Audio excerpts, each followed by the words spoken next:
It's live now.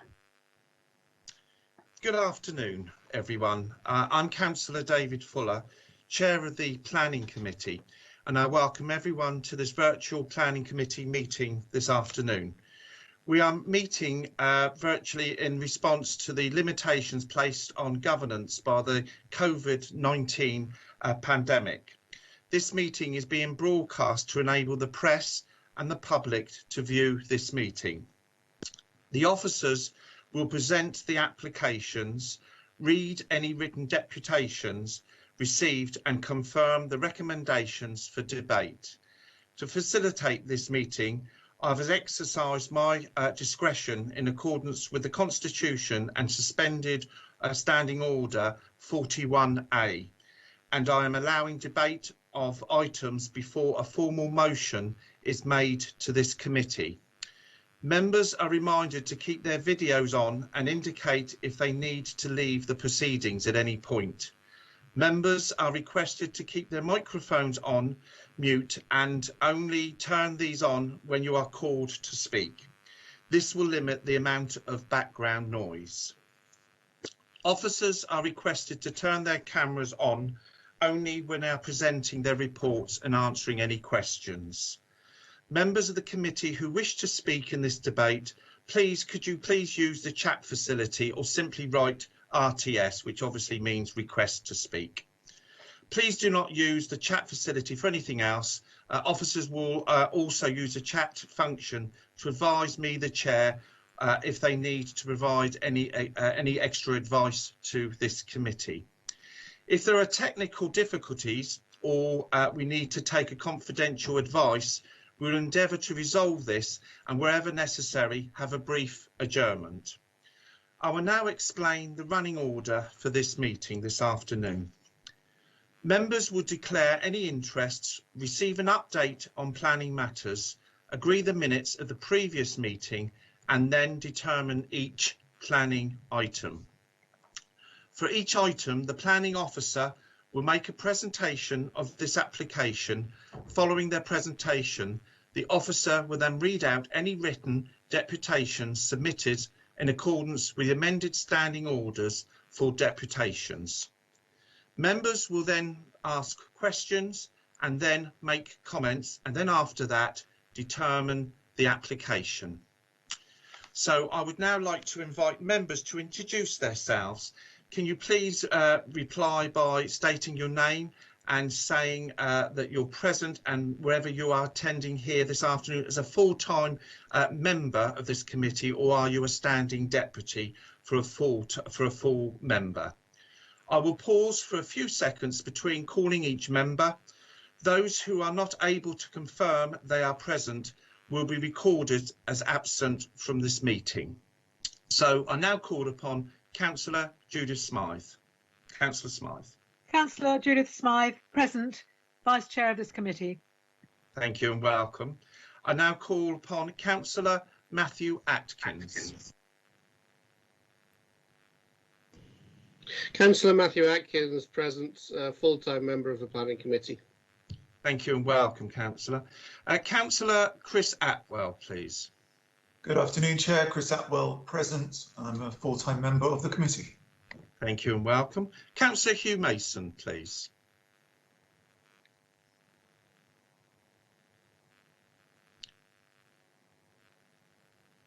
Councillor Hugh Mason. Are you with us at all? No? Okay, we'll move on to Councillor Donna Jones. Councillor Donna Jones. Thank you very much, Chair. Councillor Donna Jones, and I'm a full-time member of the committee. Thank you and welcome, Councillor. Councillor Terry Norton, please. Afternoon, Chair. Councillor Terry Norton, and I'm also a full member of this committee. Thank you. Councillor Lynn Stagg, please. Lynn Stagg, full-time member of this committee. Councillor Luke Stubbs. Luke Stubbs, and I am a main member of the committee. Councillor Claire Oudie. Councillor Claire ED present. Sorry my camera's not on. I'm not very well, and if this meeting was in person I would not be attending today, but I'm here. And sorry, that was my daughter. Hello. Thank you and welcome, and nice to see you anyway, or to hear from you. I made a slight mistake. Councillor Hugh Mason actually is only a part-time member of the committee. I've got him down here as a full-time committee member, but I haven't got Councillor Lee Hunt here as a full-time member. So my apologies for that. But Councillor Lee Hunt, please. Yeah, and it's nice to hear little Miss Judy there on the phone, because it reminds everybody we're all normal people, mummies and daddies and whatever.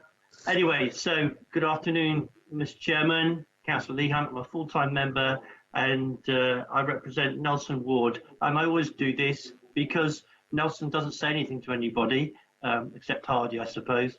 But anyway, I cover with two other colleagues, Tipner, Stamshaw, Buckland, and North End. Thank you for that. Thank you very much, Councillor. I'll try not to call you Councillor Hugh Mason, by the way, in my script. So if I do call Councillor Hugh Mason, I mean Councillor Lee Hunt, but I'll try and rectify that as I go along. Welcome, Councillor. So thank you, members, and obviously myself, Councillor David Fuller, who's chair of this committee. So I now call upon and ask the officers to confirm that they are present as follows. Isra Alcaldo, hopefully I pronounced it. Good afternoon, Chair. Isaac Ledo present. Yes. Yeah, and you're a head of development manager, by the way, so welcome, thank you. Simon Turner, who's the development management lead. Simon. Hello, Simon Turner present. Thank you, Simon, and welcome. Another one I'm going to struggle with, Christopher O'Gardy Peters. I'm sure you can. Yeah, Christopher O'Gardy Peters, and then it's Christopher Peters. That's more than sufficient, and I'm present. Thank you. I'm glad I can only say that once. I'd hate to be saying that through this meeting. Welcome. That's it. Germaine Aspel, Senior Planning Officer. I'm here, Councillor. Present. Thank you very much. And Matthew Gerard, Planning Officer. Here, Councillor Matthew Garrett, Planning Officer, present. Thank you. Thank you and welcome. The lovely Juliet Gill, who's a Planning Legal Advisor. Welcome. Good afternoon, Chair. Juliet Gill present. Thank you. And Anna Martin, who's our Local Democracy Officer for this afternoon. Anna Martin, Local Democracy Officer, present. Thank you very much. Thank you, officers, and thank you very much. So I'm going to start off with apologies. The first item on the agenda is any apologies. I would ask the Local Democracy Officer to confirm wherever we have received any absence or apologies. So over to you, Anna. We're not aware of any. No. Okay, that's great. Fine, thank you very much. So now that completes the attendance record and part of the meeting. So now we're going to move on to the agenda, which is item number 2, members, and that's declarations of members' interest. Are there any members here who wish to declare any declarations of interest? Councillor Donna Jones, please. Thank you very much, Chair. I have a declaration of interest in item 5, the Palmerston Road South Sea application. It's neither personal nor pecuniary, but I have sought legal advice from Juliet Gill last week, who has, in conjunction with Ian Maguire and our Planning Development Control Manager, Eze, because I've had a lot of contact with both the agent, the applicant and the architect, and so has Councillor Steve Pitt, in conjunction with officers. I think under a perception, under our standing orders, it probably would be best for me to step out on that item. Thank you, Councillor Jones, for that. Any other members who have any declarations of interest at all? Can't see anyone else, so I think we'll move on. Excuse me, Chair. It's Councillor Stubbs. I have indicated. Sorry, Councillor, I didn't see her hand up. Sorry. Yes. Just to restate what I said when the Palmerston Road item came round before, which is that while I have had a discussion with the applicant about the application, it was solely about matters of process and about why the application was taking the time that it has done to reach committee, not about the planning merits, and therefore I do not consider this an interest. Thank you, Councillor. Can I just remind councillors, it's nice to see the hands up, but really, if you could use the chat, it sort of springs up to me quicker than me missing people's hands. Councillor Lee Hunt, please. Yeah, it's not pecuniary or anything, it's just for information. So on the application at 253 Twyford Avenue, I've talked to the petitioner. I've not given any indication about it. I said, make very clear that I keep an open mind, and I've been up to look at the property as well. Thank you very much, Councillor Hunt. Councillor Judith Smythe, please. You have Chair, something to thank add. you. Yes. As before, I don't have a personal or a pecuniary interest. I did attend the original public consultation meetings that were arranged by the applicant, and also I am a patient at the Trafalgar surgery that are thinking they might want to move into the ground floor of the new development, but I've been advised that these are not personal or prejudicial, and I will therefore remain in the room. Thank you very much, Councillor. Any other members, first of all? Councillor Hunt, could you take your hand down, please? Sorry to be... Thank you very much. Lovely. Okay, no other members then. Any declarations? No. Okay then. So I'm now going to move to agenda item number 3, and this is to consider the minutes of the previous meeting. The recommendation is that minutes be approved as a correct record and signing by me, myself, the chair. Do I have a proposal? Oh, Councillor Donna Jones, please. You wanted to say something. Thank you very much, Councillor Fuller. A couple of amendments, if I can, please. So under minute 87, which was the declarations of members' interest at the last committee meeting on the 9th of December, I'd like to propose 2 amendments, please. The first one is in reference to the fact that a meeting took place on the Friday before the committee between myself, Councillor Steve Pitt, and planning officers with the applicants. So that's the first paragraph under item 87 of the minutes. In fact, the meeting did take place, but it wasn't with the applicants because Ian Maguire and our development control manager, Eze, had advised, so that was not right. So Councillor Pitt, Councillor Stubbs and I met with planning officers to discuss the application on the road only. It was a very brief meeting, so that just needs amending slightly. And in the first, second, third, fourth paragraph where it says Councillor Jones did not go on to confirm that she had an open mind and that there was no bias, I would like to propose that that entire paragraph is taken out as we discussed just before the meeting started. Thank you. Thank you very much. I wasn't at the last meeting, but Councillor Judith Smythe, did you have something to add, or did you want to propose that you're happy to take that on board, what Councillor Jones has said? I'm very happy with the amendments. It accords much more with my memory of the meeting as I was chairing it, and also is clearer to the public as to what went on, which was the proper declarations, which was also very much what Councillor Jones did too. So I would like to propose that amendment.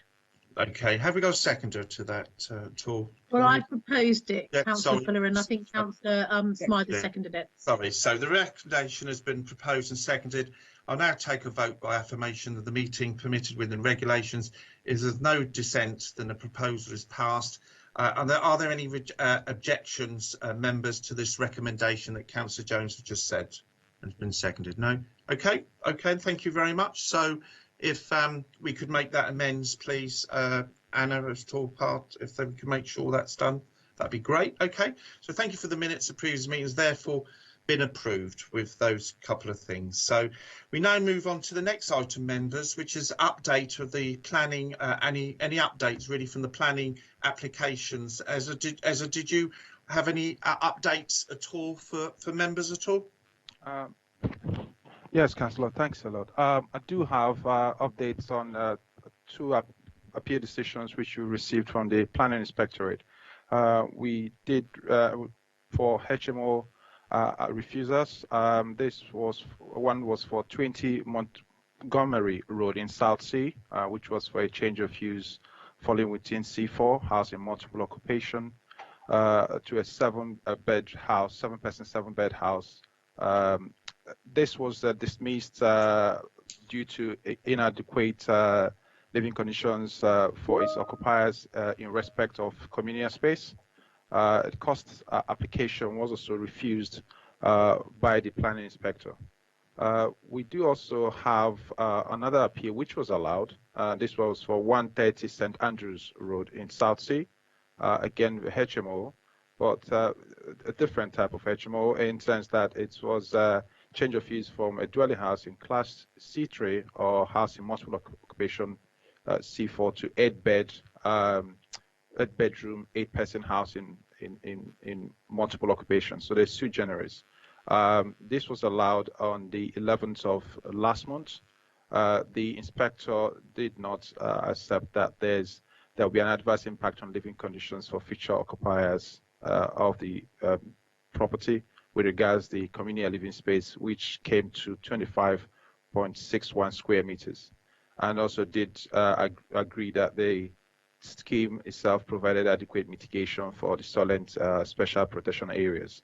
That's the conclusion of the updates on previous plan applications. Councillor. Thank you. Thank you very much, Ezra. Councillor Lee Hunt, you wanted to come in with something? Yeah, on the Montgomery, thank you to the officers. On the Montgomery Road decision, the appeal decision in favour of the council, I read it very closely, and the planning inspector had been to a number of other appeal sites before, so he was involved with some of the ones that the appellant was claiming supported his case. But in this case, the planning inspector looked very closely at the room sizes and in particular the communal area, and he noted how the dining area and the kitchen ran into itself, and he further noted even how the boiler jutted out into the communal area. So I think the committee is right to keep on testing the communal space for future intended occupiers. Sometimes it causes a bit of hot air within the committee, but if these communal spaces are not mitigated by the extra space, in this case there was 2 rooms, and the officers will say if I've got anything right, there are 2 rooms that did not provide enough space, and the communal area the other bedrooms, which were too big as it were, did not help the communal space either. So it is really important when developers come to us, they provide 10 meters squared for each room, and that they provide adequate communal space, and the planning inspector has made that very clear from here onwards. So I hope that we will continue to test the planning applications where they come forward, so that future intended occupiers are looked after. Thank you very much, Councillor Hunt. Ezzy, did you want to come back with anything there to add, or happy for me to carry on? Chair, you can carry on. I think Councillor Lee Hunt has done justice to that. Thank you very much. Thank you for that, and thank you, Councillor Hunt. So now we move on to the planning officer, to the applications now, councillors. So the planning officer will now present the first application. This is agenda item number 5, which is pages 44 to 66, Palmerston Road, Southsea, former Debenham store. Members are to note that there are 2 applications before them for this scheme. Planning applications are listed building consent applications, which are can be considered and voted separately by members. And I've just had here that Councillor Donna Jones, pleased for the minutes, has not left the building, but she's left the meeting. So Councillor Jones has left, obviously with a declaration at the very, very beginning. So I now call upon the senior planning officer to present the case, please.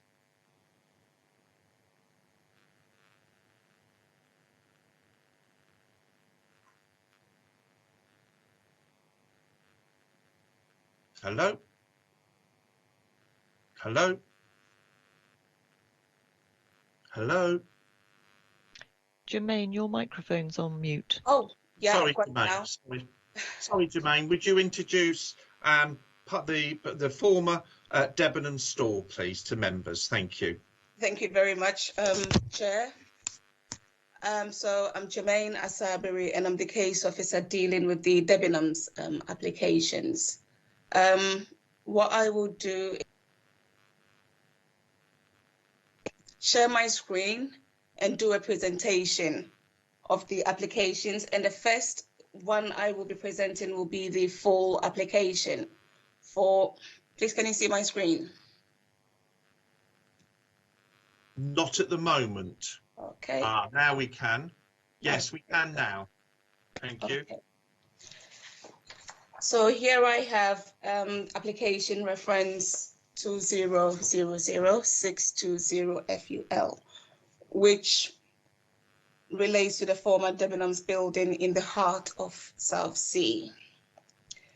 To give a brief background to this application, members will recall that the application was presented and subsequently deferred at the last committee meeting held on the 9th of December last year. The original application was for 157 residential units spread across 2 blocks and 6 flexible commercial units with associated parking and landscaping. Officers assessed and recommended 6 reasons for refusal for that previous application, the original application. But the applicants submitted further revisions on the 4th of December, which has thankfully gone through correct procedure and publication. And the recommendation now is to grant planning permission. So this is the building, the existing building, seen from different elevations on the site. So it has, the building is not in itself a listed building. However, it's iconic in itself and post-war, and it has some really interesting features. Now, to give a little context of the site,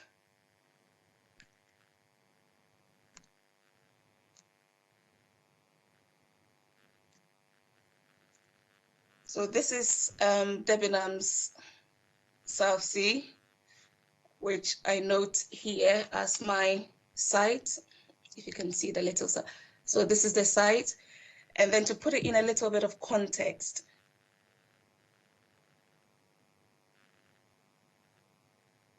to the west of the site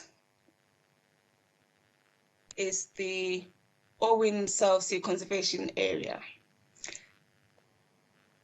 The application site in itself is not in a conservation area. However, it's on the boundary with the conservation area, and this building you can see on the side is a Grade 2 listed building, which is the Portland Terrace.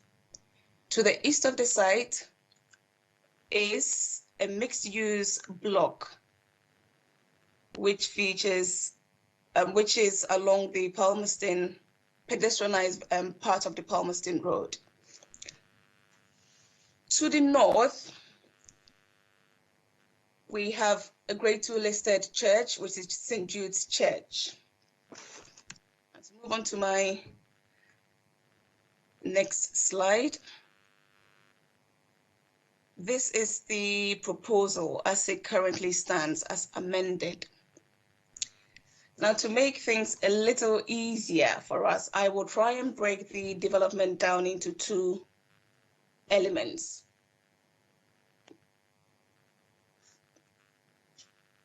The proposal as amended is for the extension, alteration, and change of use of the existing building, and the demolition of the ancillary buildings within the rear of the yard to create a new residential block. And as part of the overall development, there will be car and cycle parking provision and extensive landscaping. So Block A, which will relate to the existing building itself,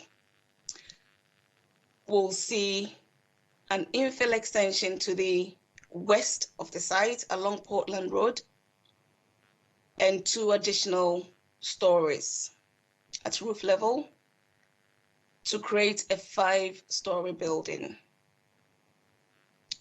On the basement level, there will be car parking spaces, 45 car parking spaces at basement level.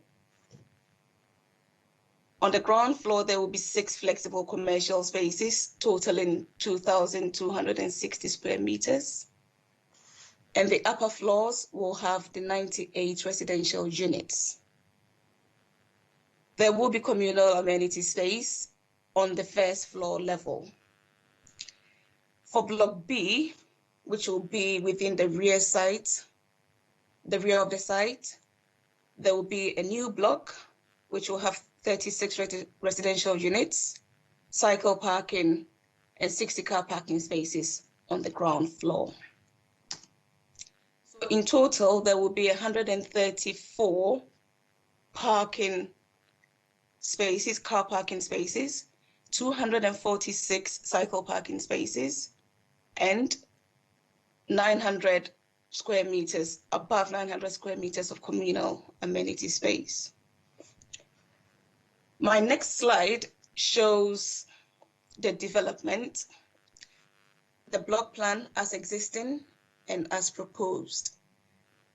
So if we concentrate on the existing block plan, it shows that all these units within the rear of the site facing towards Tonbridge Street are proposed to be demolished, and in its place there is going to be Block B, which I'm pointing to now, if you can see my cursor.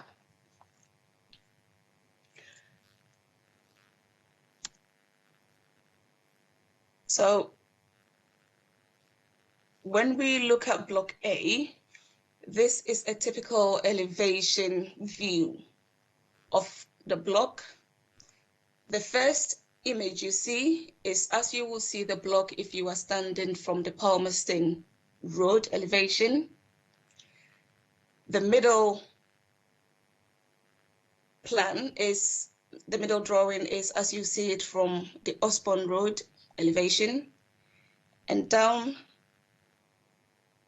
here is as the building will present from the Portland Road elevation.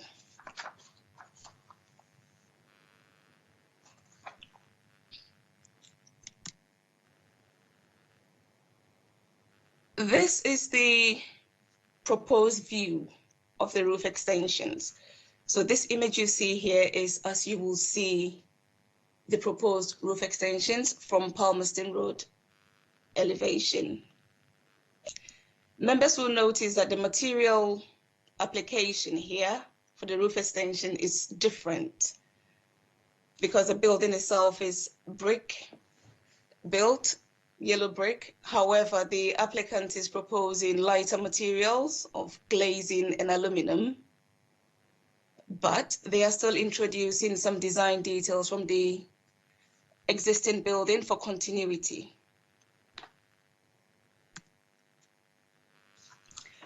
I will move on to Block B now. These are the elevations of Block B as it will be viewed from all elevations. So on this elevation, we're looking at it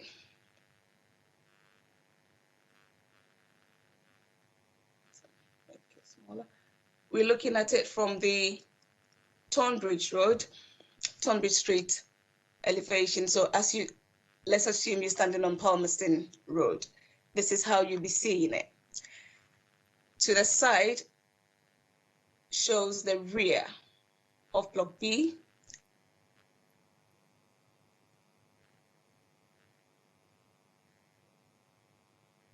On the Portland Road elevation. And on this drawing, we see how it will appear if you were to look at it from Osborne Road.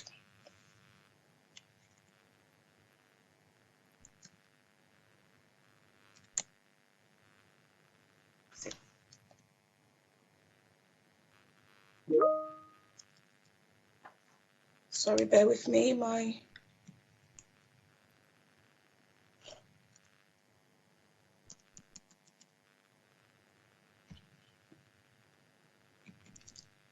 Can you still see my screen? Yes. Okay, thank you very much.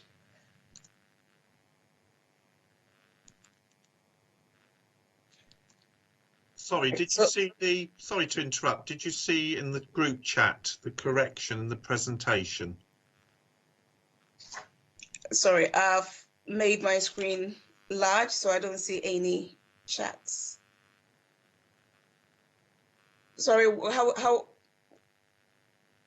It says from Peter, it's correction to the presentation, 134 dwellings, not parking spaces. 107 parking spaces provided on the site for the residential element. Could you just go over that again and just tell us if that's correct? Yeah, I will go over it again. Thank you. So it's very clear to members. Okay.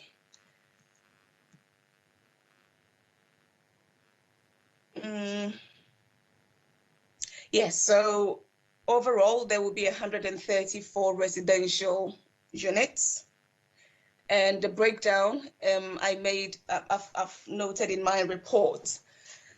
There will be overall 105 car parking spaces. And from this screen, I don't know if you can see my screen, but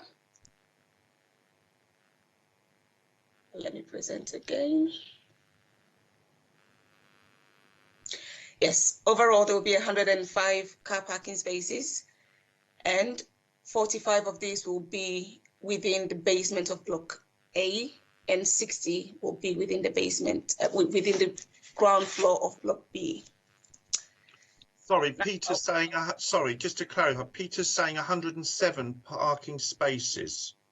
Is that correct in what Peter's saying? Sorry, Chair. Sorry, have I got it wrong? Sorry, Chair. The 107 should read 105. That was a fat finger when typing. Okay, just as long as members know what they're going to vote for. So it's 105 parking spaces. Parking spaces, 134 dwellings. Thank you very much. Sorry, but I've just got to get it precise. Thank you.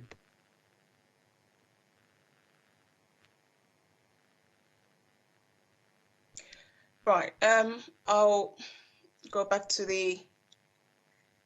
Okay, we have gone through the elevations of Block B. Now I'll move on to the typical layouts of the blocks.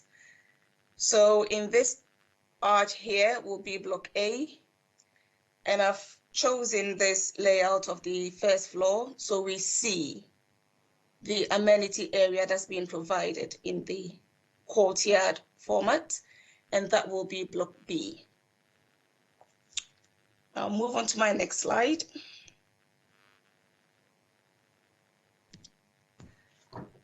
This is a long view of the communal amenity space as it will be provided. So within the courtyard, when the buildings have been demolished, the space will be used at first floor level to provide amenity for both Blocks A and B.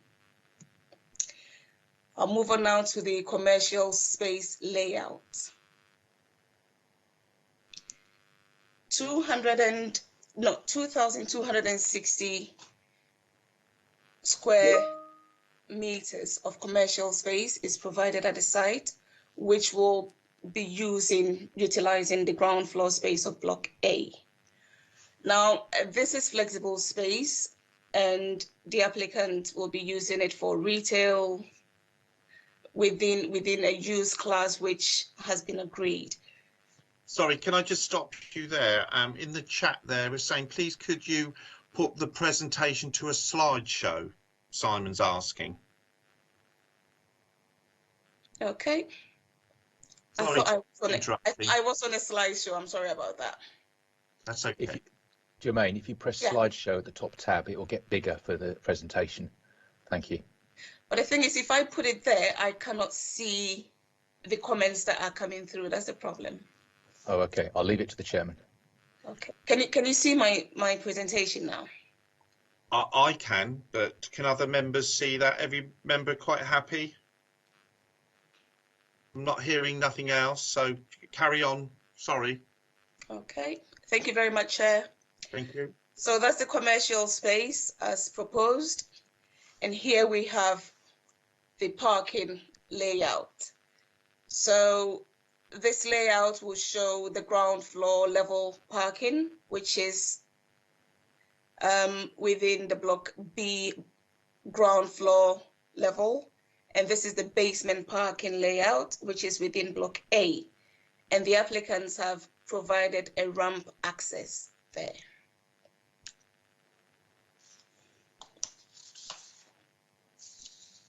Members will recall that there was initial concern about the separation between the new block and the Portland Terrace. To make my screen bigger, the applicant in their amendment have managed to shave off some space of the block B just to provide adequate separation. And officers have found this is acceptable. So we will carry it on as it is. The initial proposal proposed 13.8 meter separation. However, the current separation is a minimum of 16 meters. I'm coming to the end of my presentation now, and I will leave this screen on, which shows an aerial view from the rear of the site, the northern part of the site, which gives a very an artist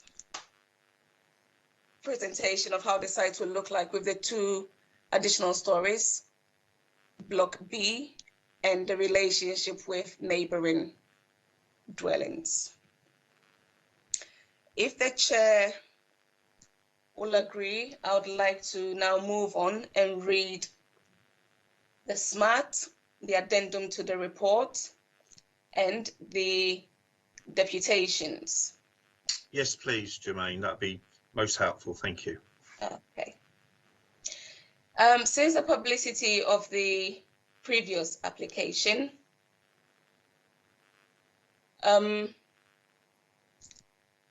the applicants were, because of the revisions which were received on the 4th of December, the application had to undergo a second publicity. We had to send out letters and we put up side notices. We did not discriminate. We did a blanket reconsultation on this application to address the revisions that were received later. Out of this, we had 4 letters of representation. 3 of these were in objection to the application and 1 was in support. The objections stated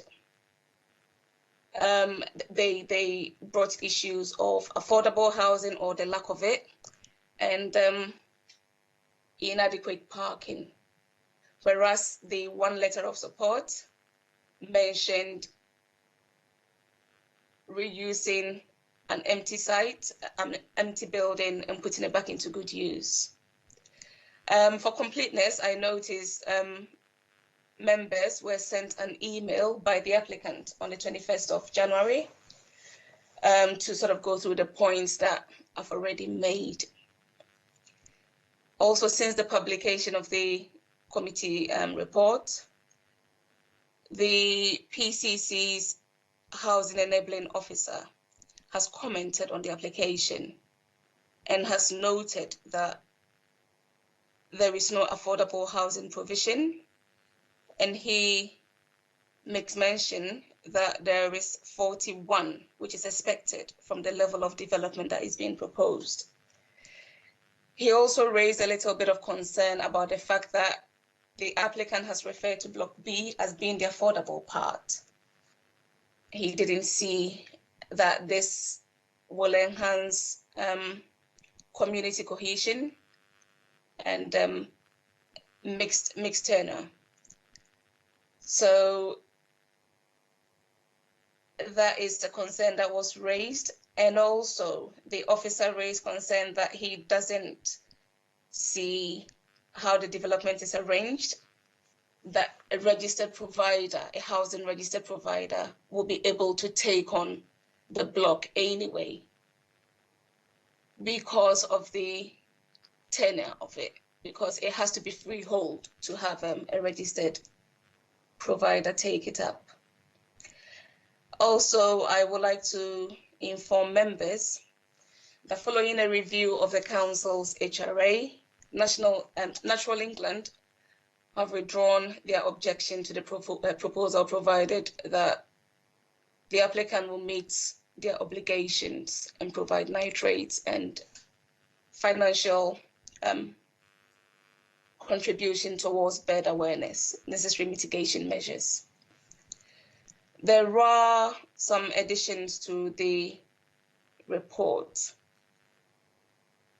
The applicant has requested that because of the way the layout of the site is, they would prefer that we separate some of the conditions so they can carry on building one part of the development before they go on to build the other part. Now, looking through the conditions that we have put on, the only two that really could meet this request were conditions 3 and conditions 4. Condition 3 being the materials and finishes. We have to we are willing to split the condition to state provide us information on block A and provide us information on block B. And also condition 4, which is for design and architectural detailing. Further amendments to the report. Condition 1 is to now state the development hereby permitted shall be begun no later than the 29th of May 2021. And the reason, as stated, is to comply with our nitrate bank trajectory and to prevent an accumulation of unimplemented planning permissions, given the limited supply of council credits, forming the SPA nitrate mitigation. And amendments to condition 13 to now read, no development shall start on the site until revised access details providing for footway crossing type accesses and detailed transport and parking strategy to mitigate the impact of the reduced car parking provision within the site has been submitted to and approved in writing by the local planning authority. The development shall therefore be carried out in strict accordance with the approved access details and transport and parking strategy.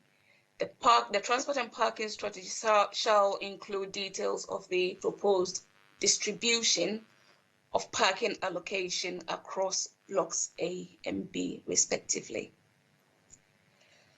An informative to add to the published report. The scheme for the provision of affordable housing as part of the development on site shall include the number, type, tenure, and location on the site of the affordable housing provision to be made shall be in accordance with the aims and objectives of our local plan policy PCS 19, and also the timing of the construction of the affordable housing and its phasing in relation to the occupation of the market housing shall be made known to the local authority, to the City Council.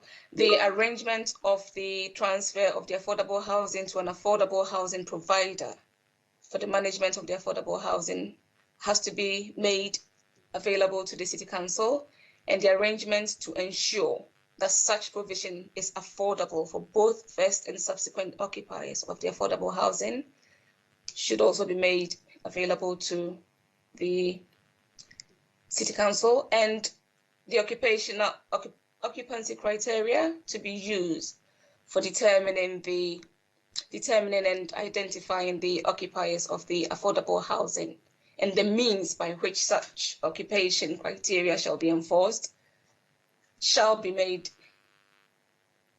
available to the City Council. I noticed in my report I didn't put in the recommendation. So I've put in a full recommendation now.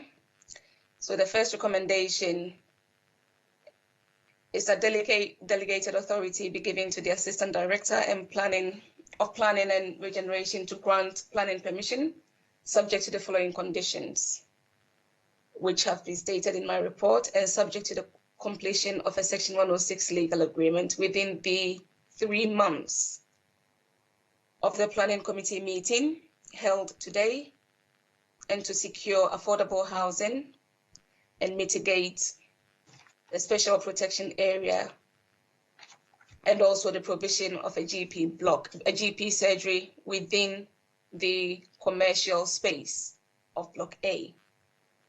Our second recommendation is that delegated authority be granted to the Assistant Director of Planning and Economic Growth to add or amend conditions where necessary.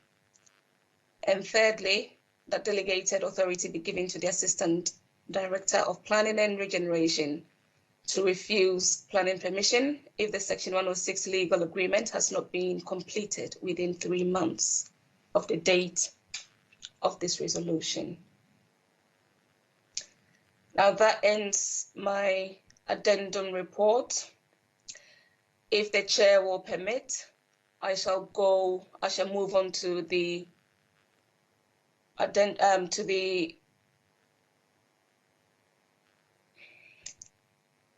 deputations that we've received in relation to this application. There are 2 of them. So, Chair, can I move on to? Yes, please. That would be a great help. Thank you, Jermaine. Yes, please.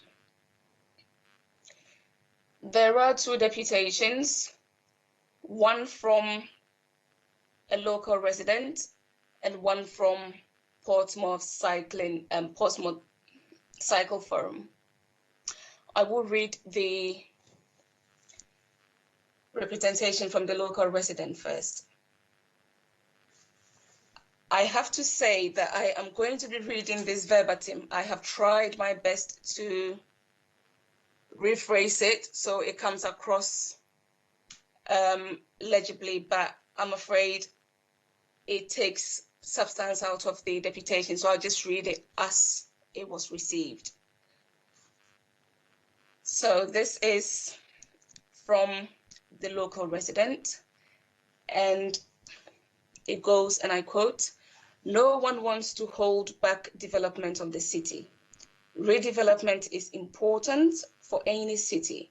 Having stated that, it must be the right development and build on the aspirations of those that live and work in the city.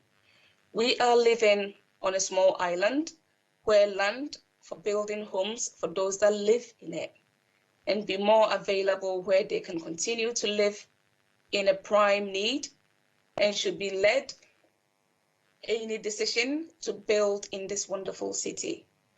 What should not happen is that it forces those that live, work, and put pride into the city to move out of the city.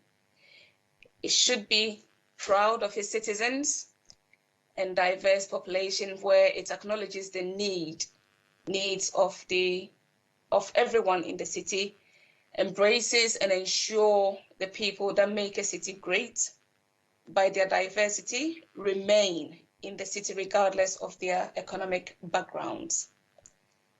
I do not make this plea to think and make a statement today that shows you care about your electorate are of age, that this is no longer important to me. But for those that are starting out in life, as singles, couples, or starting family that need to get themselves a home that is affordable and can remain in the city they live. My daughter is an example of those that I plead for. She lives in Portsmouth. She is a secondary school maths and science teacher, which is 2 subjects, both in need of nationally, not just locally. She studied at University of Portsmouth. In her case, she lives, works, and educates our future generations. Is this not the type of people you would not want to remain in the city? Yet, this is the same people you will drive out of this city unless you show courage and reject this endless home building by developers not making a commitment to the city, not keeping to their obligations to ensure the city benefits in having affordable homes built. This is so important to a city that is the most densely populated outside of London. How can you come to another decision but reject the planned development without affordable homes? This development by its prime location offers great financial gain. I accept that has a development business, that they are driven by profit, but this development will also offer a large profit even if it keeps to its requirement to allow for the building of affordable homes. They could make a statement and accept they will keep to this requirement that will show it can add social inclusion needs within its development and add worth to a city. So urge them to rethink their plans. If they don't, as elected officials of the city, are you able to put your hands on your heart and say you have made the best decision for everyone that lives in the city and in the area of the city where the majority of those living in it needs more suitable accommodation that this land could provide if you vote to accept this development? I provide the following quote that you can provide today. And in quotes, hope is important because it can make the present moment less difficult to bear.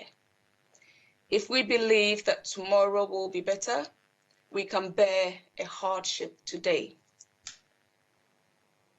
This is a quote from Thich Nhat Hanh.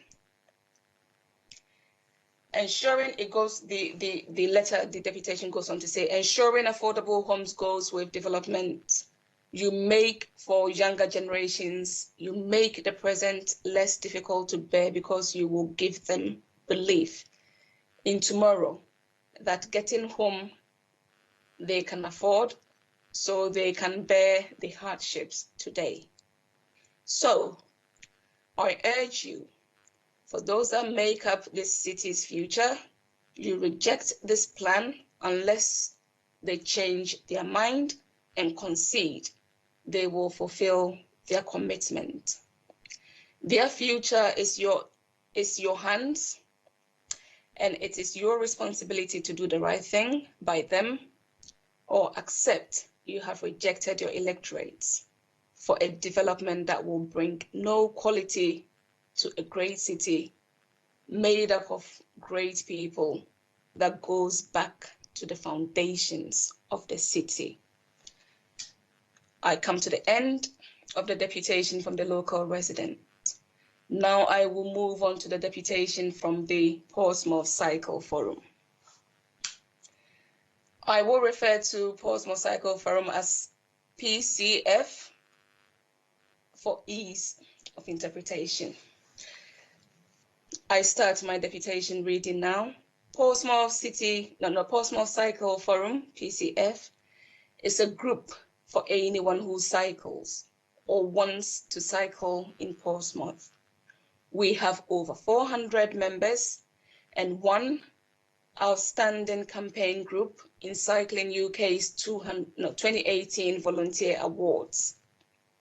PCF is pleased to see proposals for the redevelopment of this landmark building, supporting higher density residential use, car-free development and retail, particularly given the potential for active travel in this area.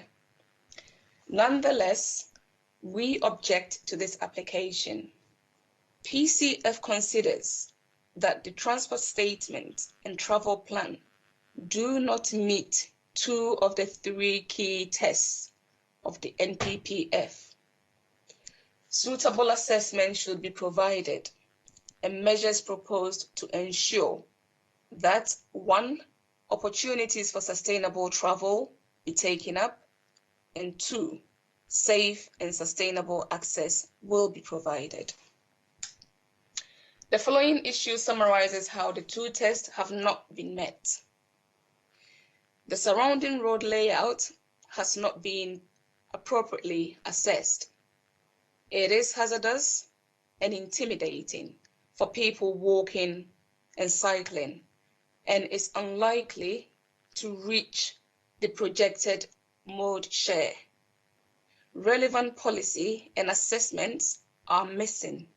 Why have these omissions not been addressed by developer or raised by the highways response? The transport statement suggests the roads surrounding the site are suitable for cycling. The letter points to figure 4.1 from the government cycle design guidance. Figure 4.1 from the government cycle design guidance shows that on a 30-mile-per-hour road like Osborne Road, riding in mixed traffic will exclude most people from cycling. The objector have shown figure 4.1 in the deputation letter. I will be able to put it up later for you. And then it goes on to say, propose remedial measures. Undertake pedestrian audits and LTN1/20 cycle audits of relevant areas and propose contributions towards the mitigation in line with results. Expected likely outcomes include A, improved crossing points on desired lines. For example, zebra crossings, tiger crossings, or new junction designs, prioritizing walking and cycling movements, particularly at Palmerston Road and Portland Road junctions. Point 2, continuous footpath across vehicular accesses with pedestrian priority. Next point, improve cycle facilities on routes highlighted by PCC's LCWIP, including towards Fratton Station, which is too far for many to reasonably walk for a commute journey. Next point, anti-idling signals for buses and taxis on Osborne Road with an air quality monitoring point. Also propose new design, possibly shared surface. I beg your pardon, I'll start again. Propose new design, possibly shared surface for Tunbridge Street to increase accessibility and perceived personal safety. The next point is consider permitting out of hour cycling through the pedestrianised present, like Commercial Road. Whilst the cycle parking provision broadly meets PCC standards, it fails to account for all users. And they have made suggestions on this one as well. Suggested remedial measures. Firstly, to provide more details on access to the cycle stores for the highway network for all users. Example, a step-by-step list of how access will be gained. Implement accessible cycle parking in line with LTN 1/20 and wheels for well-being guidance. Improve personal safety in the cycle stores. Increase the proportion of Sheffield stands versus two-tier to cater for smaller bikes, example, children's bikes or folding bikes with smaller wheels. For staff cycling parking to be covered and secure. A storage area for cycle equipment to be included in each store. For instance, a rack for locks, shelves, or helmets or panniers. For electric bike charge points to be included in staff and residents cycle parking areas. A bike repair station to be provided in each store. A notice board to be included in each store, including details from the travel plan welcome pack. On cycle parking provision, which is full on festival. On cycle parking provision, which is full on festival and market days, to be increased and account for accessible cycle parking for adopted cycle or cargo bikes. So the next point, car parking provision is inequitable. Suggested remedial measures are, it is proposed that a fairer methodology would be to allocate an equal proportion of car-free units across both buildings, with some of the car parking in Block A to be available to residents of Block B. Now we move on to electric bike and cycle charging provision does not reflect government policy direction. Suggested remedial measures significantly increase the number of EV motor vehicle charging spaces. Propose allocation method and include electric charging points in cycle stores. The next point they made, there is insufficient encouragement for residents and employees to make sustainable travel choices. And the proposed remedial measures are to improve measures included in the travel plan, such as vouchers towards buying a new bike, cycle equipment, bus vouchers, or rail pass. £50 per household or resident is standard across most travel plans nationally. For cycle training to be offered as part of the travel plans, and for a travel plan budget to be tied into the Section 106 agreement, and for a bond to be taken to ensure compliance. For details of local bike doctors and the community cycle centre, along with Portsmouth Cycle Forum, to be included in the welcome pack. And for the welcome pack to be distributed to all new residents for the travel plan period, not just the first occupants of each property. And to seek a contribution towards updating wayfinding boards, mapping which includes wayfinding boards mapping which includes Debenhams as a destination, which could be merged by contributions from the Knight and Lee redevelopment. Finally, should these measures be addressed, PCF would be happy to support the application. I now move on to the agent's response to the deputations.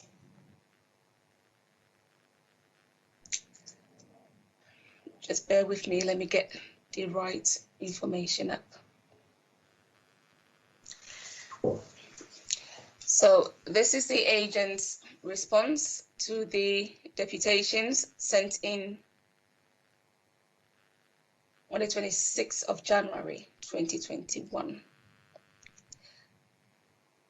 He goes on to say, Dear Jermaine, further to the Council's letter referenced 20000620 FUL and 2000621 LBC, dated 26th of January. Please find below our deputation in support of the scheme.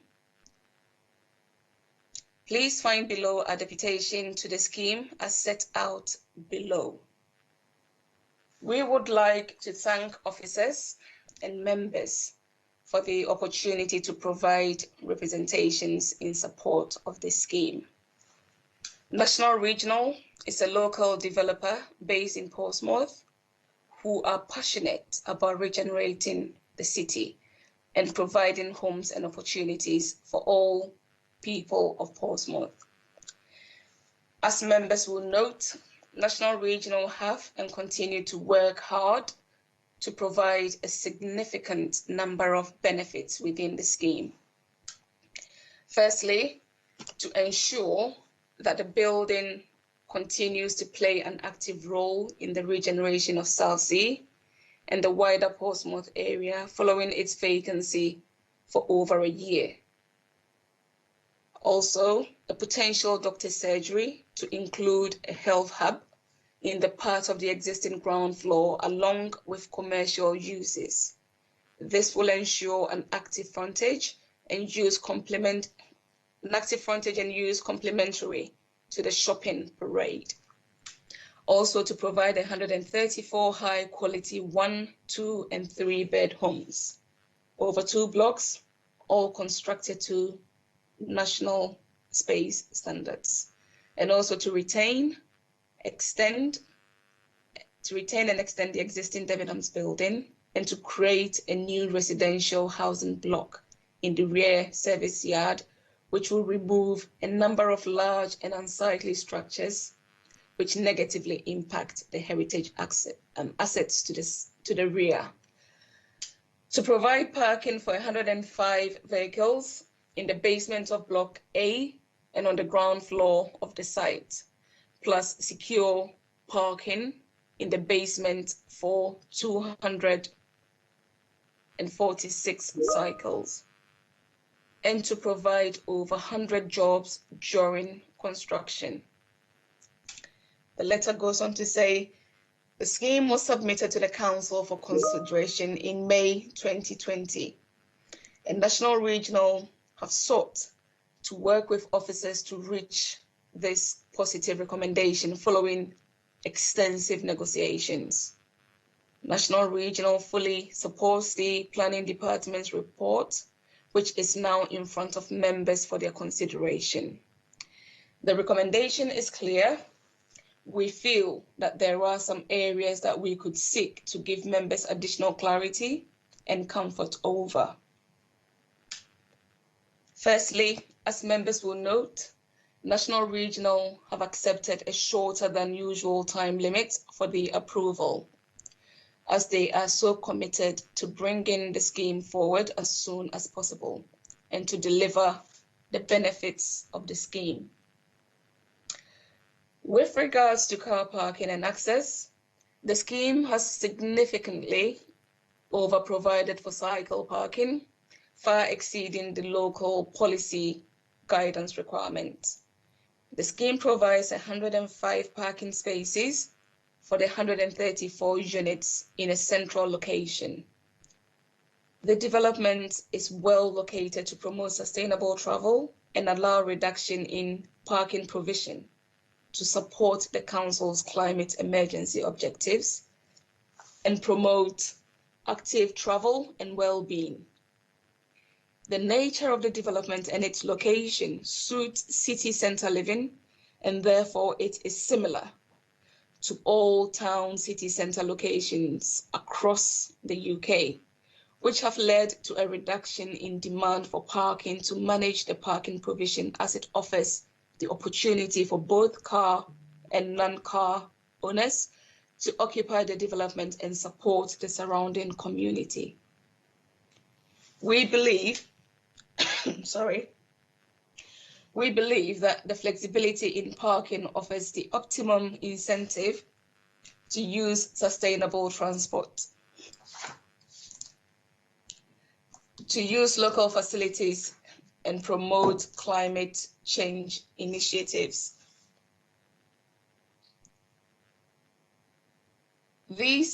Those purchasing the apartments will have the choice of with or without parking.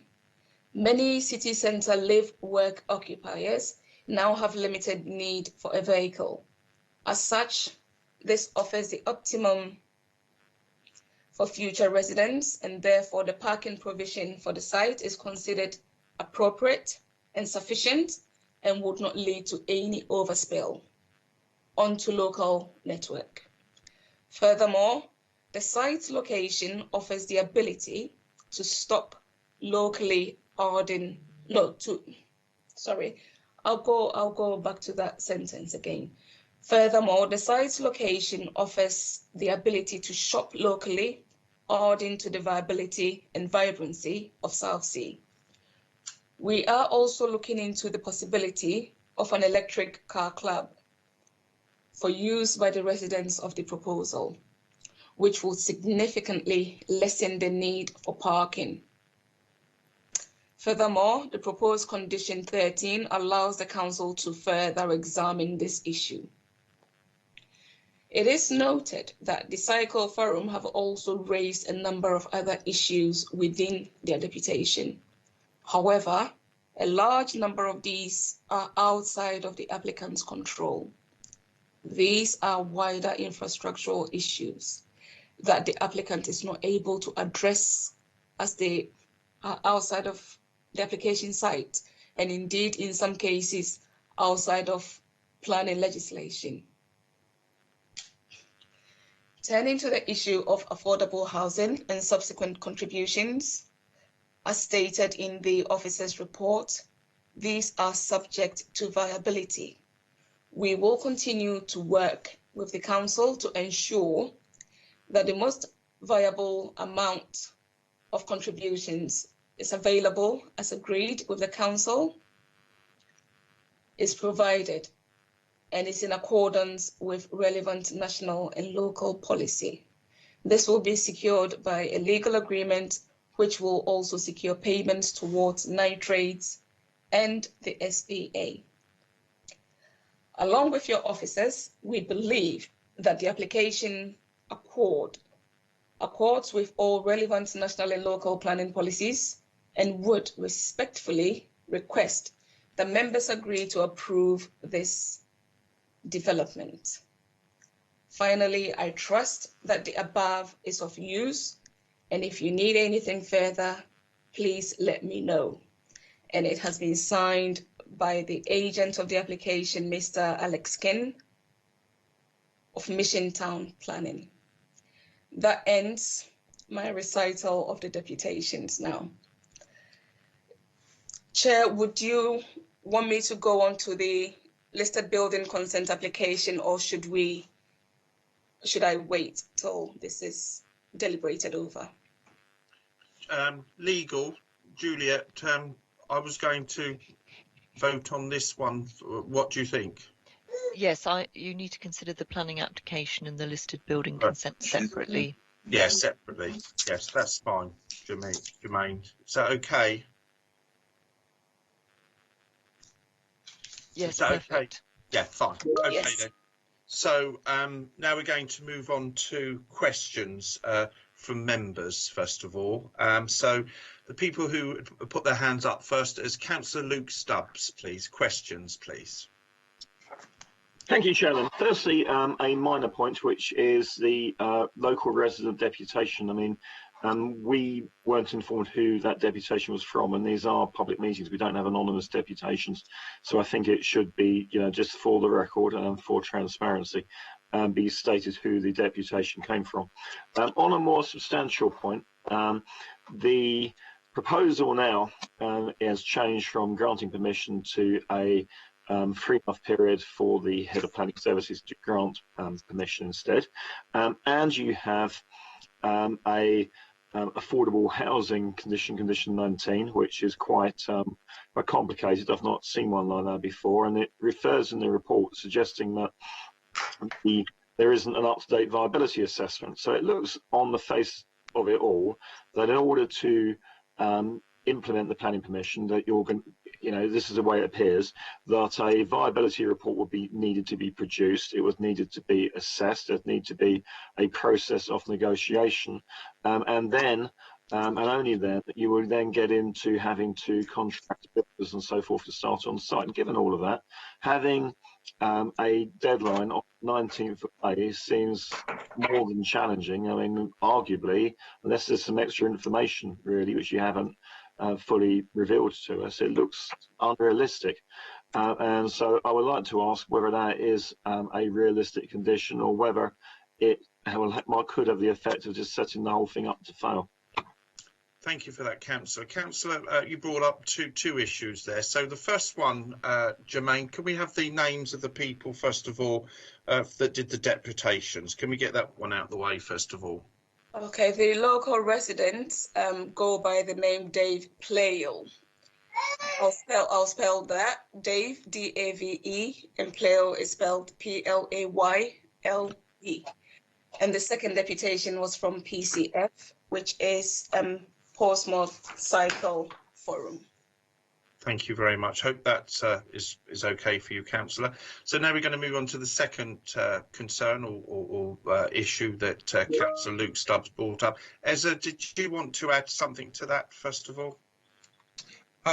Thank you, Chair. I wanted to respond to Councillor Luke Stubbs' second question with regards the affordable housing and the viability to either support the non-provision of that or the provision of a certain number or committed sum. We are in receipt of the viability report. It's been updated by the applicant, which is now with the independent viability consultant, and we are waiting the feedback from them on that aspect. So it's the aspect that we are seeking members' consent or delegated authority to the Assistant Director, Planning and Economic Growth is with regards the nitty-gritty in terms of the negotiations to satisfactorily complete that. There's a bit about which was picked up in members' pre-committee briefing, which was the vacant building credit, which as an existing building which has not been abandoned, which will come into play, and looking at the additional floor spaces that's being created. And then we look at the build cost that the developer and their expected return on investment on that as a developer or landowner. Reasonably, we would be looking at probably about 17.5% for them on that. So that aspect is what we are seeking members' consent for the AD to then take that forward into negotiations on that aspect.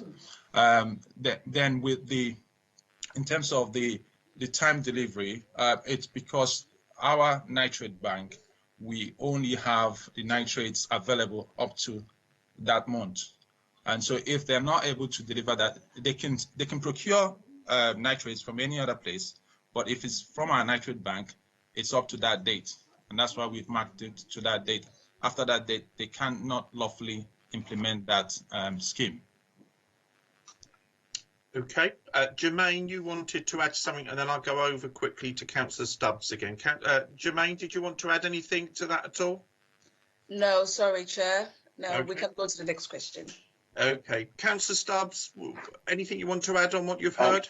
Yes, briefly. So I know it was referred to in the applicant's response to the deputations that they've agreed some form of timetable. Can you confirm whether that is indeed the 19th of May, and can you confirm that that was done after the updated recommendations were made, and that we have some surety that we're not creating a situation whereby officers end up in the position of being forced to refuse a planning application if permission is granted on the basis of a technicality?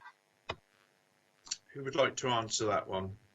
Can I remind the officers, please, to put their hands down if they can when they're finished, or use the RTS as well, which is great. So who wants to answer that concern?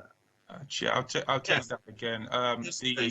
The dates there with regards the date of commencement and with nitrates is being agreed with the applicant. The applicant is aware of the situation in regards the nitrates credits that we have, and so they're in agreement with that, and they have indicated that, I believe, from the letter that the case officer had herself read out, which they said they are anxious to get on site to be able to undertake this development if they were to receive members' positive support.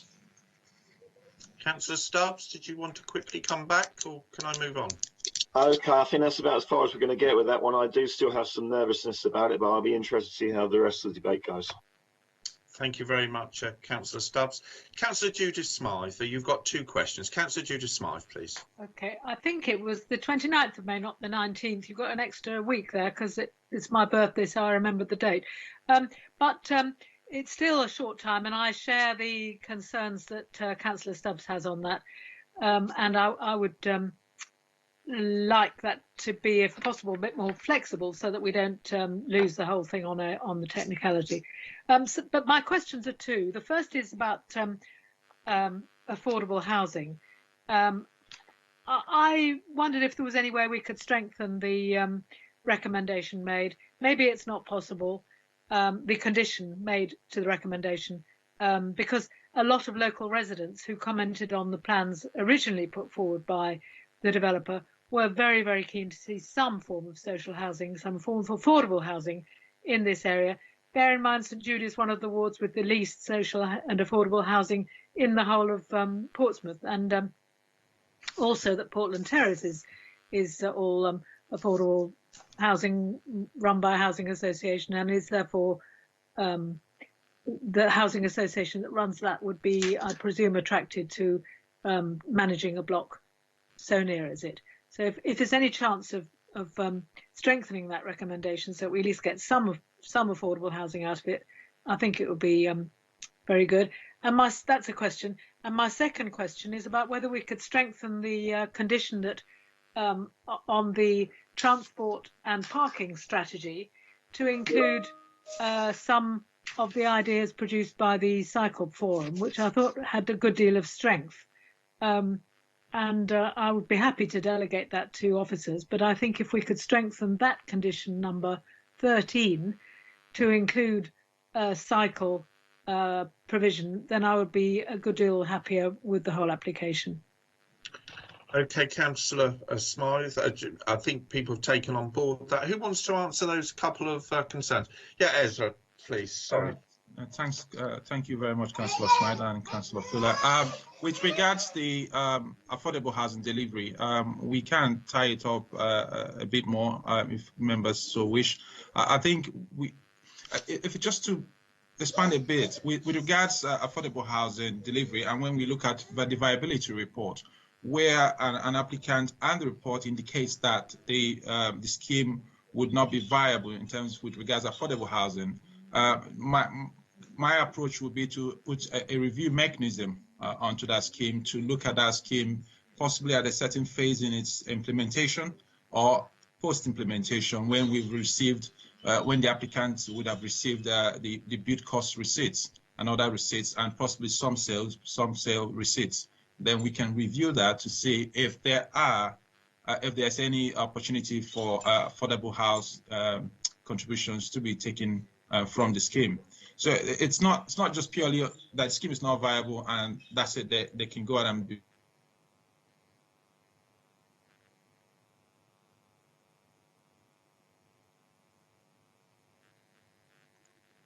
Councillor Judith Smythe, did you want to come back on that as a quick thing, a question there, or can I move on? No, I'm content with that, but I'm not sure that the piece about having cycling arrangements included in condition number 13 was delivered. Can I respond to that? Yes, of course. Who was that? Sorry, was it? That is Jermaine, the case. Oh, Jermaine. Sorry, Jermaine. Yes. Chair, yes, Councillor. From our addendum report, you will notice that we've added a sentence to the condition to say we need to see a travel plan, and we'll be taking a few of the points that have been made on board.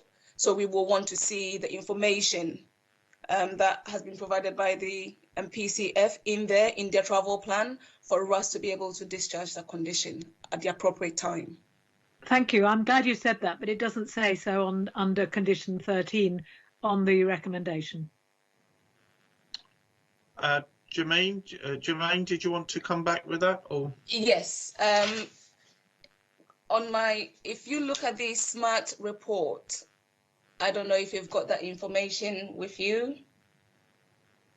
And if you refer to my additions to the report, to the application report, I have included a sentence to say that a travel plan will be expected from the applicant, which should address the information. Councillor Smythe, does that sort of make you a little bit better or not? I'm happy about that, but it just says really transport and parking at the moment, and it doesn't talk about cycles at all in the version I've got. And I thought it would be very easy to amend just to include at least the word cycle at one point in there. But I'm not going to go on any further with that question. I'm fairly satisfied, but if I was in the cycle forum, I might not be. Okay, thank you, Councillor. If we can move on, Councillor Lee Hunt was next. Councillor Hunt, please.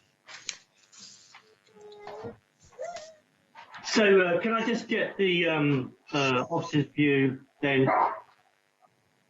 about condition 13? I agree. The Cycle Forum came up with some really good suggestions, no question about it. So we could have that travel plan back to the committee instead of just delegating the authority, couldn't we? So we want to see the active travel plan back at the committee to understand what it amounts to. And also we could put in a condition that brings the viability assessment back to the planning authority before it's signed off or agreed. Is that right? Easy? Yes, Councillor, that will be done. So that's what I will propose when we come to the actual decision-making process. Those two Thank you. Comments. Thank you very much, Councillor Hunt. Simon Turner, you had your hand up at some point. Did you want to come in? Thank you. I think Eze just answered the question there, really. On condition 13 for the transportation, Councillor Smythe, it's normal not to specify every last detail, but certainly cycling is part of transportation in the round. So absolutely, a lot of those ideas will be considered, have been considered already, and will be refined as we go through the discharge of the condition. Thank you, Simon, for clarifying that. Councillor Lynn Stagg, please. You've got a question, please, to the officers. Thank you, Chair. In fact, I've got 3 questions. Yes, fine. I may have missed this, and I don't think I have. Are solar panels or Sorry, ground Izzy, sorry, Izzy, could you switch off your mic? Sorry, I couldn't quite understand Councillor Lynn Stagg. Sorry, Councillor Stagg, please go on, please. Thank you. My first question is, I may have missed this, I've read through the report, but I couldn't find it. Are solar panels or air or ground heat pumps being used as part of a sustainable heating strategy for the flats? Secondly, are EV charge points being installed, which I think the Cycle Forum brought up as well? And thirdly, how and where is waste collected? I'm thinking of the big collection lorries. How are they, if those are going to be used, how do they get in and out? Thank you. Three good questions there. Who would like to answer that? Izzy, would you answer that, or Jermaine, do you want to answer that as the officer? I will answer this. Thank you. For the waste arrangement, the applicant has provided waste bins which have been found to be acceptable for the level of residential and commercial space being proposed. And there has been a condition imposed as well to ensure that they are on levels where access is possible. So this has gone through internal consultees, and they have found this information acceptable. That is on the waste aspect of it. When it comes to the sustainability, I think you mentioned heat source, the ground source heat. Due to the arrangement of the site, I don't believe that can be possible at this particular moment, because they are in effect repurposing Block A, and Block B will have an undercroft area. So in their sustainability appraisal, they have suggested other measures, but not necessarily heat source. What about solar panels? There are no solar panels provided on site, unfortunately. Sorry, Simon. Sorry, Simon had his hand up. Simon, did you want to just come in there? Thank you, Chairman. Thank you, Jermaine. Yes, Councillor Stagg. Condition 22, I think Jermaine referred to. That's our standard condition where we seek any range of measures that may be appropriate for that particular building. As Jermaine said, we don't know yet for sure what sort of different arrangements could be best arranged at that building. Solar panels, ground source pumps, air, etc. But that condition will require further investigation so that we do have an appropriate submission made that we can approve if we consider it's up to standard. Lovely, thank you. Lynn Stagg, did you want anything else, Councillor The Stagg? last one was EV charging points. Are they being installed? Simon, you got your hand up. Is that okay for you? Thank you, Chairman. Councillor Stagg, I don't remember that detail actually. I can't see it in the report. I don't have the applicant's full transportation study in front of me. I expect they probably touched on it, and we would certainly expect a proportion of parking spaces, and undoubtedly that'll be part of the condition 13 we've discussed already for the transportation and parking strategy. Lovely, thank you. Thank you, They Simon. are currently providing for electric parking spaces, electric charging spaces. Thank you. Councillor Stagg, did you have anything else to add before I go on to Councillor Judith Smythe? No? Okay. No, I've got comments to make later, but no more questions. Yeah. Thank you. Thank you very much, Councillor. Councillor Judith Smythe, you said you've got one more question to ask, but Yes, my question was very similar to Councillor Stagg's. It was about solar panels.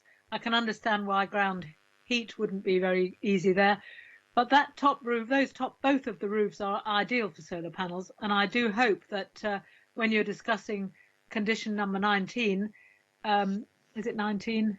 22. Condition 22, we can aim for more of a more than 19% in terms of the dwelling emission rate. It is appalling that we haven't really got higher, more specific standards about sustainable building types. So I would like to strengthen what Councillor Stagg said there and make a question to you, which is about whether or not that can be done. who would like to answer that? Legal or Simon? Simon, would you want to answer that? Sorry.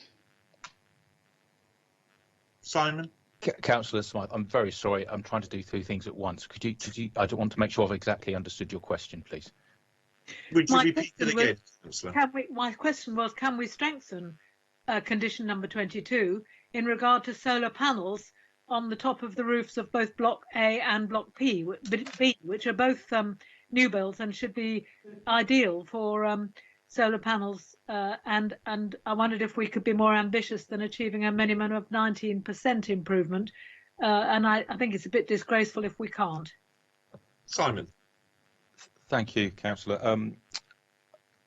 I'm not sure we can strengthen it as such. As I say, nothing's ruled out at this stage. Obviously, we'll have to work in conjunction with the building regulations, as mentioned in both parts of Condition 22.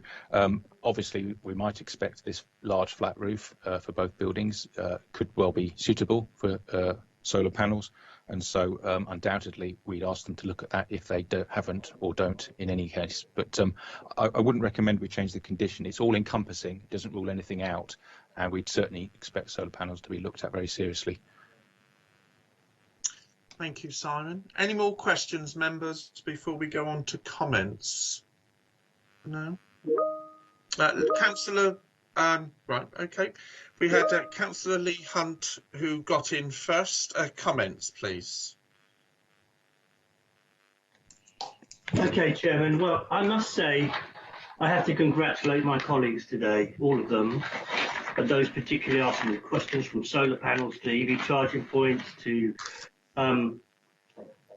parking to everything. Everybody's covered everything. I've also got to congratulate the officers on this report too, because they have covered and anticipated all of these queries and questions. And I think that we can bring the conditions back. People have mostly talked about condition 13, 19, and the viability assessment. I think those three things I would want to make a proposal that they at least come back. I don't want all the conditions to come back because our officers are perfectly capable of dealing with them, but these are the ones that have been pressed today. So that's about the active travel plan. That should come back to the committee to agree when it's all decided. We want to hear about the financial viability to make sure we don't get 10 shillings and sixpence rather than a better deal for the city and this locality. And I think it was 13 about, sorry, it's condition 13 about the active transport plan, and 19 about the EV points and solar panels. They're very important to us all, and the viability assessment as well. So what I want to go on to say now is this: you don't look a gift horse in the mouth. This application, this very important regeneration opportunity came to us a little while ago, and it was rejected on the grounds that it was too close, mostly too close to Portland Terrace, which is an important heritage asset. It has been stepped away. We've heard today officers saying 16.5 meters, but in the report from National Regional, they say 20 meters. But either way, it's a much better application than before. I also wanted to say that so far as the parking goes, we've got a deficit, as it were, per space per flat of about 23. And we have to weigh that up because that is very important for local people, particularly in that area, in the context of its accessibility to public transport, for walking and cycling, which we've heard about a lot today. So we have to weigh that up against the considerable opportunities that this regeneration opportunity gives to us. We must not forget, members, that an awful lot of shopping areas are in an awful lot of trouble. Now here we have a huge investment coming into Southsea's shopping area. It's going to bring in hundreds more people to spend in the local shops on top. I have to say that we were right to reject it last time, but I think on this occasion there's been a huge amount of rigorous scrutiny applied to this, and you have to commend the applicants, National Regional, responding to the various public forums that they went to or created, and to indeed the needs of councillors, ward councillors and city councillors. So this is a much, much better application than it was before. The number of housing units have come down from 157 to 134. We have to remember too, the government expects us to build 17,000 new homes in Portsmouth.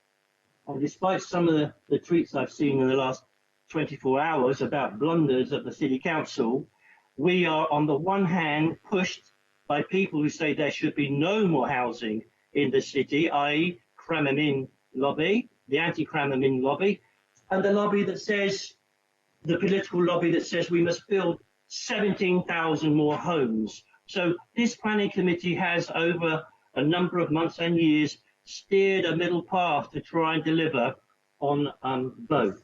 So, and that's what we'll continue to do. And this application will help provide 134 accommodation units towards that target, which the government has told us to do. They said the accommodation units being reduced by 23. The design overall is really well thought out, better reflects some Portland Terrace, the windows and the spaces, the symmetry, and nobody can deny that that area right now is very untidy and unkempt, and this application will improve that enormously. So it's going to bring increased footfall to the shopping centre and provide new houses in a reasonably accessible area, accessible to public transport. I've touched on the parking, and I have weighed that all up. I've listened to everybody's comments, and it's 134 dwellings versus 105 car parking spaces. Now, I'm not a fool. I know that some people will have no cars at all, and I know that some flats will have maybe 2 cars. but we have to weigh that lack of parking, as it were, inverted commas.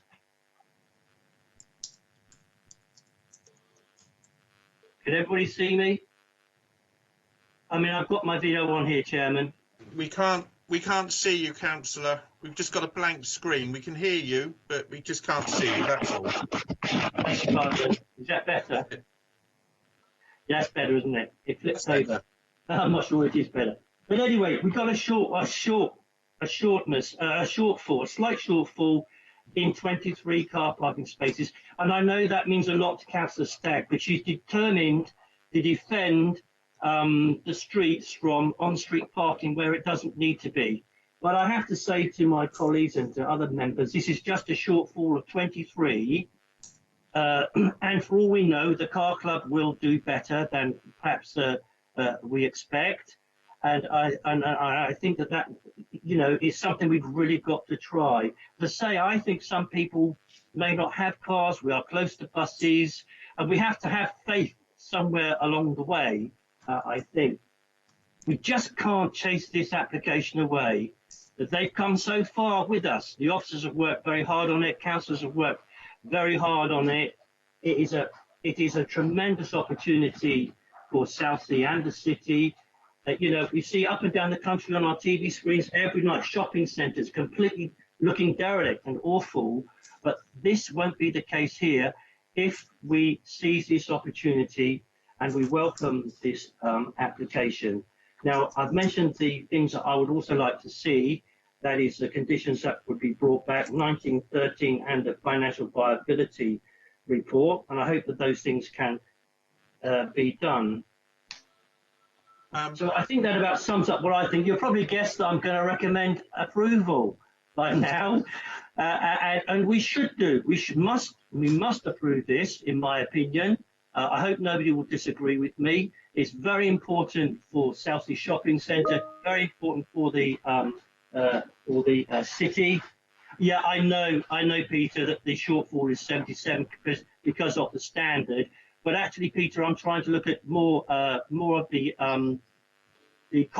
not common sense approach, but an approach which is one per flat. I mean, I think people will be content with that on the whole. And there will maybe be some car sharing with a car club. So on those grounds, Peter, that's the traffic engineer. I'm very grateful, but I think that that's what we should do. So with that proposal to approve, and all the conditions, but bringing back those 3 conditions that I talked about, I hope that will meet the members' concerns. So I think everybody's done very well today to talk about the things in the way that they have and tease out some of the issues which the officers have taken on board and will meet. And I'm sure we're being watched by National Regional, and they will have noted down. They seem to be a great crowd. They seem to have worked so hard to get this through and to do what the city wants them to do. With that, I will be quiet now. Thank you very much. Thank you for that, Councillor. Ezzy, you wanted to say something before. I know you put something in the chat. Is there anything you want to add before I move on to Councillor Luke Stubbs with any comments? Yes, thanks, Councillor. I just wanted to make a bit of a note with regards Councillor Lee's comments and recommendation or suggestion for conditions to come back to the planning committee. It does. We would have implications for the commencement of this development, which again we are looking at what we have in the sense of the nitrates credits we have in the bank, and we're looking at the commencement period which we put out for May, and with the whole negotiations and trying to assess and evaluate the informations in 13 and in 19 will probably take us up quite close to that deadline. So it potentially could have a significant impact on the commencement of this development, which may mean that this approval, where members to grant it, could fall away on its own. Well, I've heard what you said, Ezzy, and I think what you've just said is you can do it. Ezzy? Sorry, I didn't get what you said, Councillor. Apologies there. I think from what you were saying is it will bring you close to me, but you didn't say that it wouldn't be able to be done. I think members are concerned to see that these things happen, particularly the viability impact report, and we talked about it in the pre-briefing. There seemed to be no problem then about bringing it back for the committee if that's what the committee wanted. I'm sure that where there's a will, there's a way, and we want to assure people around in that area that these things will be looked at, and members want to be assured as well. Ezzy. Unless anybody wants to make a counter proposal, it's there. Well, thank you, Councillor Hunt. Ezzy, did you want to go back before I move on to Councillor Stubbs? It's just back to something, Councillor. Just probably myself repeating myself. It will be that this would have it will have an impact on the commencement date, which could mean that whatever we members decide today could naturally just fall away, that the permission would not be one that would be live come that May. So that is just what I just want to flag up to members. Yeah, we've got three months, Ezzy, so let's get our skates on, eh? Thank you, Councillor Hunt. Before I bring Councillor Luke Stubbs in, I've got legal advice. Juliet Gill, did you want to add anything to what you've heard so far? I was just going to comment. Councillor Lee Hunt referred to a comment made in the chat by an officer, the highways officer. Could we just remind officers not to put any comments in the chat? If they wish to speak, they just need to put the right to speak. And Chair, could you read out what the comment is so that members of the public know what the comment is? Thank you. Yeah. From Peter, is that correct? Sorry, which? Yes, that's correct. Yeah, from Peter. It says here the parking shortfall compared with the required standard is 77.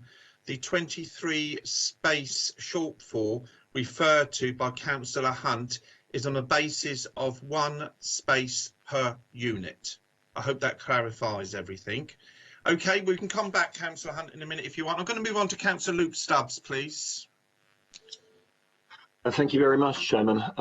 You know, it's quite a real time of change in retail, isn't it? And 2 years ago, this city had 3 department stores in it, none of which at that time, at least publicly, were marked down for closure, and now all 3 are gone. It's a real sad thing to see, but that format is dead. Outside of the largest cities, these big shops just don't work anymore, and it's a format which is not going to return, I'm afraid.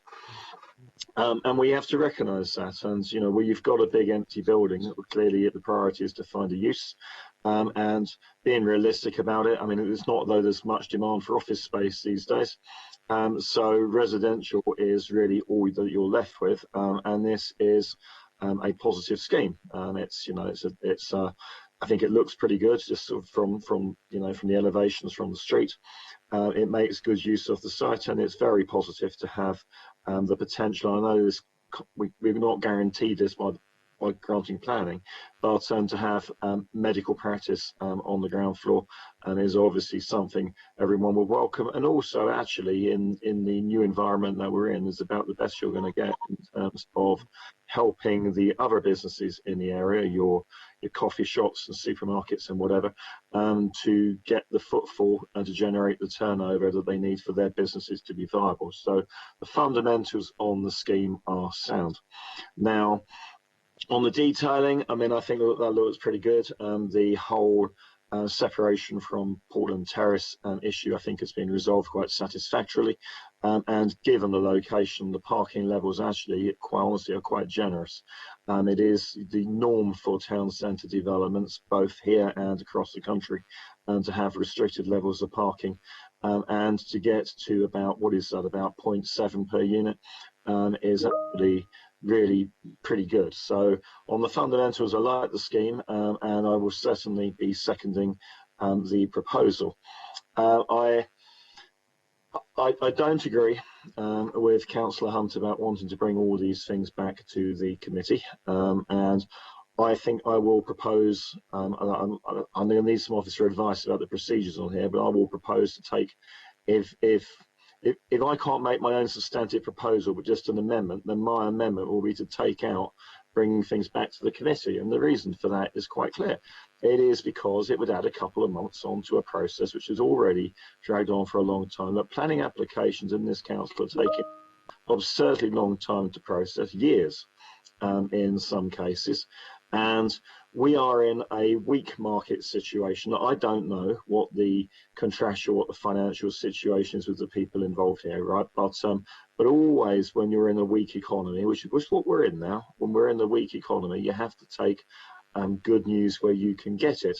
And I think that the idea that we just, we make a point of reading through the travel plan. Do you seriously think we're actually going to amend the travel plan if we read it? I mean, all we'll do is talk about it and agree. So why do we need to do that? I mean, it's just wasting time for the sake of wasting time. And even with affordable housing, I mean, you're going to get a financial viability assessment. I don't know what it's going to say, but it will say, somewhere between it can provide all the units, no units, or somewhere in the middle. And whatever it is, you need evidence to challenge that, and we wouldn't have any evidence. It would then just be speculation, unless, of course, the officer's assessment, the assessment that we're going to have done as a local authority, finds that the applicant's assessment isn't sound. But if that's the case, then officers will deal with that. So I don't see why we need to do this, and we are on a very tight timescale. I'm sure Councillor Smythe was right when she corrected me on the date, but we've got 4 months or so before this due date, and really just putting a load of roadblocks in the way I don't think makes sense. Look, this council is in some trouble with the planning, for its performance of the planning functions, and that's why we've got the presumption in favour of sustainable development, which means that where our local policies conflict with the supply of housing, our local policies not be applied. And we also now have the housing delivery test failure, which means that we will now, the buffer that we have to apply to our housing number has gone up from 5% to 20%. So all of these just pushing things back. All that actually happens is we end up with we lose power, and we end up with pressure to have more housing from the government, not less. And therefore, my view is that this is something that we need to take this opportunity now and move this one forward. And get something in the supply bank, get some jobs in the construction industry, because that's not an insignificant problem.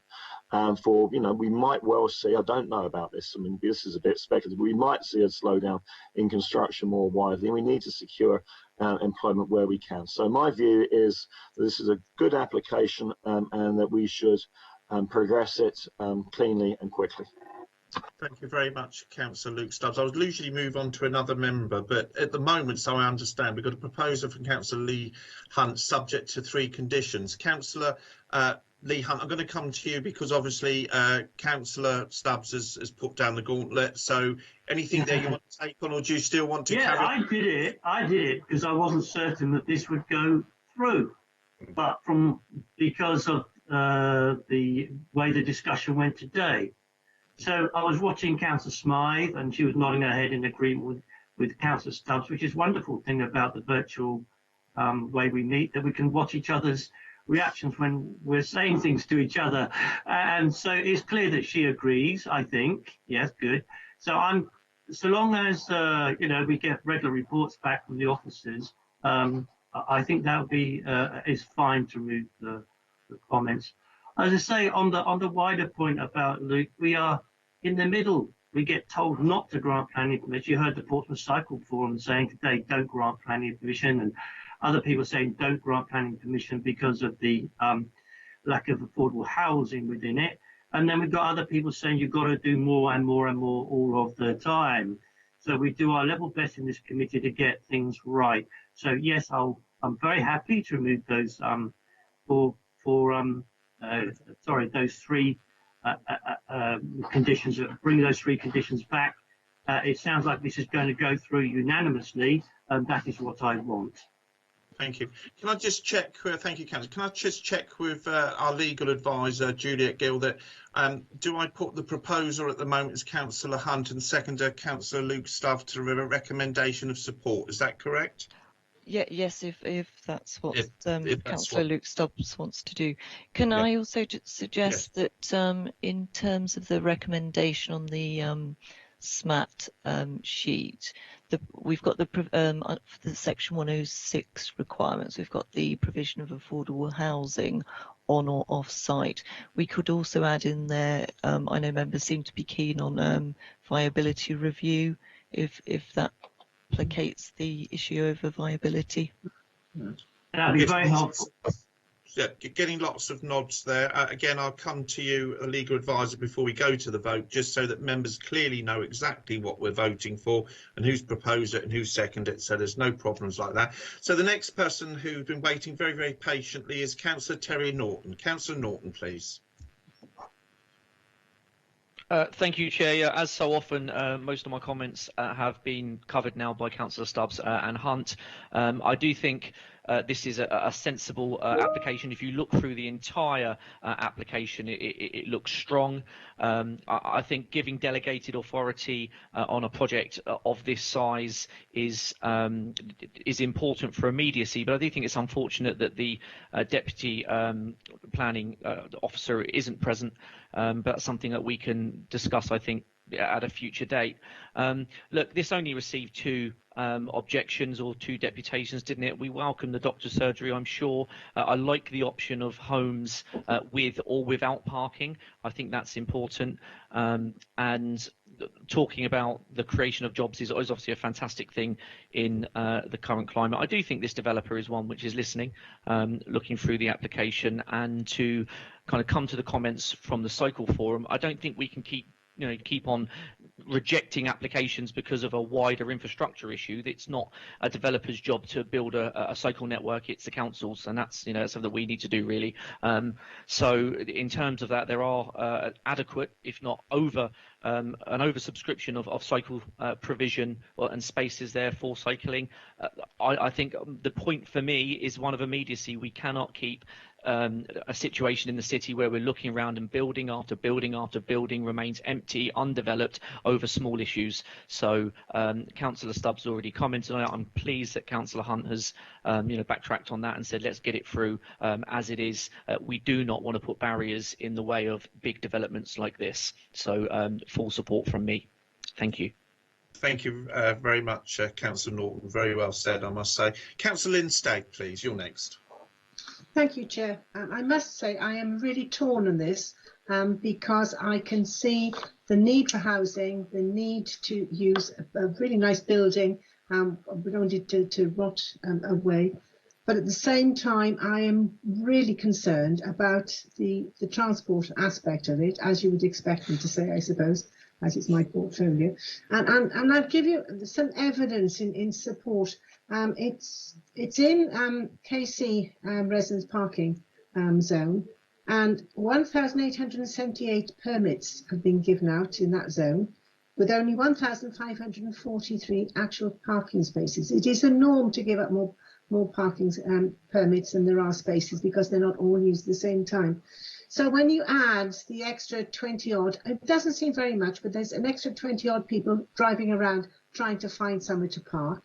And we have a major air pollution problem in the city, and we have got a climate change emergency. And I think we tend to underplay the importance of trying to keep down air pollution. I came out to this meeting, I came straight out of an air quality meeting where we were discussing aspects of air quality. And we all agreed, and this was a whole group of different people, that there are at least 5 departments that should be considering air pollution in everything they do. Transport, obviously, public health, environmental and climate change, planning and housing. And because it's not just cars that are sending out the emissions, but it's also gas and oil-fired central heating, which is why I'm asking about solar panels and ground pumps. I know it's difficult. We're not in the best place to have ground heating pumps here in Portsmouth. But I think air quality needs to be on the agenda of every department. And I think it needs to be in planning, because we talk, and this all came about the inquest on the little girl who died. If you remember, she was 9. She died in London. The inquest is the first time ever that a death has been attributed to air pollution. And I think this is something we as a city need to be addressing in every area. So that is a concern of mine, even though I will vote in favour of it, and with the conditions that have been put in. But it is something I think we need to think about long term, about putting conditions in from the word go, so that we've got to improve our air quality.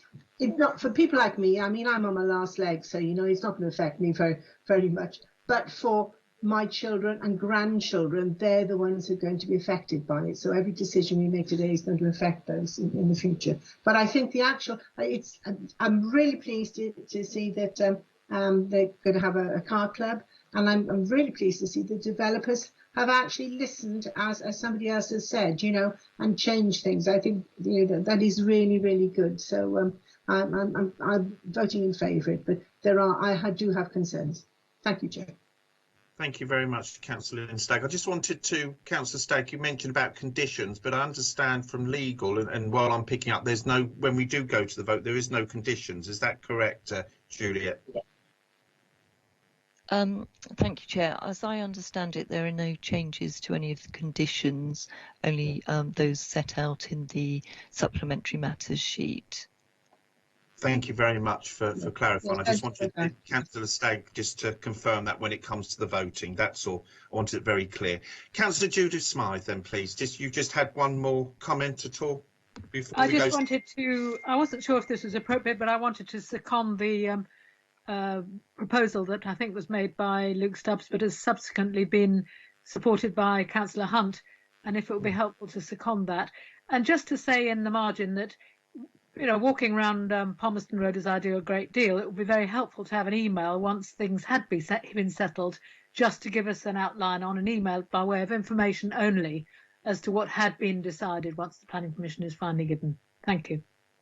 Thank you very much, Councillor Smythe. So I understand there's no more comments at the moment, so now we're going to go to the voting. So although Councillor Luke Stubbs, we are only voting, Julia, if you could just clarify on the first single thing, first of all, because Councillor Luke Stubbs said we usually vote for two things, but to do with Debenhams, but we've got to take them separately. Is that correct? Yes, that's correct, Chair.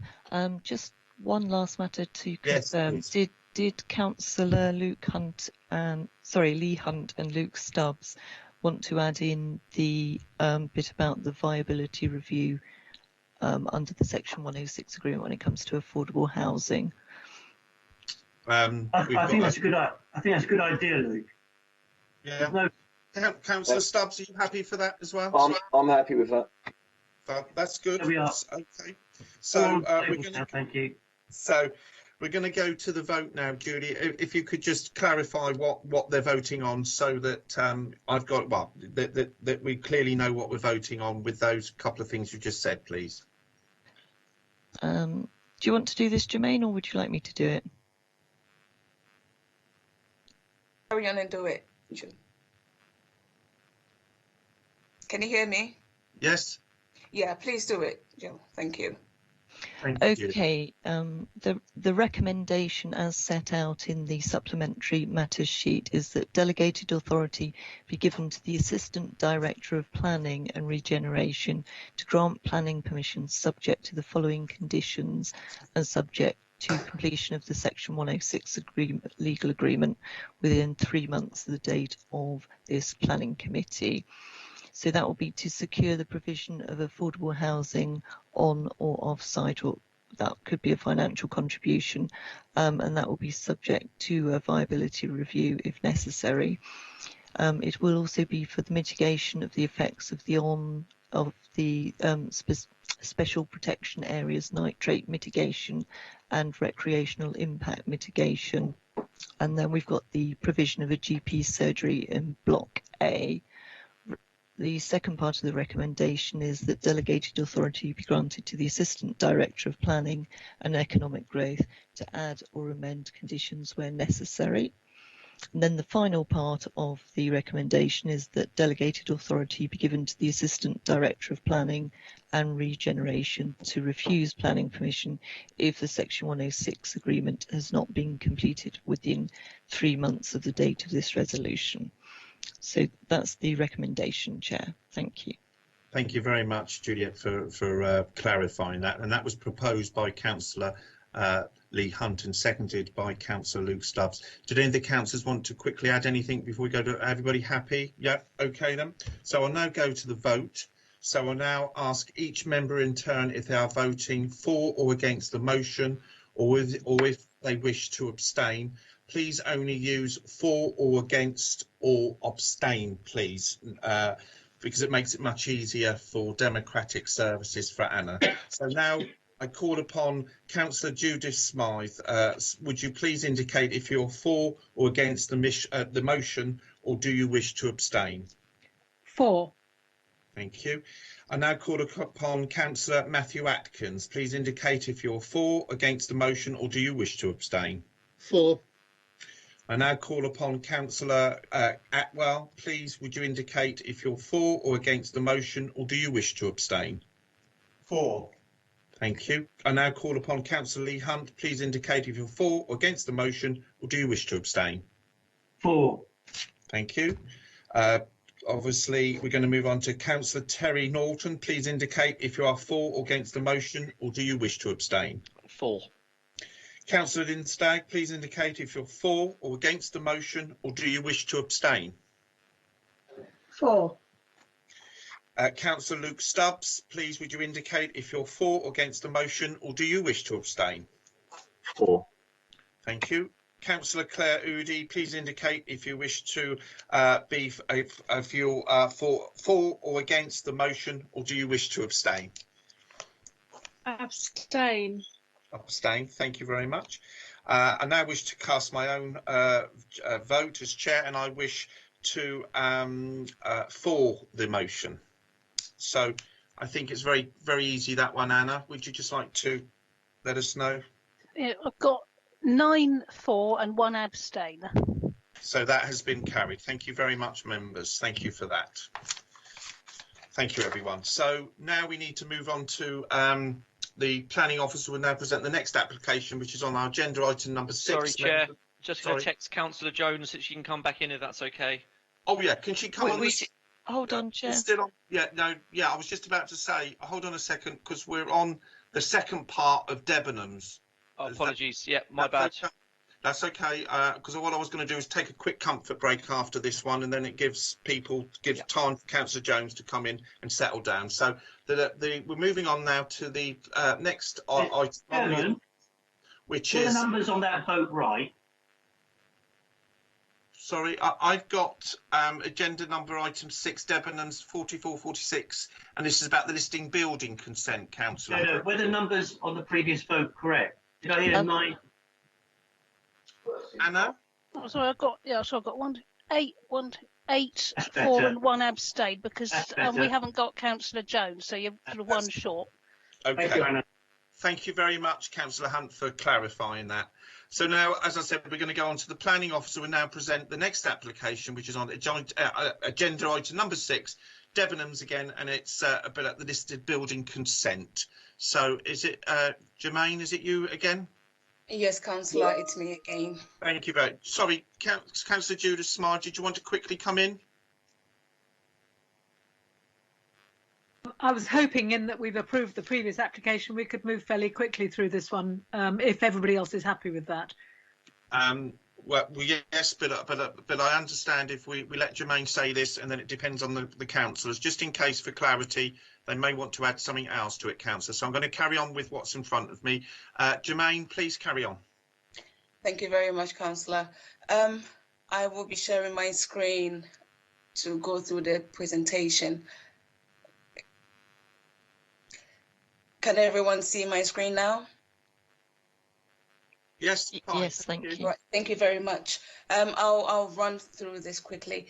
This application referenced 2000621 LBC also refers to the Debenhams site, and as part of a complete application seeks listed building consent for the demolition of a building attached to a listed building, Portland Terrace. Again, I'll show you the site context. So to the west of the site, you have Portland Terrace, which is Grade 2 listed, and then the Owen South Sea Conservation Area runs along the west and then cliffs the site to the north. There is Stanley Road Conservation Area in close proximity to the site as well. And then to the north, there is St. Jude's Church, which is a Grade 2 listed building too. As previously discussed, the rear side of the Debenhams building, it's unkempt and currently it needs some intervention to improve the environment of the area. So this aerial view shows the site as it currently is, and my next slide shows the rear at close range. The proposal seeks to demolish a two-story link building within the rear of the site, which is attached to Portland Terrace, and therefore renders that building as a curtilage list.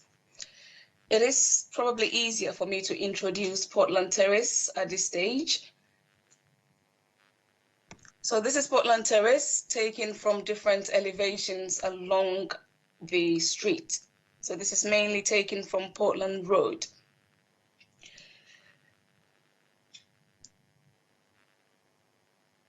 A brief introduction of Portland Terrace is it was built in the 1840s and is described as being unique in the city of Portsmouth and an excellent and well-preserved example of Regency style terrace. It was designed by Thomas Ellis Owen, the father of Southsea, and makes a positive and critical contribution to the townscape, setting and character of this part of Southsea. So these are the elevations from the front, and if you look round the back, this is how the Grade 2 listed building looks from the rear of the site. Now, the proposal concerns the demolition of this two-story unit, which is attached to Portland Terrace. Because of the way the buildings are arranged on site, it's very difficult to get a clearer picture, but if I maximize this slide, it is this little building here, which has got an attachment to Portland Terrace. So the demolition as part of the whole site development will require consent.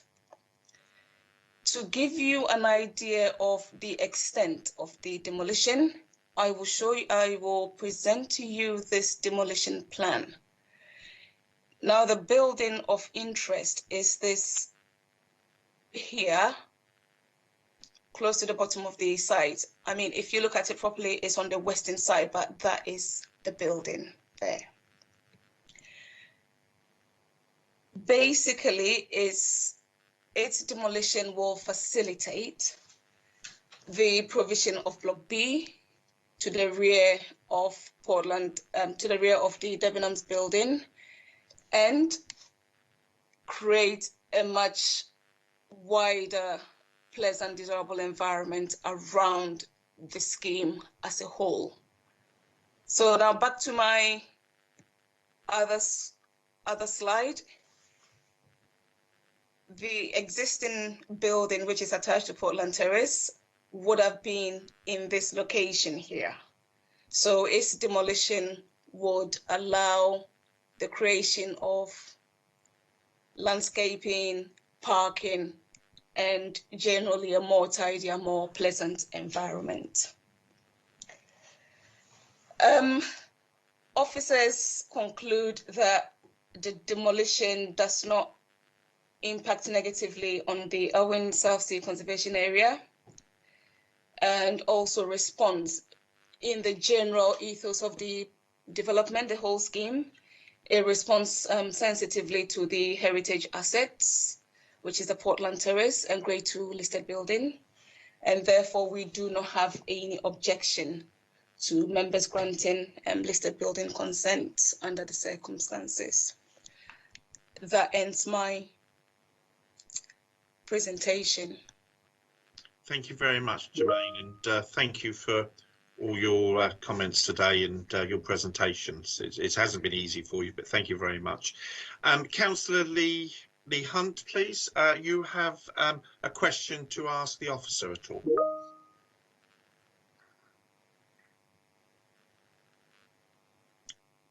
Councillor Hunt. Sorry, I thought we were I thought we were going to a comment. I'm dreadfully sorry. Sorry, we're on questions at the moment, Councillor Hunt. I'll move on then, if that's okay. Councillor Luke Stubbs, then, question to the officer at all. Yeah, sorry, I'll try to update the chat after that because I made the same mistake as Councillor Hunt. So I'm waiting just to close us. You're getting in very quick, both of you. I noticed that today.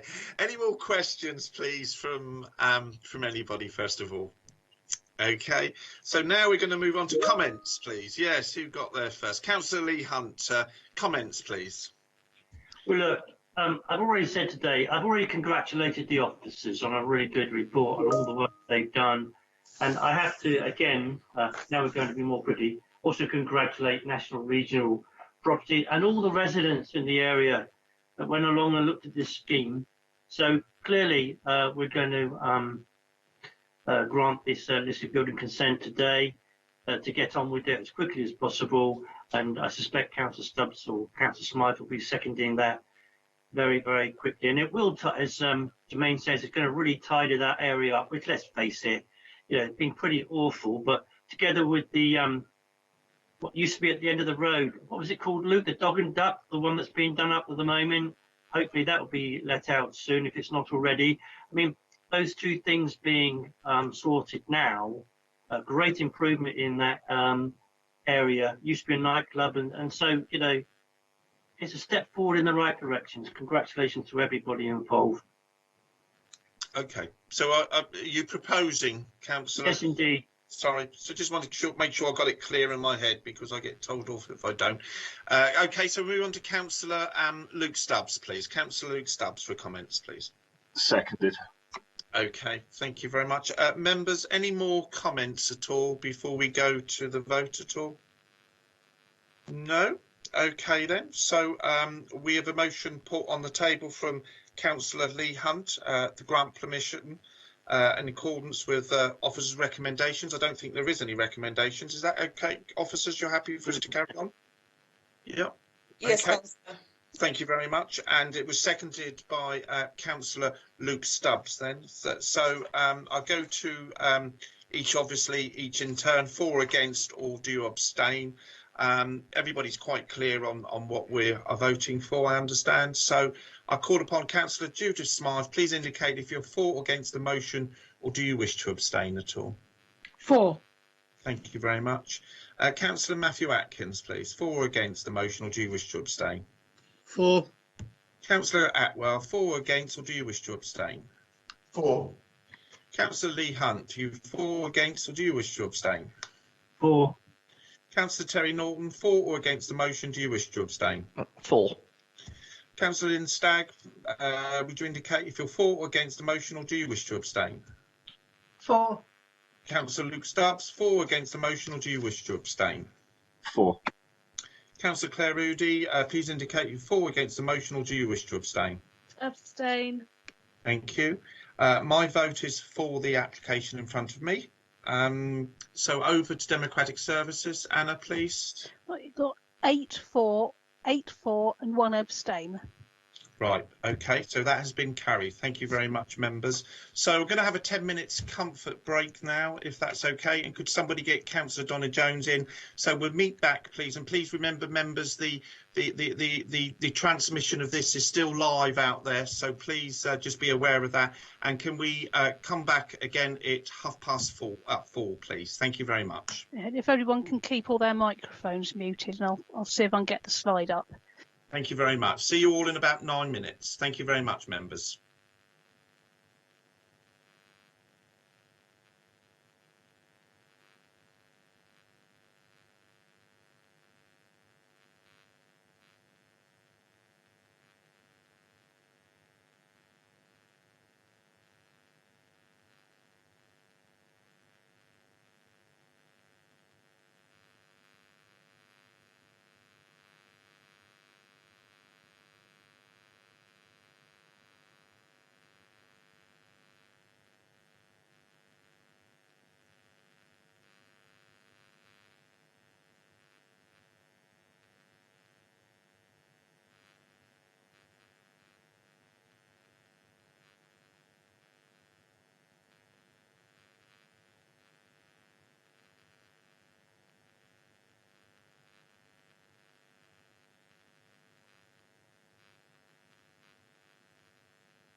Nice to see you again, Chair, after 2.5 hours. That was a nice quick one. Thank you very much, Councillor. Welcome back. I'm sorry we couldn't move it for you. I know there was a chat about moving it for you, but it couldn't be done. We did ask, but it couldn't be done because of the other officer or something had to go. So we do apologise. We tried to accommodate your needs as much as anybody. Don't worry. I've been able to do lots of emails, so it's not been a problem. That's okay. Catching up with yourself. Have we got any other four councillors ready then? And then we can get on to the next application. I'm still here, Chair. Thank you very much. I'm here, ready to go. Thank you very much. Everybody else ready? Okay. I don't want to start it and then find that they won't be able to do it because they've missed half of it or somebody else says something like that. That's the problem. Councillor Stagg, are you with us? Councillor Lee Hunt, thank you. Welcome back. Thank you, Mr. Chairman. Always with you. Thank you, Councillor Stagg. I think, is that everybody, Anna, at all? No, I think so. Just Chris checking we Atwell got back. all the councillors. I'm here, Chair. Lovely. It's just with these things, you can't start it because a councillor won't be able to vote then. That's the only thing. Everybody in? Everybody in, Anna? Yes, we got. Right, okay then. Thank you very much. Thank you, everybody, and welcome back, councillors, and welcome back, officers. So the next, I'm going to introduce the next planning officer who will present the next application. This is on agenda item number 7, and this is the registry office there, or the old registry office at St Michael's Road, Portsmouth. So who's, sorry, we've got Judith Smythe, sorry. I just wanted to say. Oh, sorry, a second.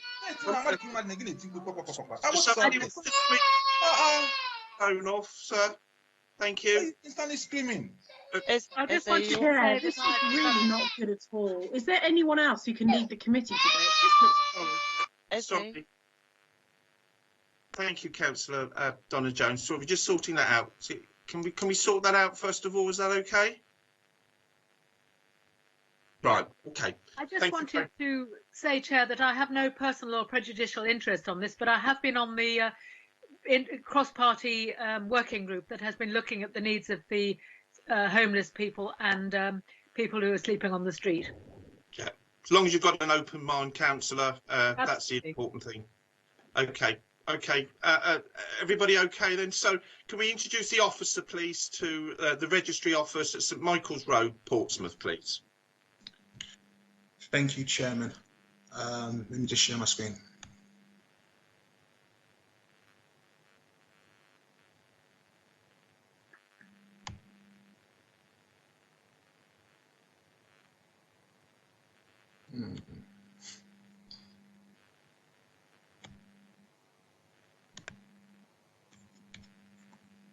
That's not sharing, is it? Not at the moment. Okay, just bear with me.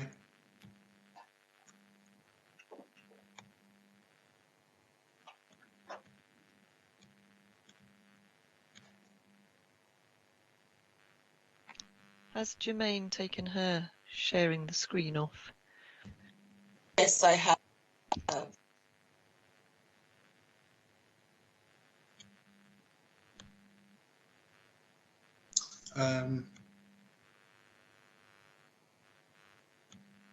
That's it. We're seeing something. That's better. That's brilliant. Yep. Wonderful.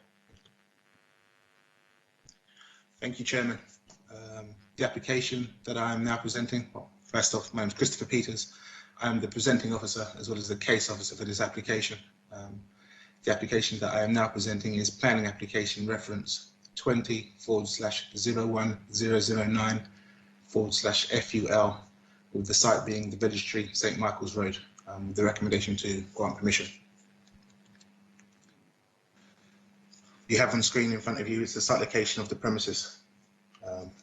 The application is for the temporary change of use of the premises from student halls of residence to interim accommodation for the homeless and rough sleepers. The proposal is required in order to address a need which is not only a corporate priority of the council, but also an emergency response to the circumstances brought on by the COVID-19 pandemic. The proposal is required in order to address a need, The application premises relates to a 2.5-storey locally listed building situated in a prominent location on the eastern side of St Michael's Road, which fronts the busy main road. Local bus stops are within 100 metres of the site, with Portsmouth and Southsea railway station situated approximately 800 metres to the northwest.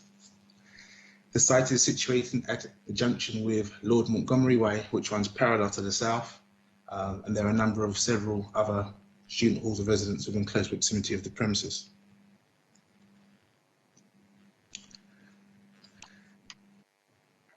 The building contains accommodation over 4 floors, inclusive of a basement and accommodation within the roof space.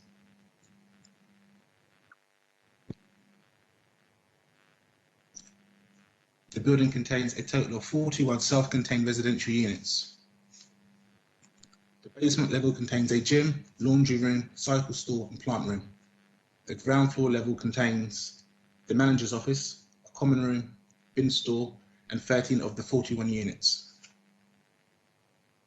The first floor level contains a further 17 units, while the second floor contains the remaining 11 units.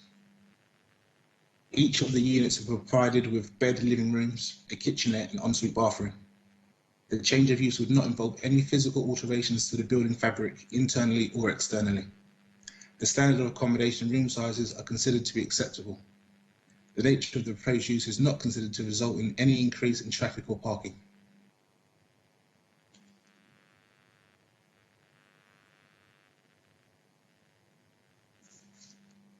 The premises are to be occupied by individuals who are first waiting to be assessed or those who are most in need of intense support. Some of the individuals who occupy the premises may still have substance misuse issues, but are to be supported by the on-site support and help of the council's public health service. Approximately half of the current residents have substance misuse problems, while a third are said to have some sort of mental health issues. Trained support workers are to be present on site 24 hours a day, initially with 3 workers being on site at all times. The security and management of the building and the escalation policies in place for the behaviour of individuals have been carefully considered prior to the use of the building. An occupation agreement for the management of behaviour of the occupants is presently in place, along with a clear eviction policy for individuals who break the rules. The development way of the housing of vulnerable individuals will provide suitable, well-located and managed accommodation for at least 41 rough sleepers and vulnerable individuals, bringing this underutilised student accommodation into best use. The recommendation is to approve the development subject to conditions. Members, please be advised that as part of the SMAP, the Crime Prevention Design Advisor full comments of the 23rd of November have been included in their entirety, which raised some initial concerns relating to the possible problems caused by residents of the accommodation, both within the accommodation and within the local area. Since these comments were initially provided, a further response from the Crime Prevention Design Advisor has been received on the 21st of January, commenting that the premises will house a fairly large number of persons and that CCTV will be an essential tool for maintaining the safety and security of residents, staff and visitors. Members, please be advised that the imposition of an additional condition is recommended, requiring that within 4 weeks of the granting of any consent, details of the location, type of CCTV surveillance measures shall be submitted to and agreed in writing by the local planning authority. Further to this, I draw members' attention to the fact that a permanent application for the change of use of the premises has been submitted to the council and is presently under consideration by officers, which will be coming to a forthcoming planning committee. Thank you, Chairman.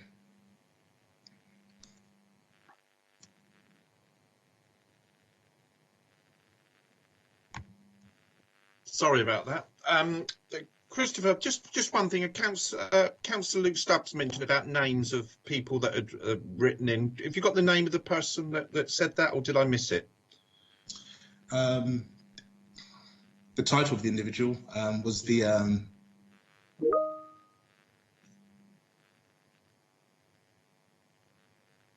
Crime Prevention Design Advisor. His exact name I'll be able to tell you in just one moment. Sorry, yeah, if you wouldn't mind. Sorry, Councillor Norton, you had a question? I'll come to you in the question in a second. Sorry, I just want to get this sorted out first of all, if I can.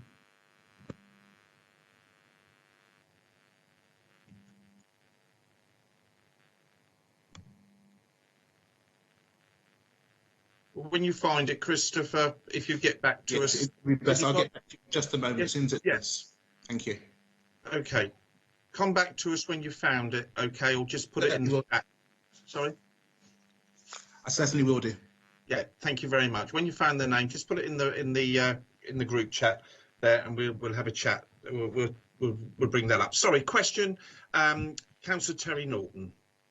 Yeah, thank you, Chair. I may have missed this. Just a quick question as to whether we have any information about the hours of operation for this building. So often with these facilities, residents are out between certain hours. Do we have any of that information? I guess it will have an impact on conservation, etc. So if we have any information, any of that information to hand, it'd be helpful. Christopher, could you answer that? My understanding is that the premises will be occupied 24 hours a day by individuals. Thank you. Thank you. That's great. Thank you very much, Councillor. Councillor Judith Smythe, please. Did you have a question at all? No? No? Okay, sorry, it might be me on the chat then. Anybody else got any more questions at all to the officers before we move on to comments? No? Okay. Christopher, did you find that name at all before we move on? Certainly did. His name's Stuart York. Thank you very much. So we can cross the T's. Stuart York, there we are.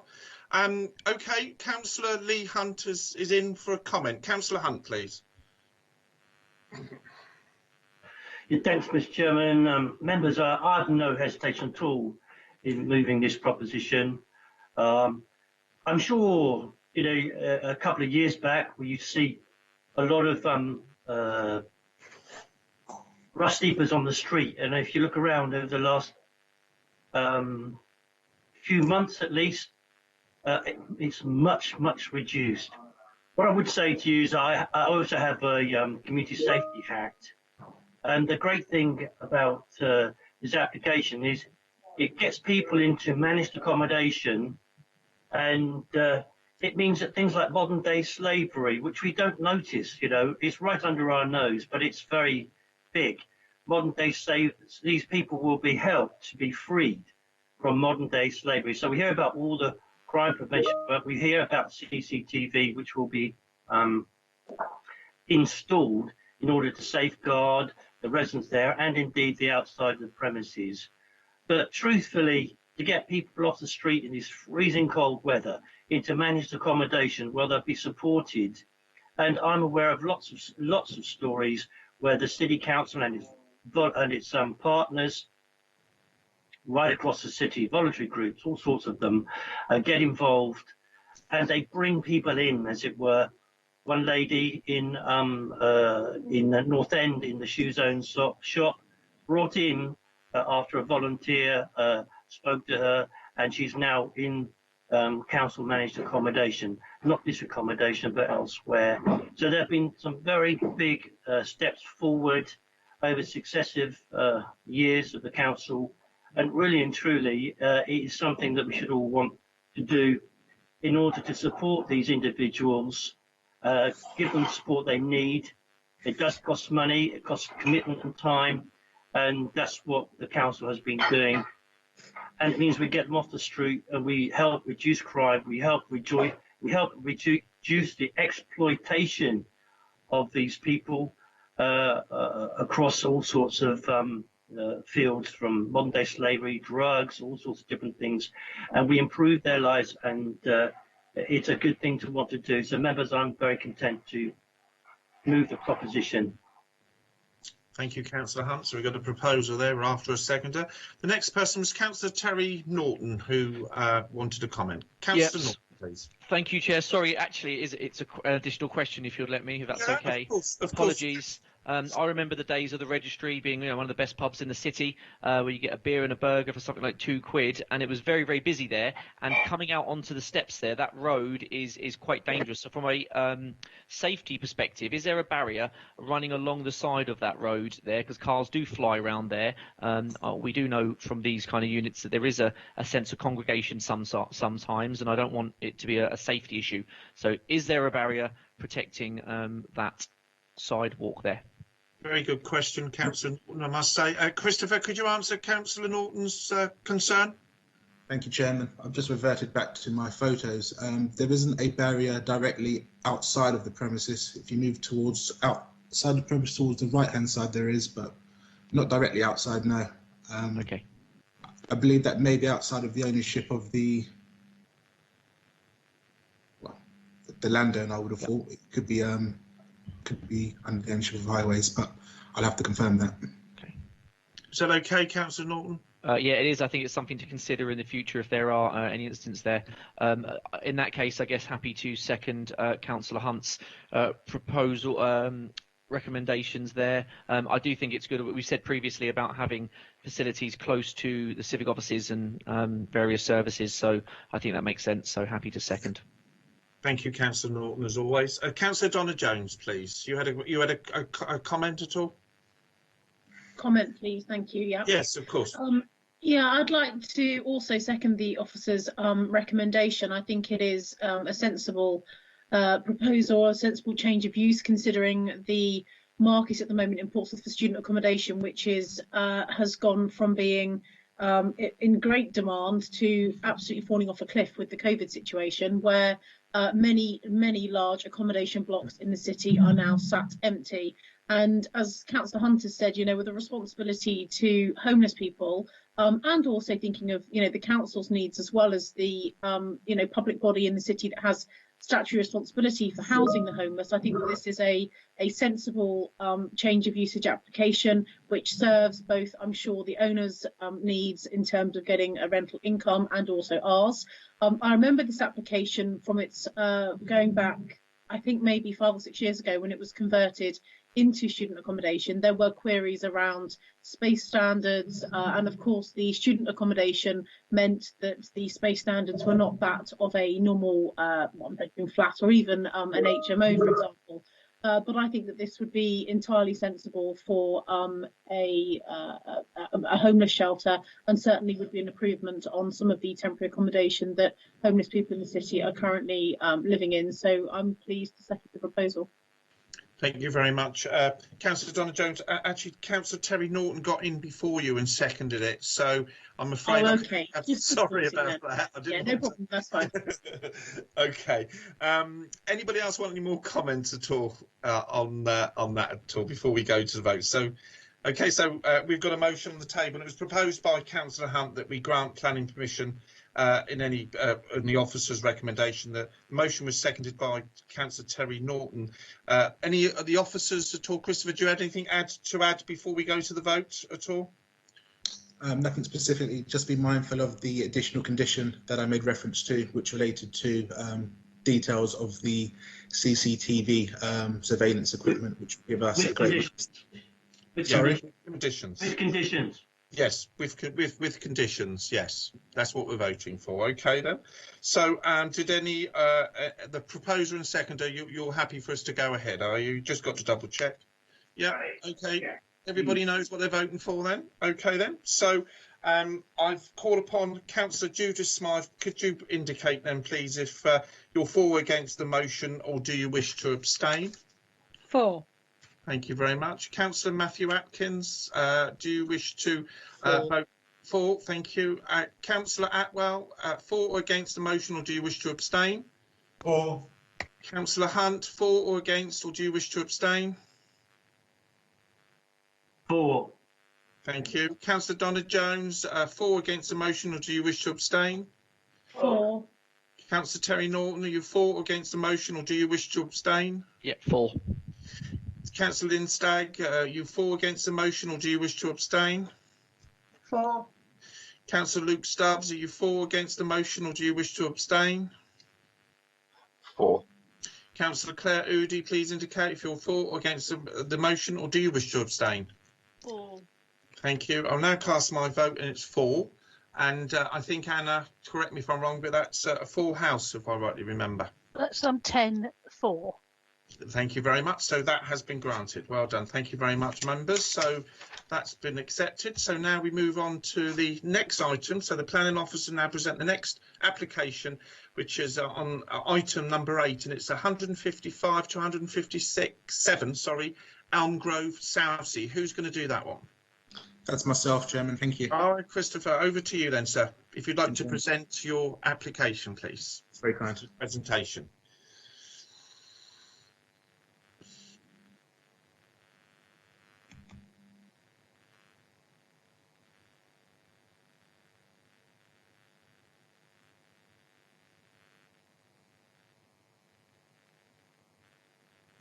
Can't see anything at the moment. Okay, I'm just working away. That won't be a moment. Okay.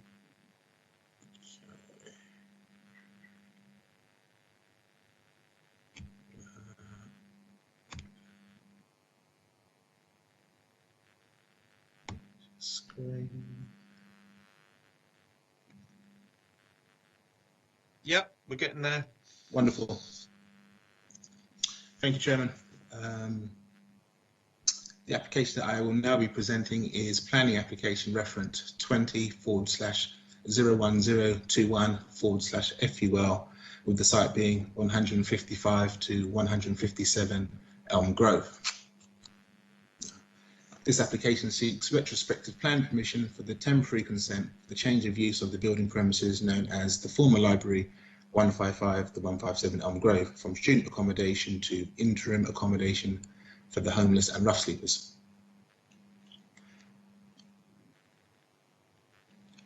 You can see on the screen, the application site relates to the red brick property in between the two lighter coloured structures, or buildings rather. The application property relates to a 2-storey brick-built building situated on the northern side of Elm Grove, immediately to the north of the junction with Albany Road and to the west of the junction with St Andrews Road. The building was previously known as Elm Grove Library prior to its conversion to student accommodation back in 2012. The site is situated within a predominantly residential area. The site also has a number of commercial uses in the site's locality. The application premises had been in use for student accommodation prior to the COVID-19 pandemic. The proposed use would still provide residential accommodation, albeit the proposals for a more vulnerable demographic. The building contains a total of 19 bedrooms arranged into a cluster of 5 apartments. At ground floor level, there are 2 3-bedroom and 1 4-bedroom apartment, while at first floor level, there is 1 4-bedroom and 1 5-bedroom apartment. Each of the units is to be used by sole occupants. The units have their own open plan kitchen, diner, living room and bathroom facilities.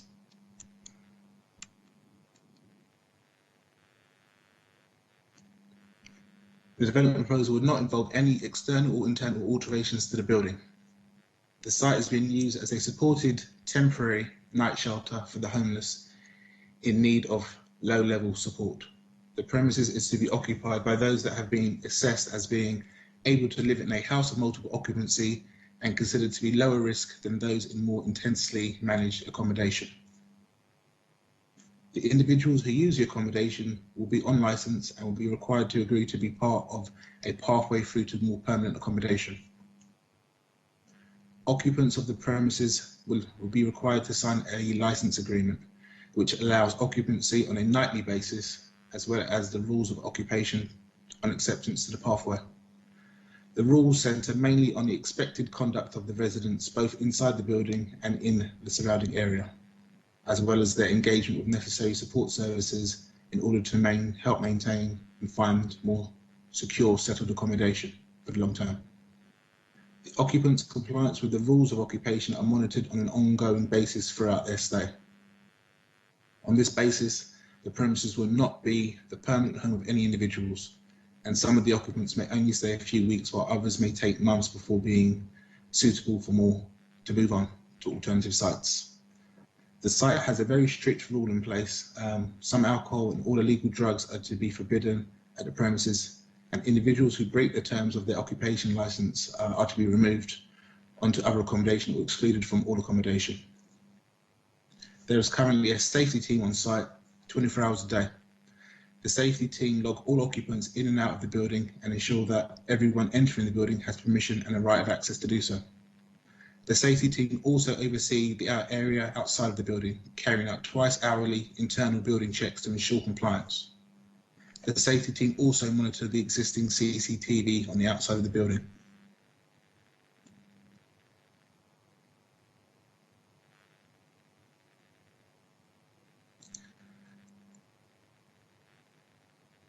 Officers consider that the presence of CCTV together with the on-site staff should ensure that no criminal activity by way of breaking and entering would occur. The 5 flats would provide a good standard of accommodation with appropriate room sizes on a temporary basis. The units would all have access to a good standard of light and outlook from the existing windows within the building. The absence of external alterations or openings within the building would ensure that no undue loss of amenity would result by way of overbearing presence, overlooking or privacy loss. On this basis, the development proposal would not result in any loss of amenity to occupiers by neighbouring properties. The development by way of housing vulnerable individuals would provide suitable, well-located and managed accommodation for up to 19 individuals, bringing this underutilised unit accommodation into best use.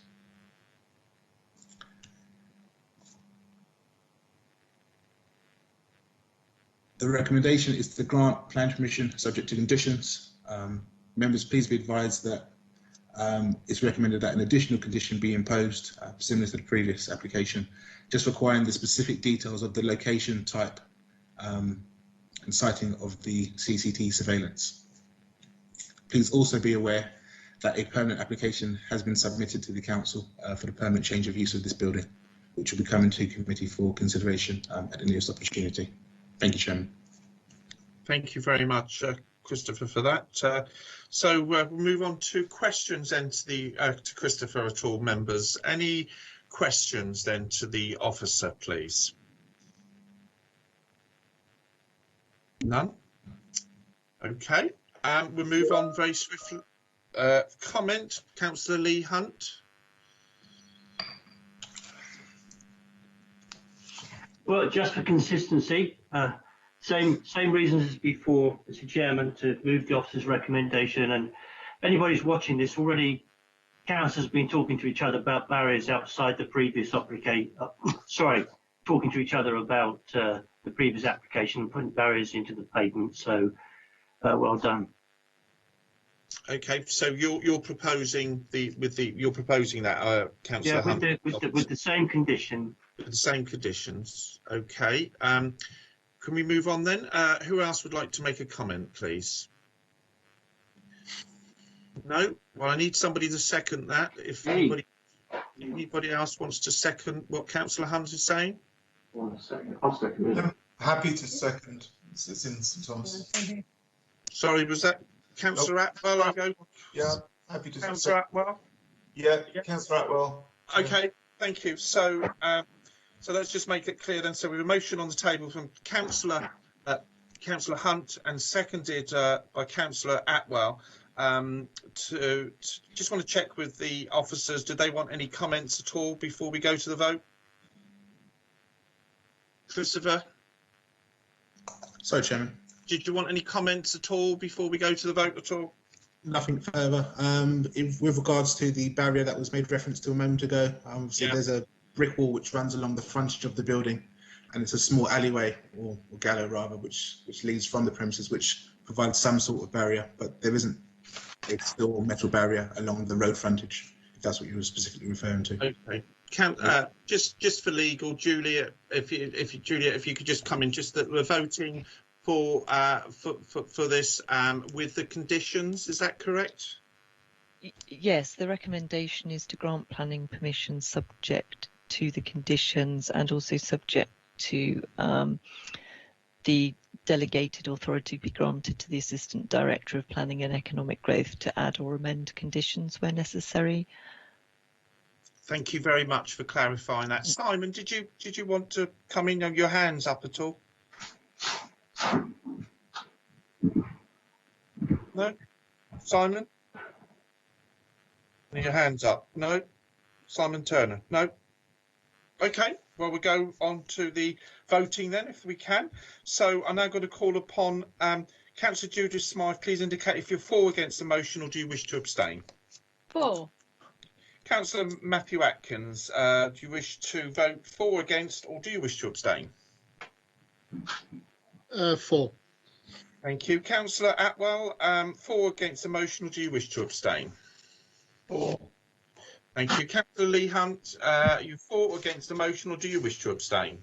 I'm for. Councillor Donna Jones, would you indicate if you're for or against the motion, or do you wish to abstain? For. Thank you. Councillor Terry Norton, please indicate if you're for or against the motion, or do you wish to abstain? For, Chair. Councillor Lyndon Stagg, please indicate if you're for or against the motion, or do you wish to abstain? For. Councillor Luke Stubbs, please indicate if you're for or against the motion, or do you wish to abstain? For. Thank you. Councillor Claire Oudie, please indicate if you're for or against the motion, or do you wish to abstain? For. And now my own vote is for the application in front of us. I think that should be quite easy, Anna. Yeah, that's 10 who are for. Yeah, so it's unanimous. So that has been granted. Thank you very much, members. So swiftly move on to the next planning officer, who will now present the next application. We're nearly there. Agenda item number 9, and it's 251 Twyford Avenue, Portsmouth. Who's doing that one? That's myself, Chair. One sec. Okay, Matthew, that's great.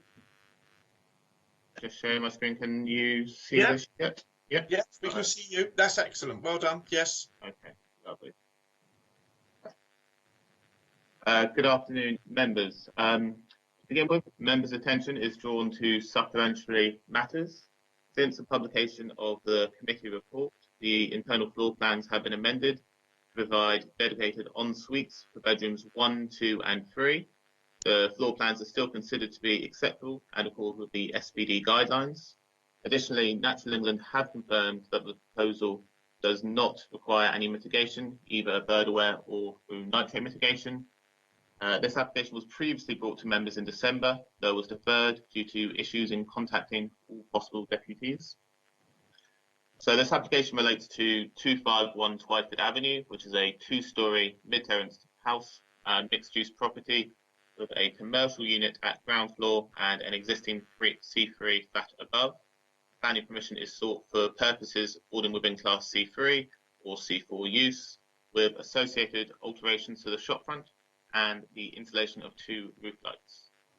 The property is located on the western side of Twyford Avenue, south from its junction with Branzian Road. The surrounding area is primarily residential, although there are a number of retail properties as well as flats within the area. Begin with, I'll talk about the HMO data. So policy PCS 20 of the Portsmouth Plan states that applications for the change of use to a HMO will only be permitted where the community is not already imbalanced by a concentration of such HMO uses, or where the development would not create an imbalance. In this instance, the 10% threshold contained within the SPD applies to a 50-metre radius around the application site. Following officer investigation, a number of flats have been discounted from the original list, and it's considered that there are 2 HMOs within 50 metres. It's noted that there's a property to the north, number 253 Twyford Avenue, which is also applying for C4 usage. This is submitted by the same applicant and is due to be determined following this item. Therefore, if both applications were granted, it would bring the percentage of HMOs in the area up to 5.12%.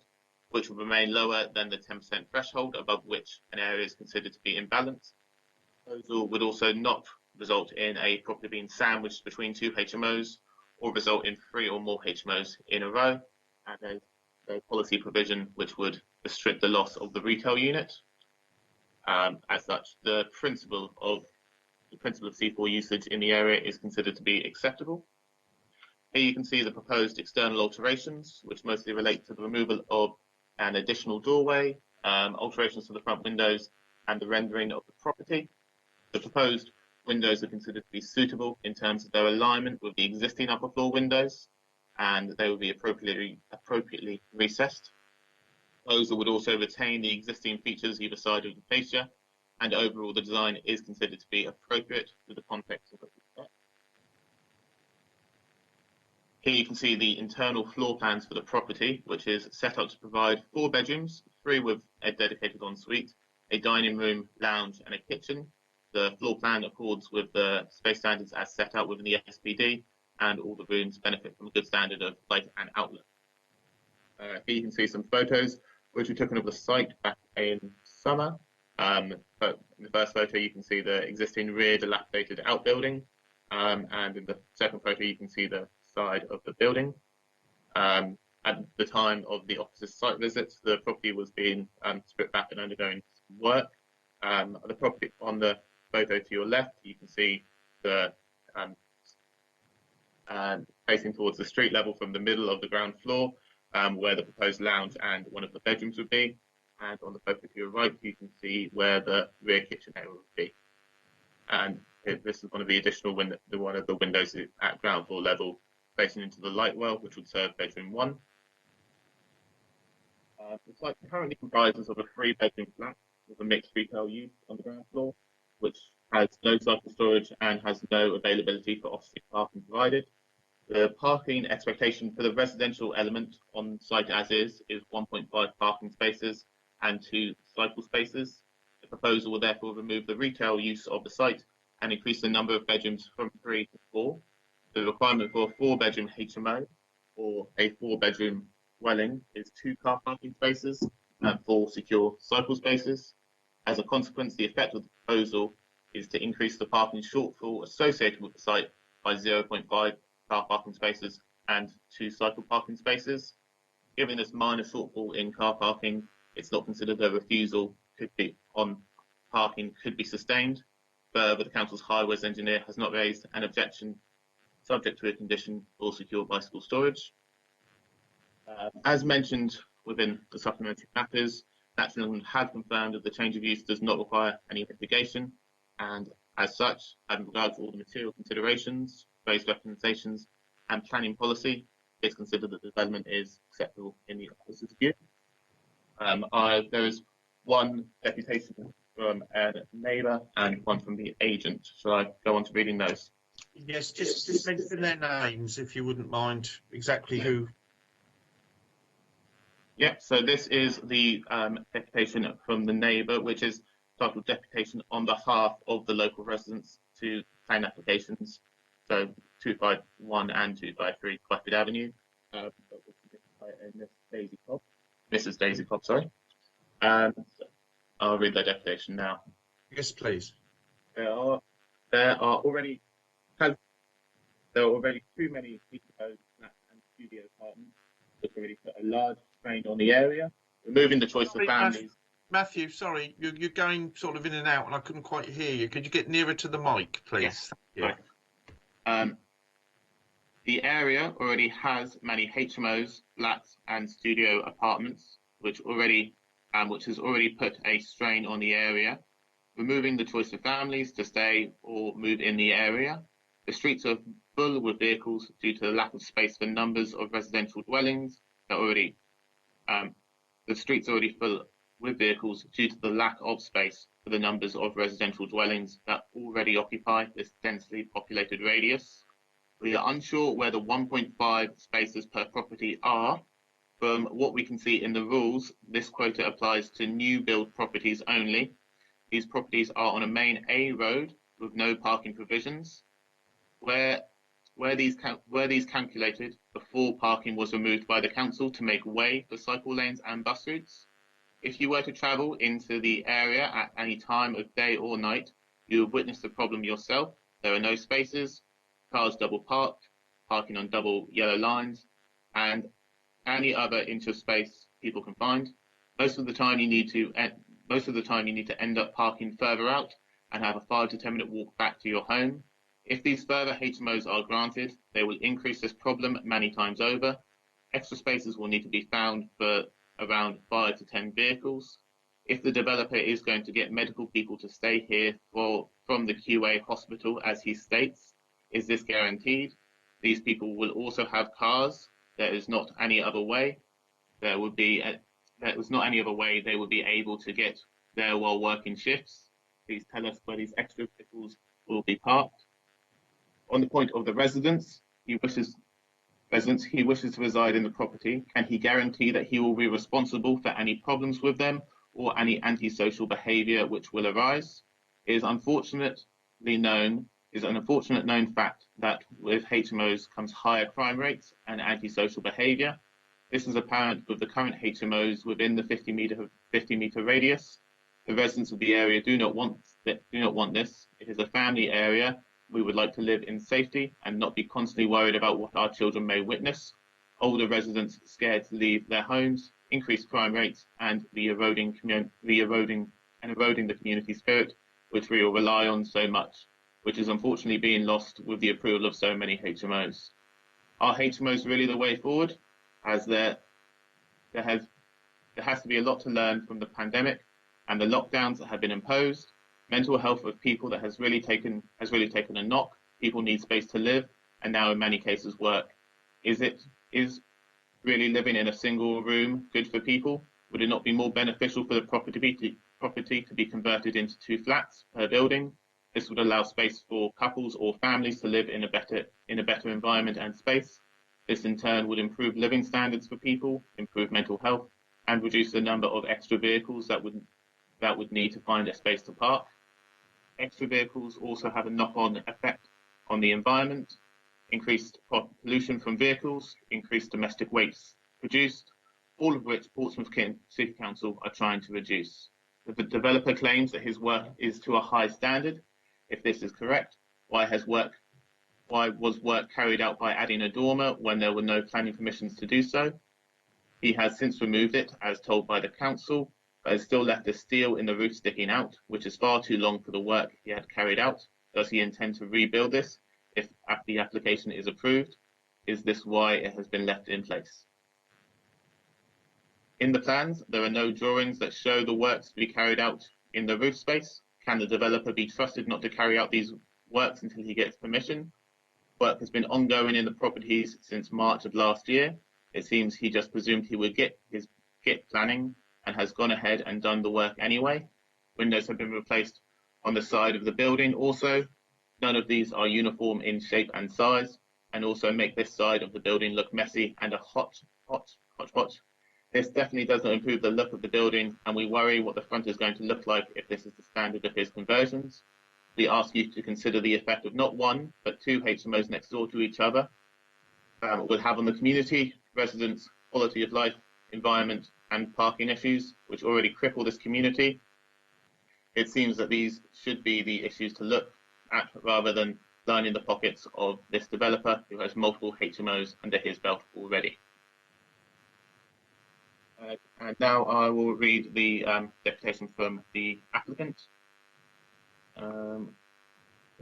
which is submitted by Apple for their agency. I have purchased a number of properties within the Portsmouth area and have spent a great deal of money to renovate each property to a high standard of accommodation, both for student and professional lets. The renovations are carried out by my own team of builders, which also provides employment within the area. Each property I renovate costs between £125,000 and £150,000.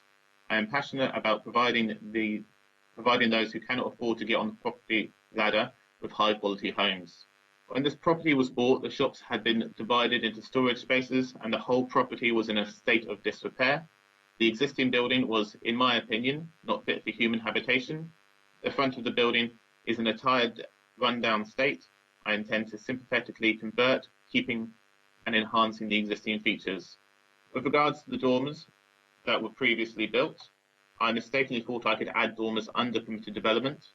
As soon as I was aware dormers were not permissible, they were immediately removed. The building, which will be providing much needed luxury accommodation within the area, both 251 and 253 Twyford Avenue, will be rented through QA Hospital, provide high quality accommodation for nurses, etc., who cannot afford to get onto the property ladder. Both properties comply with the supplementary planning document and provide far in excess of the minimum standards. All rooms are in excess of 10 square metres, all with their own shower rooms, while also providing spacious communal areas. I also intend to board the loft area with accessible steps. The loft benefits from some natural light by the way of the Lux windows, provide each tenant with a safe weatherproof storage area. Whilst I fully sympathise with the concerns of the neighbours with regards to noise, the existing property would have housed a similar number of occupiers. It is hoped that this higher standard of conversion will attract professional tenants. My properties are fully managed and complaints are dealt with immediately. Having read the objector's deputation, I would like to note that the property is situated on a main bus route and surrounded by various local amenities. Any future occupier would not necessarily need a car. The parking demand would be similar if the property was a large family home with older children. The proposed scheme would require significantly less parking than the mixed retail or C3 use currently in place. I feel that this planning committee should be looking to encourage high quality conversions of rundown neglected properties within the area. There is a huge need to provide homes within the area which are suitable to live in. To refuse such an application today, thus taking it to the inspectorate, will only waste valuable time, resources and money. With the utmost respect, I urge you to agree with the professional planning officer's recommendation for approval today. That's all the applications. Thank you very much, Matthew. Very nicely put. Thank you very much. So now we're going to move on to questions from members, which will be directed to Matthew. Anybody have any questions, please, to the planning officer? Councillor Lee Hunt, a question, please, to Matthew, please. Could you switch your microphone on, Councillor? Sorry. Thank you. Thank you very much for your report. Matt, can you talk to me about the car parking standards of 251, and then because it's the next application 253, and then the car parking standards that we might want to see with 251 and 253 now compared to what perhaps they once were, and what the rules are around the requirement for parking standards. And is this a new build or a conversion, and do the new rules apply to this particular property? Because, you know, Mrs. Cobb pointed out, I think even in her deputation, she's clearly looked at things very closely indeed, and good for her, and commented on how there was a difference between what we see today and new build properties. Could you comment on those and tease it out? Yes, no worries. So the existing property as a 3-bedroom C3 flat and with a commercial unit at ground floor. To look at the parking standards SPD, the number of bedrooms needed for a 2 or 3 bedroom flat is 1.5 car parking spaces per dwelling, and 2 cycle parking spaces per dwelling. Just further conversions relate. If you go on page 8, it says where the proposal is for a conversion or extension of an existing residential use, excluding sheltered accommodation and nursing rest homes or similar uses, the expected standard that will apply will be the difference between the current number of bedrooms and the proposed number of bedrooms. For example, if a planning permission is sought to extend an existing 3-bedroom house to create a 4-bedroom house, the expected standard will be an additional 0.5 spaces. Quite similar to that example, it's an existing 3-bedroom C3 flat, which has an expectation of 1.5 car parking spaces, being changed into a 4-bedroom C4 HMO or 4-bedroom C3 dwelling, which has an expected car parking requirement of 2 spaces. So it's 0.5 difference overall. Sorry, it's difference of what, Matt? 0.5 car parking spaces. Just to go on to 253. That, 1 second. If you want to go over that quickly. Give me a second, I made a note of this. So number 253 is slightly different, as its existing use comprises a 4-bedroom flat with a mixed-use commercial element, and would be proposed to turn into a C3 or C4 4-bedroom dwelling. Sorry, can I stop you there, because we've got Peter, who obviously is advising us. He's asked to speak. So Peter, did you want to add something, or are we doing anything wrong? Hello, Chair. No, Matt's entirely right with regard to the residential element, but what we're not picking up on is the parking requirement for the commercial elements, which will be lost as a result of the proposal. And the parking standards don't define a parking requirement per floor space specifically. Rather, they require commercial developments to be assessed individually, and we need to make sure that we don't lose sight of the parking demand of the commercial elements, which will no longer arise as a result of this application.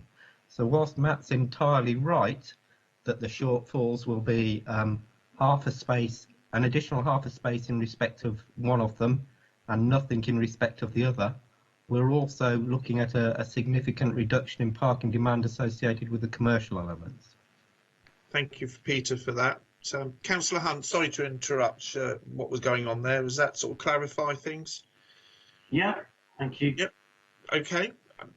Can I move on if that's okay with members? And yeah, okay. I'm going to got Councillor Lynn Stagg. You can always come back, Councillor Hunt. Councillor Lynn Stagg, please. Any questions? Yes, my usual question, Chair. Solar panels, are there going to be any solar panels put on the roof? And also, I know there's a mention about secure cycle storage. Would that be a condition as well? Matthew, can you answer those two concerns from Councillor Lynn Stagg, please? I can certainly answer the question around cycle storage. Yes, there is a condition on the proposal to provide for bicycle parking spaces, so for each application, just to both at the moment. With regard for solar panels, it's not included within this application. Don't know if Simon or Eze wants to talk a bit more about it. Do any of the officers want to add anything about solar panels? Simon Turner, please. You've got your hand up. Simon.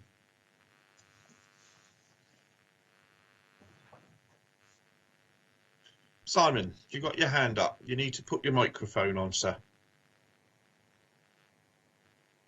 Thank you, Chairman. I'm sorry, this has happened twice now. My computer's very slow, and I press it to come off, and then it doesn't, so I do it again, and it, yeah. Apologies, do bear with me. Thank you, Councillor Stagg. We don't normally attach this sort of sustainable energy condition on a small development like this. I was just trying to draw up our policy to check to see whether or not we specifically say it's only for a certain size development upwards. But also to bear in mind, it's the conversion of one sort of residential use flat and a ground floor retail to another sort of residential use. So it seems somewhat onerous, perhaps, in this instance, to require it. There will still be the building regulations that they'll need to adhere to for all sorts of other heat retention, insulation, water efficiencies, and so on. So the building regulations will still do a good job for sustainable construction and energy efficiency. Councillor Stagg.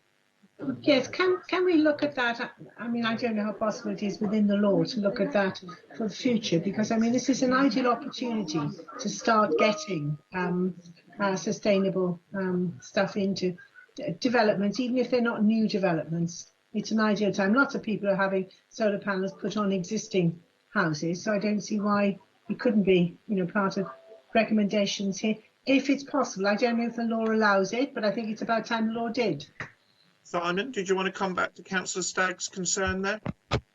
Gladly. Thank you, Councillor. We'll take that away. Have a word with policy colleagues, and we'll come back to you separately. Thank you. Thank you very much. Thank you very much. Although I've got Councillor Hunt, but I've also, before Councillor Hunt, I've got Councillor Matthew Atkins, please, and then I'm going to move on to Councillor Hunt for questions. We're still on questions at the moment. Councillor Matthew Atkins, please.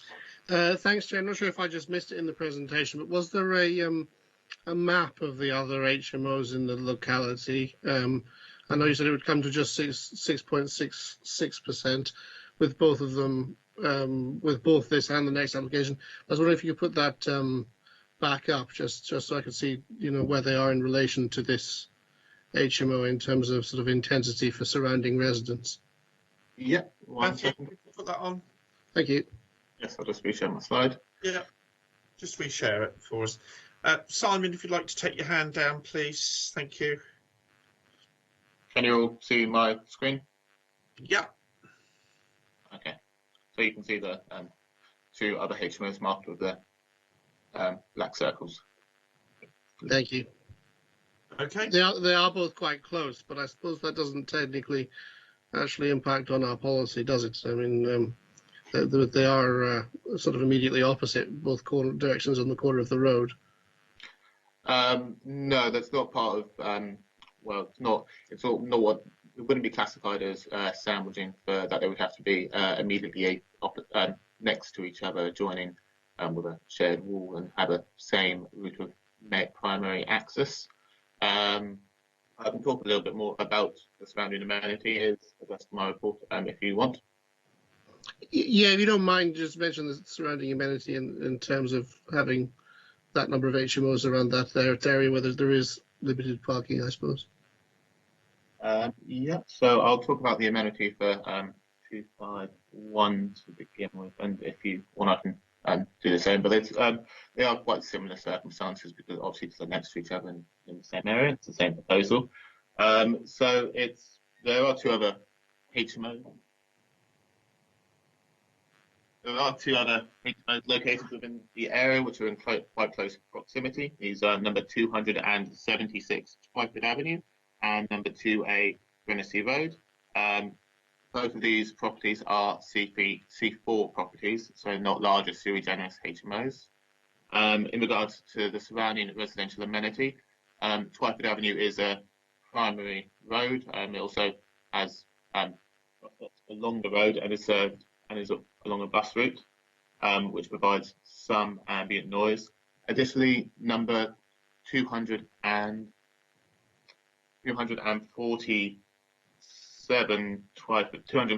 Twyford Avenue is a takeaway, which provides an existing level of ambient noise throughout the evenings and afternoons through takeaways, collections and deliveries.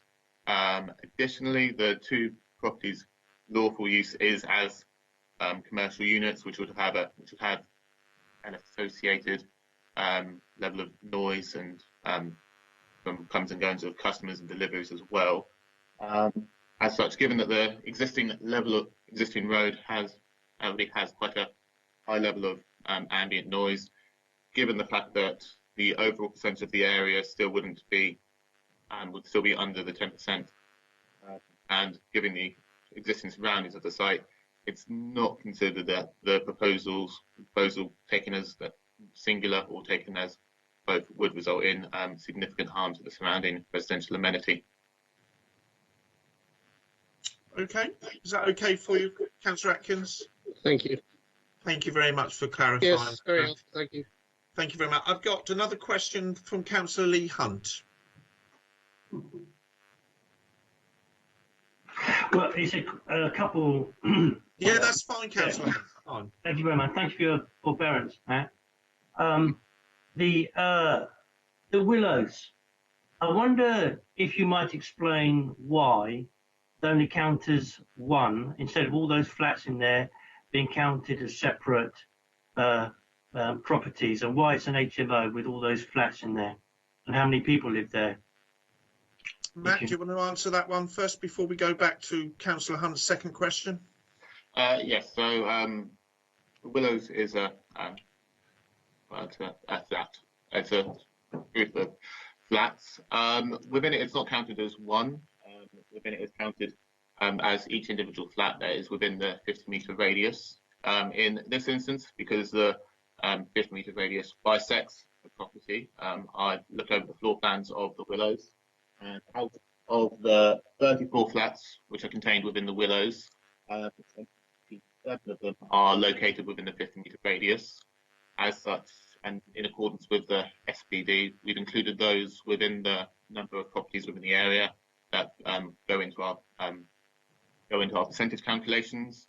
We've also, in the original list, had removed Harrison House, as the line doesn't intercept any of those flats, or 167 to 177 Stamshaw Road, or number 1 to 15, the other flat block you can see at the bottom left hand of your screen. Yeah, well, that's interesting. Matt, or anyone, when would we start bisecting properties to consider whether or not they were, because this is a large property, when do we start bisecting them in this way? Matthew?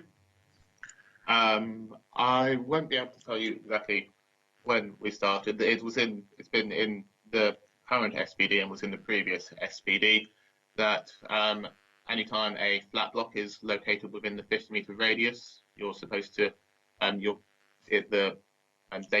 given the data, which is the list of all of the flats within the community, as that's what the program picks up.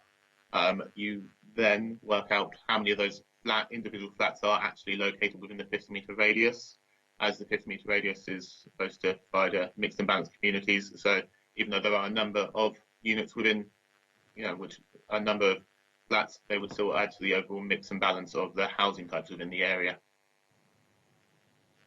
Okay, Councillor Hunt, any more questions to the officer, please? Yeah. So we got 31 blue dots, Matt, am I right? No, 34, 35. And the 7 properties within the willow. So you've taken them all into account when you worked out the HMO count? Yes. So you take the number of properties which are located within the 50-meter radius, and any flat blocks, you work out how many flats are within the 50-meter radius.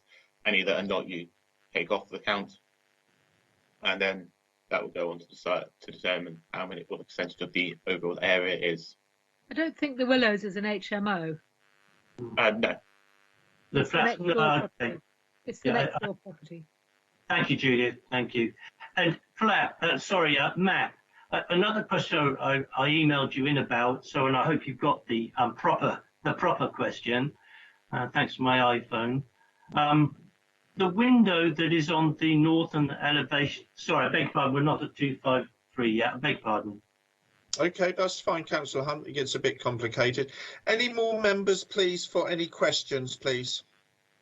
No? Okay, we're going to go on to comments now. And any councillors wish to add a comment, please, to the application?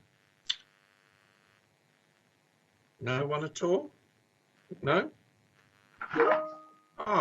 Councillor Lee Hunt, then. Yeah, thank you. Well, it's just...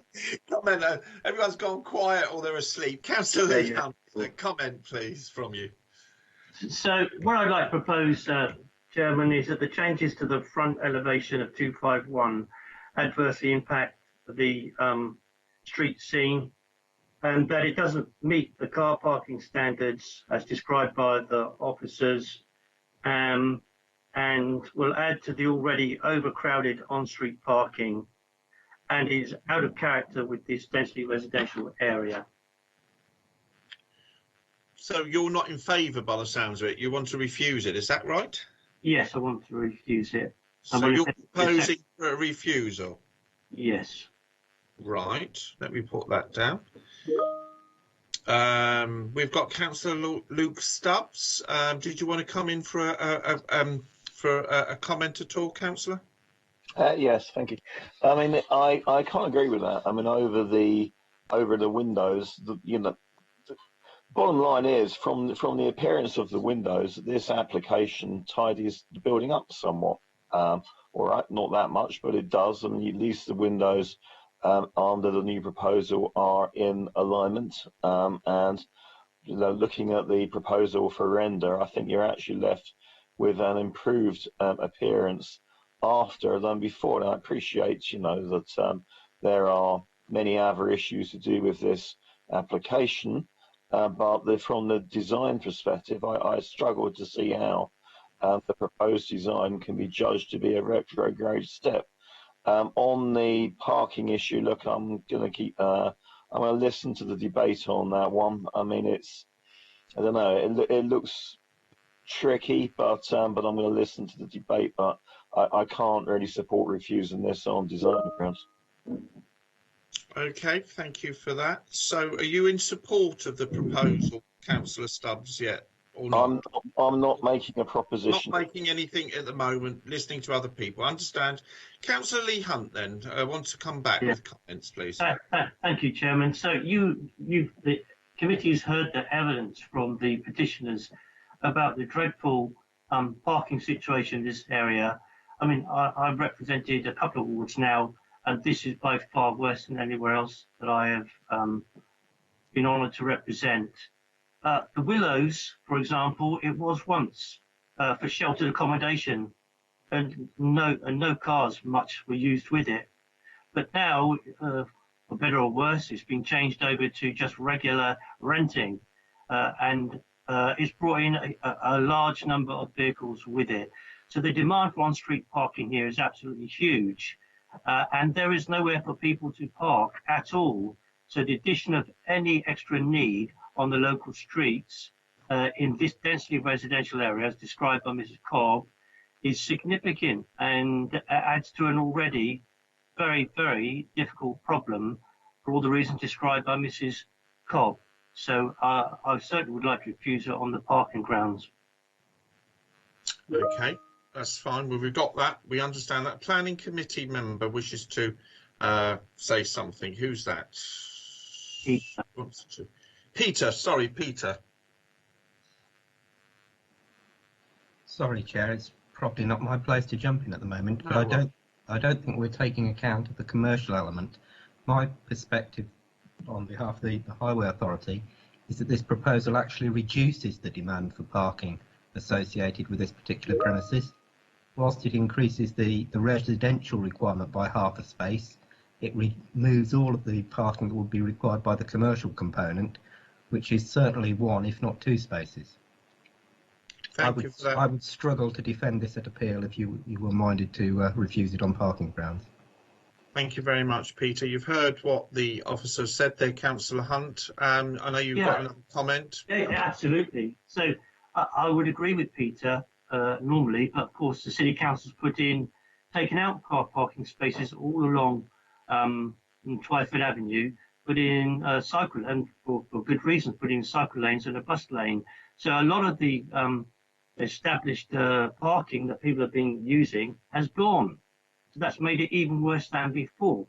So to put any more pressure on parking after the council has removed parking for local residents, even for the good, and we all understand why, we do get that, provide bus lanes and cycle lanes, we really get that, and we did cause a fuss about that.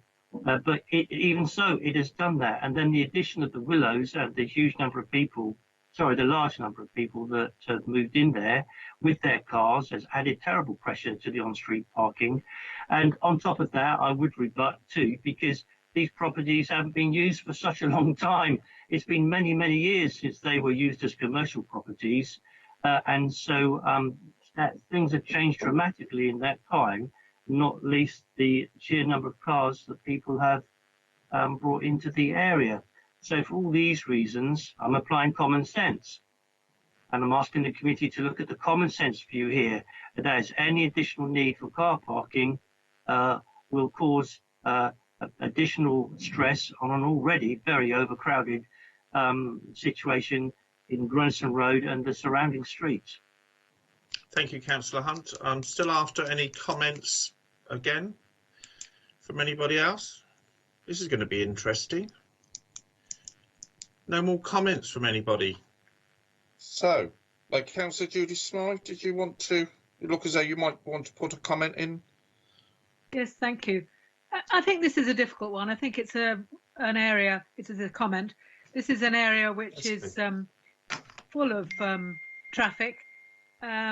If these are to be rented, to people who need homes, and they've got public transport very near, they may just be, like so many citizens nowadays in our dense city, deciding to do without cars. And actually that is the objective of the city overall, is to reduce car usage around the place. People will accept these properties at free will, and they'll decide there isn't any parking, it would be too difficult, and not have a vehicle. I'm glad they've the cycle storage there. It certainly seems to improve the corner of the street scene immeasurably. I'd like to balance it out, and although I understand what Councillor Hunt is saying, and move to an approval. Thank you very much. Councillor Lee Hunt, please. Well, not that I don't know how it will turn out, but if it will help, I will remove the objection to the design and look at the parking situation, because that is critical, and clearly that came out in the petitioner's objection. So I object on car parking standards. Okay, that's what you're doing so far. We've got Councillor Terry Norton, please. Yes, Councillor Norton. Thank you, Chair. Yeah, no, I think I'd probably do shadow the views of Councillor Smythe on this one. Look, this again, immediacy is key, isn't it? There's the two buildings that have been, or a building that's been left abandoned for some time. We must do something to ensure that these buildings are occupied. I welcome the developer saying that these will be for NHS workers, although we can't, guarantee that. It's welcome. I just think on parking grounds, it's going to win on appeal. Probably on the other grounds, it will win on appeal as well. So are we wasting our time objecting to that? I understand why Councillor Hunt feels that he should object to this. It's in his ward, but are we really? Is this going to win on appeal? Probably yes. So I think I'd like to second Councillor Smythe's recommendation. Thank you. So far, I've got a proposal for Councillor Judith Smythe and a seconder for Councillor Terry Norton to approve the planning application. I've also got refused the application at the moment. I've got Councillor Lee Hunt, who's looking for somebody to second that. Councillor Lee Hunt, you wanted to comment? Yeah, I'll go for my last stab at this by the sound of it. Yeah. The thing is, you see, both Councillor Smythe, I'm very grateful for the informed debate today, and Councillor Terry Norton agree they want to put it through. But the trouble is, Councillor Smythe wants to put it through on the grounds, and bless her, on the grounds that these people probably won't have vehicles. But Councillor Norton would like to put it through on the grounds that these people will probably be nurses at the QA. These nurses work shifts, and they work all days and night. And public transport does not go up to the QA in this way regularly.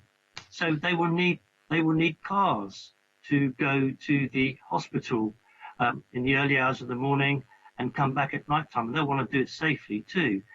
And it's very difficult. And if they are going to come back in the early hours of the morning, they are not going to find anywhere to park. They're going to have to park a long way away, probably up in the Mountbatten Centre car park. Now, that's a long way for a woman to walk at night time or in the early hours of the morning on their way back to Grunison Road through a dark alleyway, fields and streets. So I'm very, very, very concerned about this, and I'm sure the committee are listening, and I know how they're thinking, but there you are. That's why I'm making this plea to not have this XMO here. Even if we've got Councillor Luke Stubbs. Yeah, thank you, Chairman. I mean, so, actually, for me, I mean, often if we didn't have to deal with planning policy and we could just deal with things as we like, then for a lot of these HMO applications, actually, particularly in areas like Fratton and some of the older parts of older Victorian properties, the thing which always concerns me, which you could never do anything about, is about noise, and there's about sound insulation. And the fact of it is that I don't know, obviously, specifically about this building, but in general, for a lot of older properties, and noise travelling through buildings is a real problem, and that it would be nice if we could do something about that. It's never been possible. I do have a lot of sympathy with what Councillor Hunt is saying about parking, and yeah, I recognise, it's severe problems in that part of Sandshore. I think what I'm going to do is, if it's just on the parking grounds, I'm prepared to formally second Councillor Hunt's proposition. I'm not even committed to voting for it yet. I haven't made up my mind because I can see the problems. I mean, I understand why the impact further house and multiple occupation development will have in this area. And on the other hand, we've got policy on the other side, but just so I'm sitting here torn over this, but just formally, so that he's got a proposition that can be voted on, I will second Councillor Hunt's proposal. Thank you, Councillor Luke Stubbs. So it's 50-50 at the moment, according to this. So you're voting for refusal. So you're seconding Councillor Not necessarily. I'm seconding. As I said, but I am seconding the proposal just so that it can go to a vote. Right. Okay. So sorry, Juliet. Just so that I know. So I haven't got anybody for Councillor Hunt yet. Is that correct? No. No. Okay. So that's going to fall if I can't get anyone else for him, I'm afraid. Is that correct? No, it's not. I mean, so it is perfectly legitimate for me or for any of us to second the proposal. We're not then bound to vote for the proposal now. So I haven't made up my mind. I'm keeping my options open here. Okay. So, but I am prepared to be a seconder. Right. Okay. I just need clarification, Councillor Stubbs. That's all when it comes to the voting. That's all, just so that I've got it 100%. So any more people want to add any more comments before we go to a vote of some sort in a minute? So just for Jill's yes, record, it is on car parking standards. Right. Okay. So Jill. So Juliet, sorry, Juliet. I've got to vote. Yeah, I've got to vote for the proposal for Judith Smythe. Is that right? And Councillor Terry Norton first. Is that correct? Yes, that's correct. Okay. And that's the first thing. So could you just repeat it, Juliet, if you don't mind, please, what we're voting for?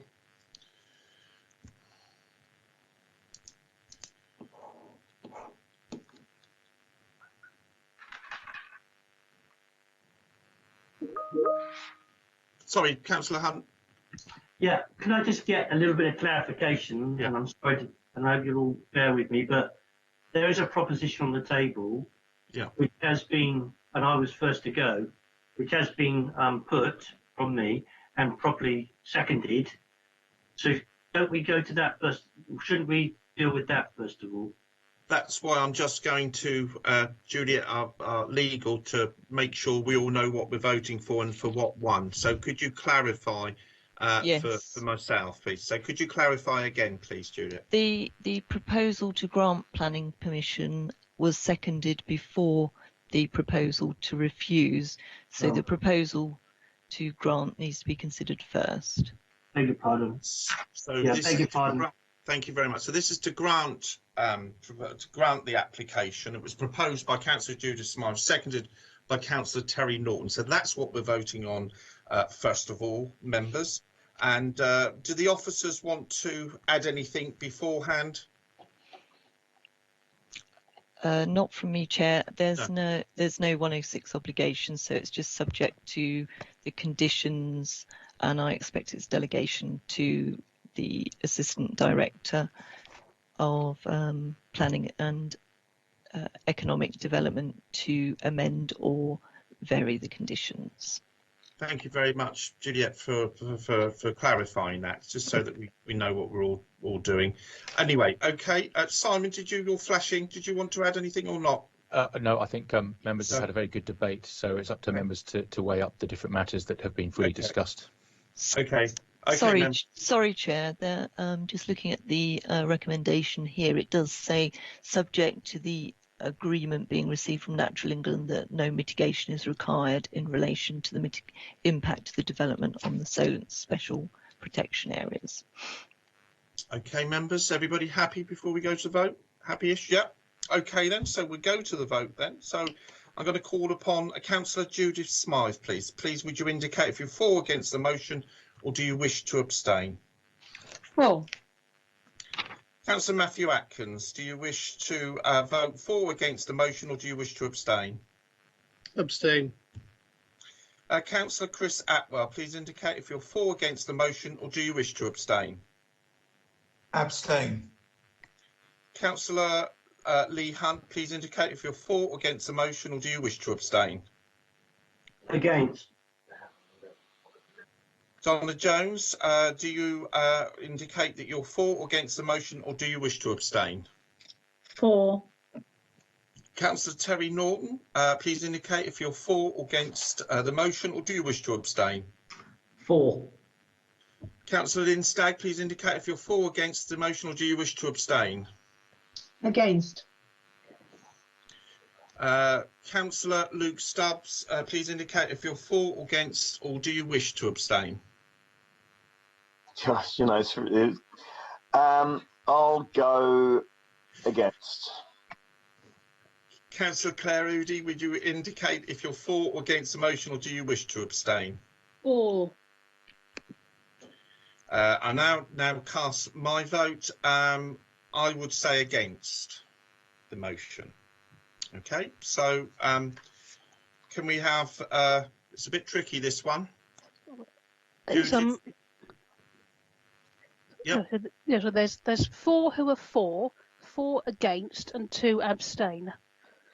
Right. So what happens now, Julie? Chair, you can use your casting vote if you wish. If I wish. I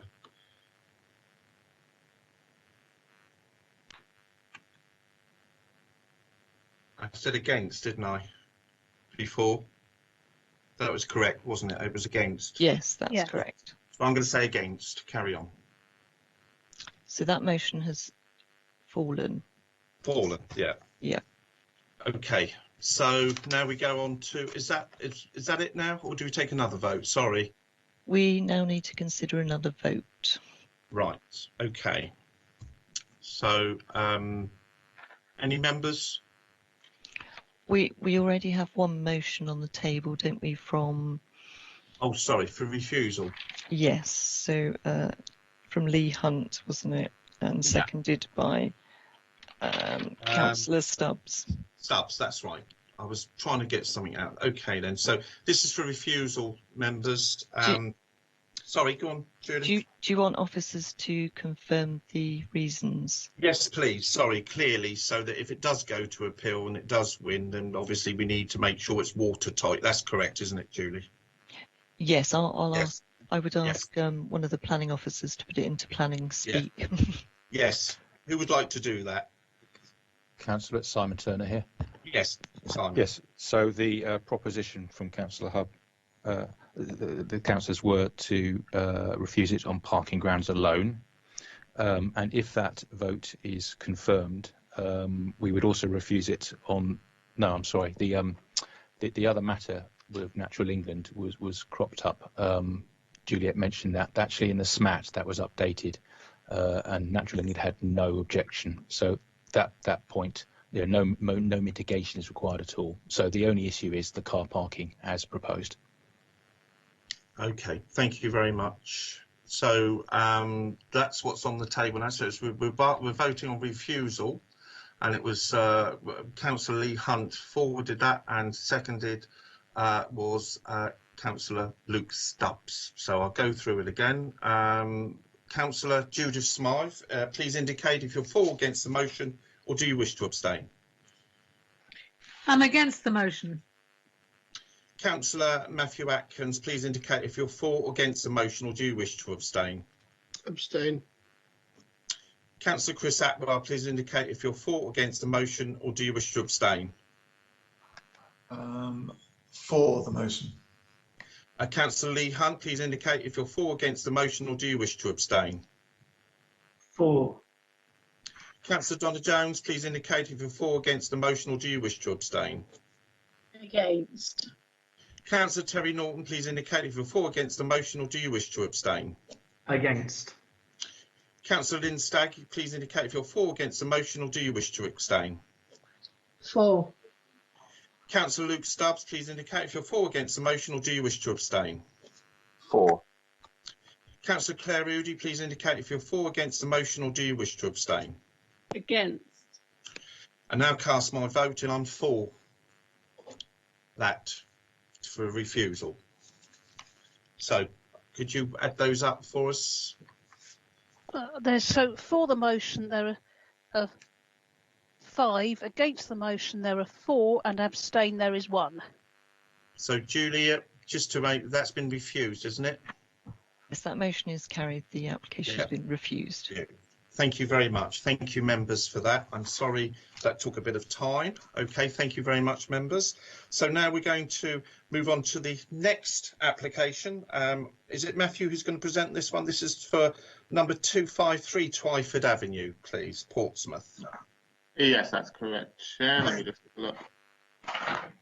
Again, could you come close to the mic, please? Yeah, sorry. Thank you. All right.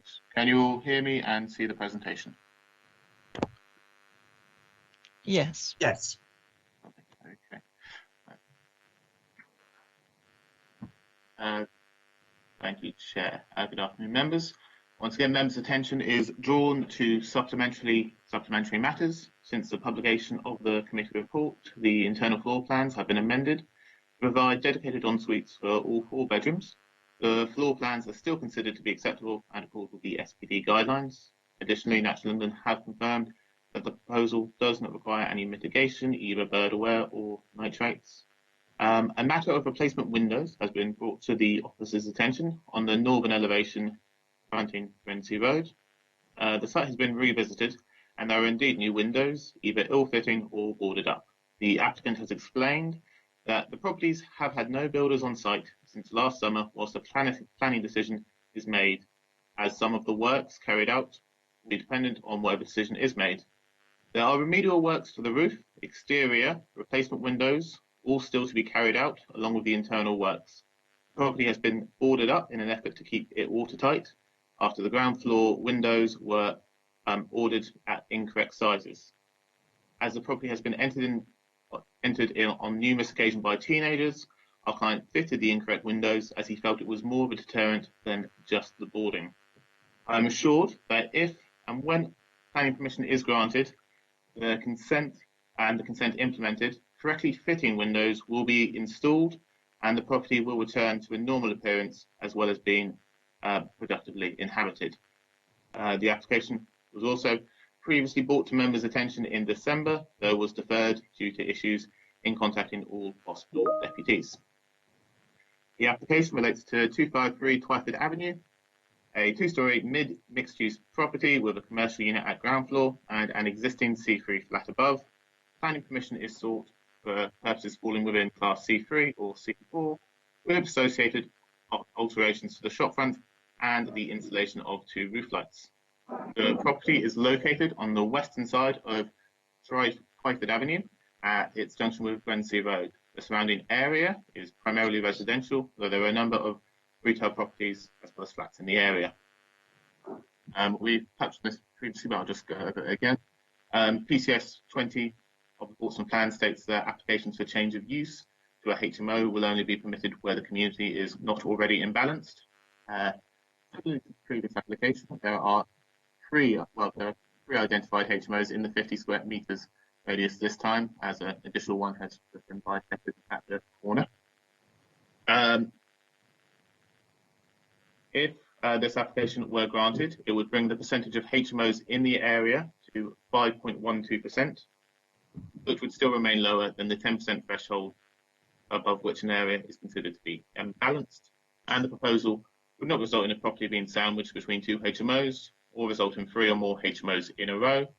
There were no provisions relating to the site that would restrict the loss of the retail unit, and as such, the principle is considered to be acceptable. You can see the proposed external alterations, which mostly relate to the removal of an additional doorway on the corner, replacement of a window, and alterations to windows fronting Twyford Avenue, removal of two side-facing windows which front Ringsea Road. Give me a second.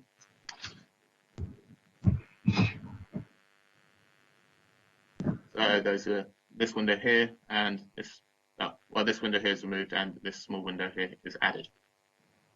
The proposed windows are considered to be suitable in terms of their alignment within the existing upper floor windows and there will be a property recessed along the Twyford Avenue frontage. Given the existing appearance of the side elevation and the overall design, the proposed alterations are considered to be acceptable. So here you can see the internal floor plans of the property, which is set up to provide 4 bedrooms, each with a dedicated ensuite, a lounge, and a kitchen diner. The floor plans accord with the space standards as set out within the SPD, and additionally, all the rooms benefit from a good standard of light and outlook. You can see some photos taken of the site back in the summer. You can see the rear outbuilding at the site currently, where it is dilapidated. And here you can see the view from the front facing window along Twyford Avenue. Here you can see the ground floor facing towards Twyford Avenue, which is at the moment boarded up, well covered up. And here you can see the rear area towards the rear of the property facing towards the kitchen diner. And here is a view of the first floor view to the rear. Obviously, at the time the works were being undertaken to strip back the property.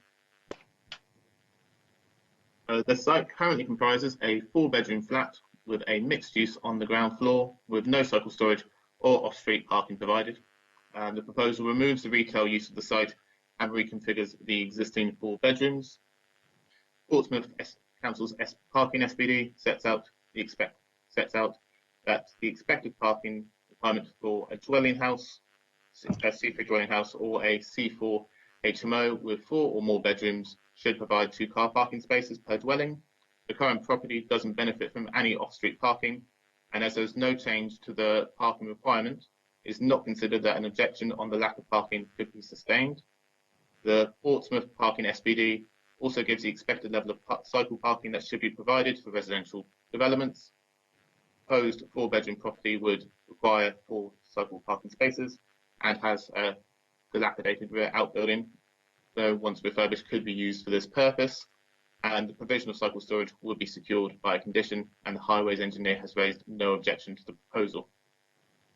As mentioned within supplementary matters, National England have confirmed that the change of use does not require any mitigation. As such, the proposal is considered to, in the officer's opinion, to be acceptable. I'll now go on to read the deputations again. Sorry, Councillor Hunt, did you want to wait, or did you? Yeah, I'll wait for the deputations. Thank you very much. Thank you. Okay. So this is once again a deputation from Mrs. Daisy Cobb. The area already has many HMOs, flats, and studio apartments, which already put a large strain on the area. Removing the choice for families to stay or move in the moving the choice for families to stay in or move into the area. The streets are full of vehicles due to the lack of spaces for the number of residential dwellings that already occupy this densely populated radius. We are unsure where the 1.5 spaces per property are. From what we can see in the rules, this quota applies to new build properties only. These properties are on a main A road with no parking provisions. Where these calculated before, parking was removed by the council to make way for cycle lanes and bus routes. If you were to travel into the area at any time of day or night, you will witness the problems yourself. There are no spaces, cars are double parked, parked on double yellow lines, and on any other interspace people can find. Most of the time, you need to end up parking further out and have a 5 to 10 minute walk back to your home. If these further HMOs are granted, they will increase this problem many times over. Extra spaces will need to be found for around 5 to 10 vehicles. If the developer is going to get medical people to stay here from the QA hospital, as he states, is this guaranteed? These people will also have cars. There is not any other way they would be able to. There's not any other way they'll be able to get there whilst working shifts. Please tell us where these extra vehicles will be parked. On the point of residents, he wishes to reside in the property. Can he guarantee that he will be responsible for any problems with them or any antisocial behaviour which will arise? It is an unfortunate known fact that HMOs come with higher crime rates and antisocial behaviour. This is apparent with the current HMOs within the 50-metre radius. The residents of this area do not want this. It is a family area and we would like to live in safety, not be constantly worried about what our children may witness. Older residents scared to leave their homes, increased crime rates, and eroding the community spirit, which we all rely on so much, which unfortunately is being lost with the approval of so many HMOs. Are HMOs really the way forward? There has to be a lot learned from the pandemic and lockdowns that have been imposed. Mental health of people has taken a real knock, and people need space to live and now, in many cases, work. Is really living in a single room good for people? Would it not be more beneficial for the properties to be converted into 2 flats per building? This would allow for couples or families to live in a better environment and space. This in turn would improve living standards for people, improve mental health, and reduce the number of extra vehicles that would need to find spaces to park. Extra vehicles also have a knock-on effect on the environment, increased pollution from vehicles, increased domestic waste produced, all of which Portsmouth Council are trying to reduce. The developer claims that his work is to a high standard. If this is correct, why was the work carried out by adding a dormer when there was no planning permission to do so? He has since removed it, as told by the council, but he has still left a steel sticking out of the roof, which is far too long for the work he had carried out. Does he intend to rebuild it if this application is approved? Is this why it's been left in place? In the plans, there are no drawings that show works to be carried out in the roof space. Can the developer be trusted not to carry out these works until he gets permission? Work has been ongoing in the property since March last year. It seems he just presumed he would get planning and has gone ahead and done the work anyway. Windows have been replaced on the side of the building also. None of these are uniform in shape and size and make the side of the property look messy and a hodgepodge. This definitely does not improve the look of the building, and we worry what the front is going to look like if this is the standard of his conversions. We would ask you to consider the effect of not 1 but 2 HMOs next door to each other will have on the community, the residents, quality of life, environment, parking issues, which already cripple this community. It seems that these should be the issues to look at rather than lining the pockets of this developer who has multiple HMOs under his belt. Once again, that was a deputation by Mrs. Daisy Bolt. I'll now read the deputation by the agents. To reiterate the points raised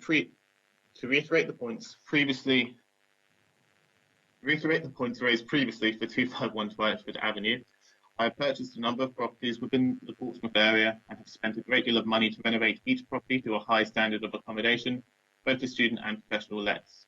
The renovations are carried out by my own team of builders, which also provides employment within the area. Each property I renovate costs between £125,000 and £150,000, and I am passionate about providing those who cannot afford to get on the property ladder with high quality homes. When this property was bought, the shops had been divided into storage spaces, and the whole property was in a state of disrepair. The existing building was, in my opinion, not fit for human habitation. The front of the building is in a tired, rundown state. I intend to sympathetically convert, keeping and enhancing the existing features. With regards to the dormers previously built, I mistakenly thought I could add dormers under permitted development. As soon as I was aware the dormers were not permissible, they were immediately removed.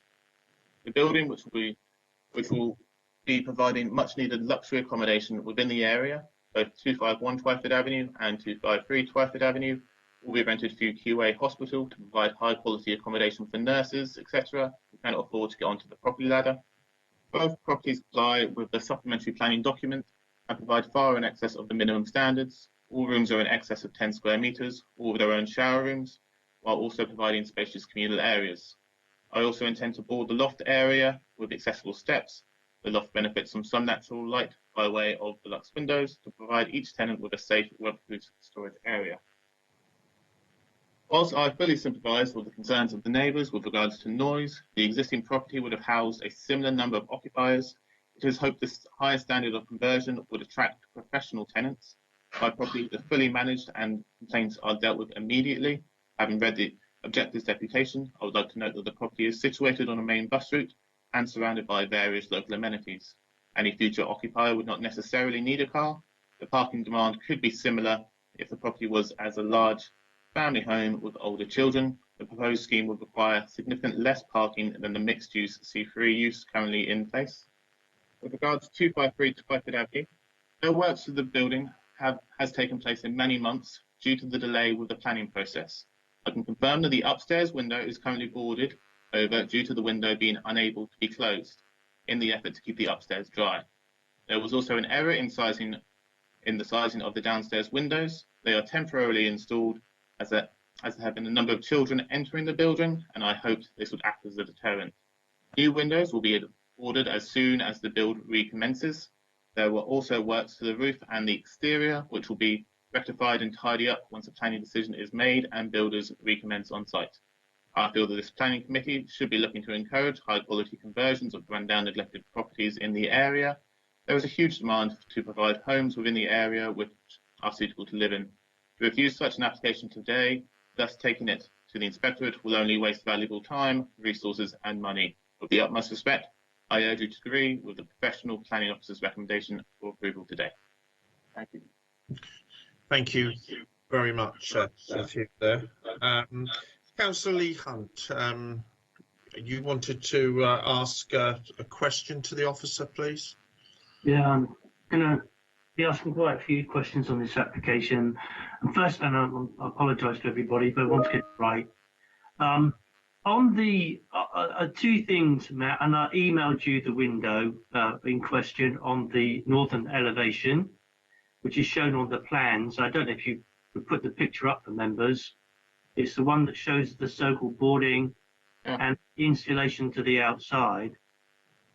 Can I wait for that? Yes, I can pin it up. 1 second, let me just get it up from my email.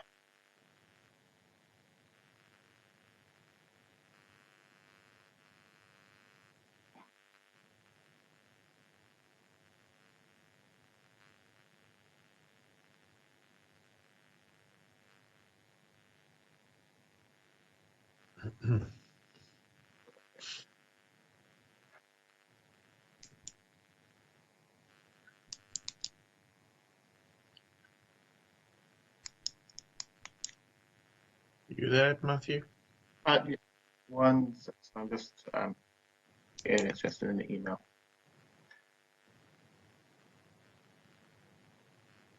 Okay. So yeah, pin it up now. About that. Still can't see it at the moment. Something's happening. Yes, we've got some windows. Yes. Yeah, thanks, Matt. So as you say, he says he wants to keep it dry and all that. But if you look at that, Matt, he's got beading on the inside or the struts, and he's put in insulation as well. Now, I don't know what that means. I have to take it all at face value. But that looks to me like he's put up a dry wall. So how are we going to enforce, if this were given permission, how are we going to enforce how are we going to put a condition on whatever can we do to make sure that that is not left in a state like that? Matthew, can you answer that one? Very good point. I don't know if Simon wants to take this one. Okay, Simon, do you want to look at that one? Thank you, councillors. Matthew, could you please put up the floor plans? Do you have them in the presentation? I'd like to see what windows, what room is served by those windows, and does it have any other windows? Yes, bear with me 1 second. I'll have to stop sharing this.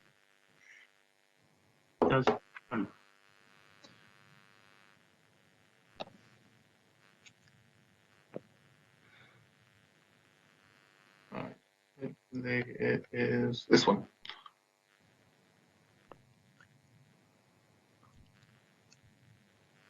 So that window would appear to be mostly serving a ensuite shower toilets room. So, it just doesn't lend itself to the proposition that huge window is going to be letting people look into the loo. So that's why he's put the dry wall up there by the look of it. And what's going to happen to the outside? How will that be sorted? Simon, I think Simon wanted to come in on that. Simon? Yes, thank you. Well, councillor, thank you very much for noting that. We perhaps have a look at an elevation of the street, please, Matthew, just to reassess how that might. So that's a very large window opening, clearly not original. That, as councillor says, clearly is a problem for the intended ensuite shower toilet room. I think a condition may be appropriate indeed, councillor, so that we can properly. So we can properly control what happens there. probably a smaller window, a smaller bathroom window would be appropriate. And in any event, whether there's no window or a small window, we'd want to maintain the appearance of that rather fine Victorian side elevation there. So I think a condition would actually be appropriate to control that. So if the councillors might want to, if they agree with that, to propose an extra condition should the application be approved. Thank you, Simon. Councillor? Yeah, thank you. The other thing that I want to talk about is these UPVC windows. I know it's not a listed building. I thought it was, but there we are. It's not. The UPVC windows that have been put in, they are all, as Mrs. Cobb points out, ill-fitting. So they've got gaps around the side, they've got gaps underneath, they're all different sizes. I mean, what can be done to make sure that if this were to go through, that the street scene, the integrity of, as you say, this rather fine Victorian building is maintained? Simon? Thank you, councillors. I'll bow to your greater local knowledge, but councillor, but Matthew did go out yesterday. Thank you for the photographs and so on, just to see with his own eyes, just to clarify. From what I could see from the photographs, the main problem window, I think, appeared to be the one on the left-hand side of the, thank you, Matthew, or of the door there. So the explanation was that the wrong windows were ordered, but they were popped in anyway as a greater form of security against ground floor access into an empty building and all the problems that can go with that. But we certainly wouldn't want those for the longer term. I don't believe the owner would want that. There's a gap between the the top sill and the installed window. Quite clearly, the owner will want to rectify that, and indeed will have to do so through the building regulations. All windows to the property will need big building regulations for fire safety, heat insulation, fire spread, ventilation, etc. So I'm without doubt certain that they will have to apply to install properly fitting windows that will meet the building regulations. So otherwise, I think that problem for that particular window will resolve itself. Okay, and whilst I got you, the ones further to the right, they've all got wedges underneath holding them in and up. I mean, they're I think the only ones that do fit are those two tall ones, just there. But I think the one on the right has also got a gap of about an inch and a half, pushing it up. So same will apply, will it? Yes, I'd say so. Absolutely. If there's a big gap, it won't get the building regulations, so they'll need to replace them. So currently we've got, depending on what the committee decide, we've got ill-fitting windows, and we've got a window that serves a bathroom that's been boarded up with board on the inside. Looks like a dry wall to me, quite frankly, and nothing done to the outside. So anyway, we'll leave it there at the moment. Oh, may I ask about car parking standards for this 4-bedroom property? If we applied the new build SPD, that would be 6 car parking spaces, I think. Would that be correct? Anyone? No, that would be 2 car parking spaces if you apply the parking standards SPD. For a 4-bedroom C3 or C4 dwelling, which would be the same as the existing parking demand that we expect from the property. Okay, thanks, mate. Thank you, Councillor Hunt. We got Councillor Judith Smythe, please. Councillor Judith Smythe, questions, please, to the officers. Yeah, the question is this, and I think you've partly answered it with that last bit of the question. As far as I understand it, and just tell me if I'm wrong, the parking demands from this proposal to create an HMO out of a derelict building would have less parking demand than its use as 2 flats or as a single family dwelling, partly because there wouldn't be the parking demand from the retail unit that's already in the ground floor. Yes, as Peter mentioned earlier with 251, this would be a similar case, but while 251 had a London supply of 0.5 car parking spaces, as this one doesn't actually change the number of bedrooms. In theory, this will have less demand on parking due to the removal of the commercial element. In terms of if it was divided into separate flats, depending on the size of the flats and the number of bedrooms, that could be a possibility that yes, that would have that this proposal would have less of the demand than if divided into flats. So this would have less parking demand on the surrounding areas if it's done up as an HMO, where, as I would say earlier, and this is a bit of a comment really, that there won't necessarily be people who own cars who want to live in an HMO. Thank you. Thank you very much, Councillor. Any more questions from, yes, Councillor Lee Hunt, a question, please. Yeah, thank you. I wondered if we could go back to the internal pictures of the upstairs window that overlooks Twyford Avenue, Matt. What the picture that you sent in, or no, your pictures. Let's rely on your pictures. There, that window there. So that window there, it goes down to the floor. Yet again, they put in a dry wall and a sill to meet the window, the opening of the middle part of the window, and all you can see in the rest of the window below that is the same as the other side. And he's clearly constructed the dry wall, and the sill is obviously going to go in there, and we're going to be left with that window below showing to the outside. It would appear the insulation and the battening holding the insulation in. So what's going to happen there then? Because that's ugly and it's not acceptable, and it's a very poor standard that we might be considering. Is that window going to come out? In which case, all the drywall comes out because they got to put in a new window to go up to the wall that might appear below it, or not. Matthew? Let me just make sure I'm So understanding. go to the front. Yeah. You see it there? You see the battening just above the ward, Paul's Boutiques. They've raised the interior wall up to the level of the second bar, the frame, and then the first bar. And then you've got the dry wall, and you've got battening and insulation, just the same as the other side. Chairman, if I may, Simon Turner. Yes. Perhaps, Simon, again, thank you very much, Councillor.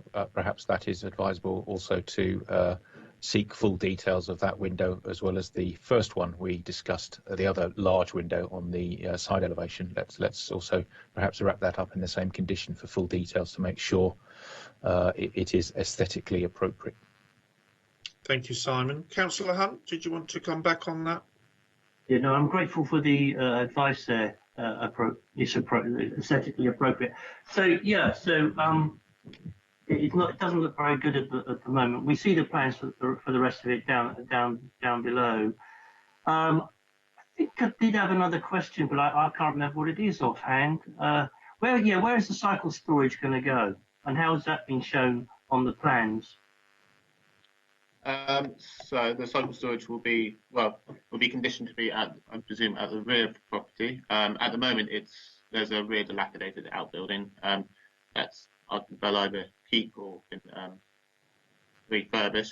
But other than that, the property's got a separate side access along Brency Road where they can take their bikes to. And yeah, there's a condition on this application for secure bicycle storage as well. So will that give the LPA control over what happens to that outbuilding in the back? Because it can't be left like that. It's got to be secure for a start, and we nip over the wall there very easily because there's a back alleyway. We don't want their cycles being nicked. Matthew, any comments on that? So the condition doesn't require them to submit details. Take Simon's view, but we could request that they submit full details of the cycle storage. I'm aware we've previously done it on HMO applications, so they would have to send us pictures or drawings of the cycle storage once, either before commencement or once being put up there, to ensure that the condition of the rear outbuilding is sufficiently secure and waterproof. Peter, you wanted to come in? Sorry, Chair, I think Matt's covered it there. Okay. The condition would require secure weatherproof cycle storage, and clearly that building at the moment wouldn't provide it. Thank you very much, Peter, for your clarification. Councillor Hunt, did you want any more questions before we move to comments? No? I've covered everything, and I'm grateful to Mrs. Cobb, if she's watching, for sending in the information as well. Yeah, okay. And then it goes to anybody that writes in. It's all good. Anyway, okay, members, so no more questions then at the moment, so we're going to move on to comments now. Any comments from anybody, please, about the application? Councillor Lee Hunt, comment, please. Well, unsurprisingly, I mean, if there's any member sat on the panel today that's satisfied with these plans as they're submitted, I think I'd be quite sad, actually. You've all seen the gung-ho attitude of the building so far. I know it doesn't stop the developer doing what he or she has done, but everything that he or she has done should ring enormous alarm bells in members' minds. So I want to reject this planning application because we don't have the details for the changes to the front and side elevations, which, as they currently stand at the moment, if they're like this, will have an adverse impact and be an ugly feature in the street scene.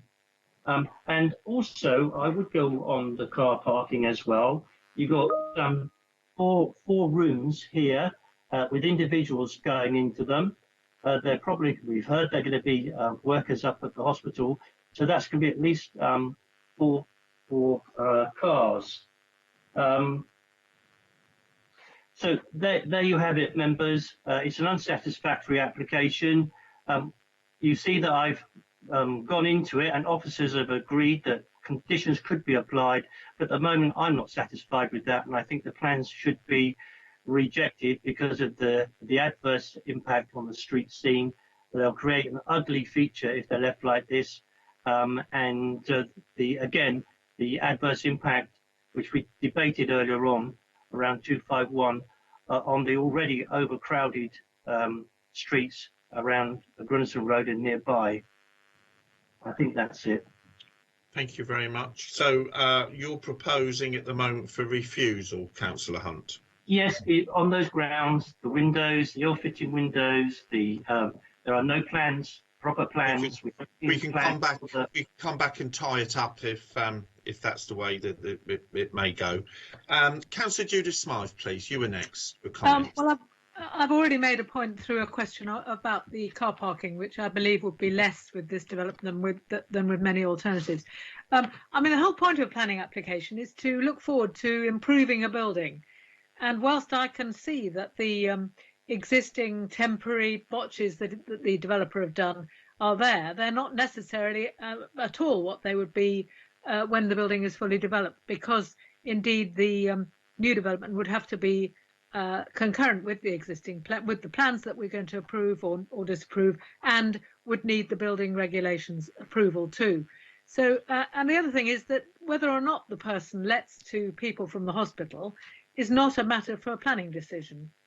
And I would assume that any nurse or doctor who was offered one of these rooms, if they were working nights, wouldn't and needed a car, wouldn't apply to live in one of these places. So we do have to be, in my view, careful just to deal with planning matters, and to assume that the enforcement could be taken if the developer doesn't develop it to a high standard in accordance with the plans that are given. And I'm very surprised at how we're dealing with this application slightly differently than we would do to a regular HMO application, which we often pass with a slightly heavy heart in, for example, Somerstown and other places where we don't really think about parking very much at all. So I would like to move that we do approve this. I can't see a better use for this piece of semi-derelict real estate in a prominent corner position, which is begging for some use and a decent amount of building work done. So I would like to move that we approve this application. Okay, thank you very much. Councillor Lee Hunt, you were due for another. Yeah, members, I mean, I hear what Councillor Smythe says, but I could not disagree more. To put these plans through, as they are shown right now, already the officers have said we have to deal with that big window, which is a loo, not a, it's a huge window. There's certainly plenty of people looking in. To put it through, put these plans through as they have been presented today, we have to deal with what we've got today, would be an affront to the people who live in the surrounding streets. It's just completely wrong to leave it like this. Quite wrong. Thank you. Councillor Lynn Stagg, you were next for comments, please. Thank you, Chair. In my humble opinion, having refused the planning application for the next door house on the grounds of parking, and this is a next door, it's exactly the same ground, so we can't do anything else but, in my opinion, refuse it. Well, I understand we take different we look at different applications in front of us. It doesn't mean that we can follow suit, in my opinion. I'm sure legal would tell us the same. No, purely and simply because they're next door to each other, so the parking problems apply to both of them. That's my Sergeant Turner, did you want to come in? Thank you, Chairman. Yes, just on that point, Councillor Stagg, just to be very clear, that the first one I think was a fine point, finely balanced, let's put it that way, and that was for a 3-bedroom. So there was a discrepancy on the residential side only, but as Peter and Matthew explained, also to take account of the loss of commercial parking was weighing in the balance. Nevertheless, that decision was made on that application. For this one, it's a 4-bedroomed existing. So as the report sets out, 4-bedroom existing dwelling for a 4-bedroom C3 or C4 proposed, and the loss of the commercial parking. So on the face of it, I would suggest there's a less parking, different parking demand there. So if members could bear that in mind, please. Thank you, Simon. Is that okay, Councillor Stagg? Yeah, sure. Yeah, thank you. Okay, any more comments then, members, please? We've so far on the table, we've got to agree with it is Councillor Judith Smythe so far, and we've got refusal at the moment, Councillor Lee Hunt, 1 and 1. Anybody else? Quite correct. I think you'll find my proposal has been seconded by Councillor Stagg. Am I right, Councillor Stagg? So that's the first one on the table this time. I didn't hear that. No, I didn't second it. No. No, that's what I thought. I'm going to abstain, I think. Okay. Okay. Anybody else? Yes, Councillor Claire Udy, please. You were next. I second Councillor Smythe's proposal for taking on board what the officers' recommendations are. Thanks.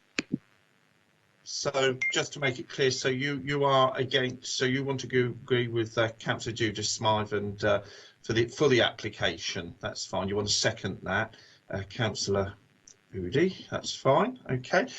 Councillor Terry Norton, getting interesting. Councillor Norton, please. No, sorry. I think I put RTS at exactly the same time as Councillor Udy. I was going to make the same comments, really.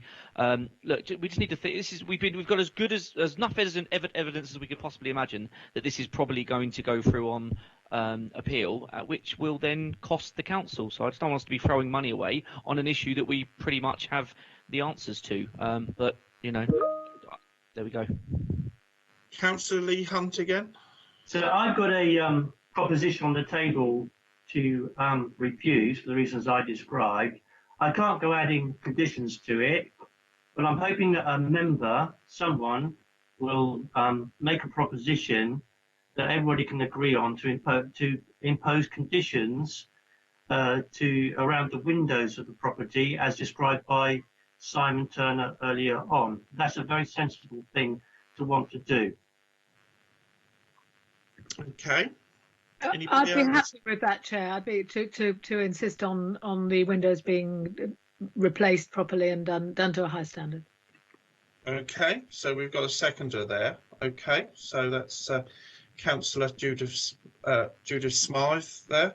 Hold on, Chair. Yeah. Councillor Smythe is Yes, he's already. proposed. Yes, sorry. Approval. Let Julie explain to this. She's already proposed something, and now she's going with Councillor Lee Hunt. Sorry, Let could me you clarify.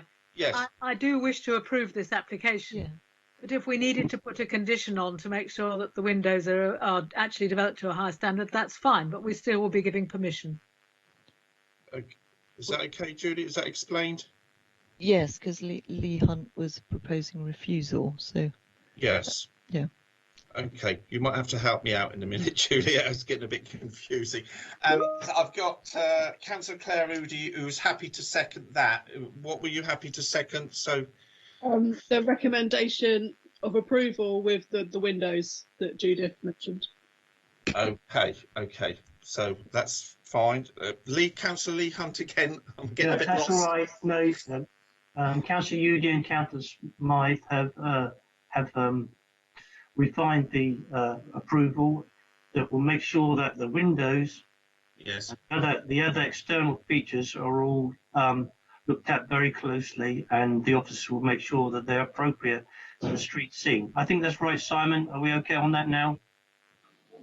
Yes, Councillor. We had the two windows, didn't we? The principal largest windows that we discussed on the first floor. Yeah. We'll identify those very clearly in a condition that this is passed, so it's absolutely clear for the applicant and for anyone else who's interested which windows we need to see the full details on.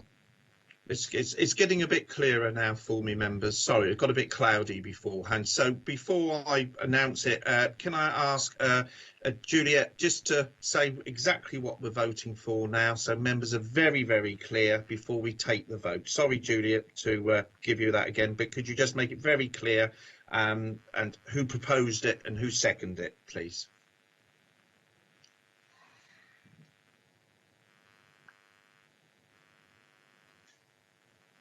Sorry, I didn't unmute myself. Sorry, I just wanted it clear, that was all. Okay. Okay, so we have a recommendation for approval of planning permission subject to the imposition of the additional conditions relating to the windows and the amended condition also for the requirements of the details to be submitted and approved by the local planning authority in relation to the cycle parking and also the conditions set out in the report. Okay, and that was approved by, sorry, I just want to make sure, who was it approved by now? Sorry, I've got a bit lost, will to live. Councillor Smythe and seconded by Councillor Udy. Okay, there we are. So, okay, members, I just wanted to make sure it was very, very clear for everybody. Just before I go to vote, very quickly, officers, did you want to add anything before I go to the vote, please? No?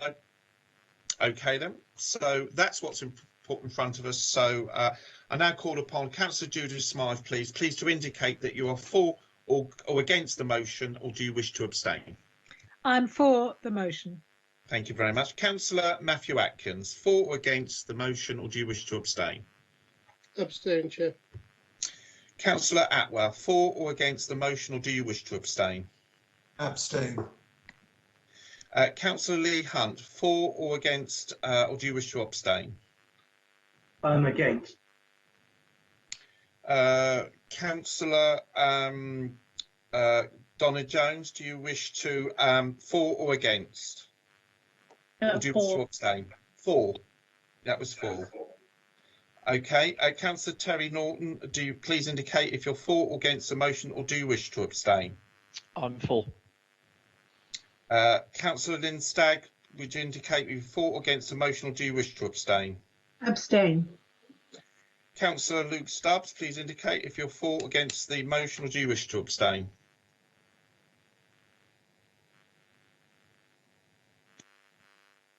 Abstain. Councillor Clare, would you please indicate if you're for or against the motion, or do you wish to abstain? For. And now I'll cast my vote, and I wish to be against it. Right, there are 4 who are for the motion, 2 who are against, and 4 who abstain. Okay, so Juliet, where does that lead us to? The motion's carried, Chair. The motion's carried. Thank you very much, then, members. So Can I just say thank you to everybody for putting in the conditions about the windows? It's very important. Thank you very much, Councillor Hunt. Well, I think that's it now, isn't it, members? Thank you. Can I thank everybody for participating this afternoon, the officers and the members, and can I thank members for using the chat? It's very, very good. It seems to flow much better using that. And as I say, thank you so much, everybody. Enjoy the rest of the evening and take care. God bless you all. Take care. Bye-bye now. Thank you, Chair. Bye-bye. Thank you, I'll end the live stream. You'll still be audible for a couple of minutes. Thank you, Anna. Thank you, Chair. Thank you, everyone. Bye now. Thank you, Councillor. Thank you, councillors. Thank you. Bye. Bye-bye now. Thank you, Juliet.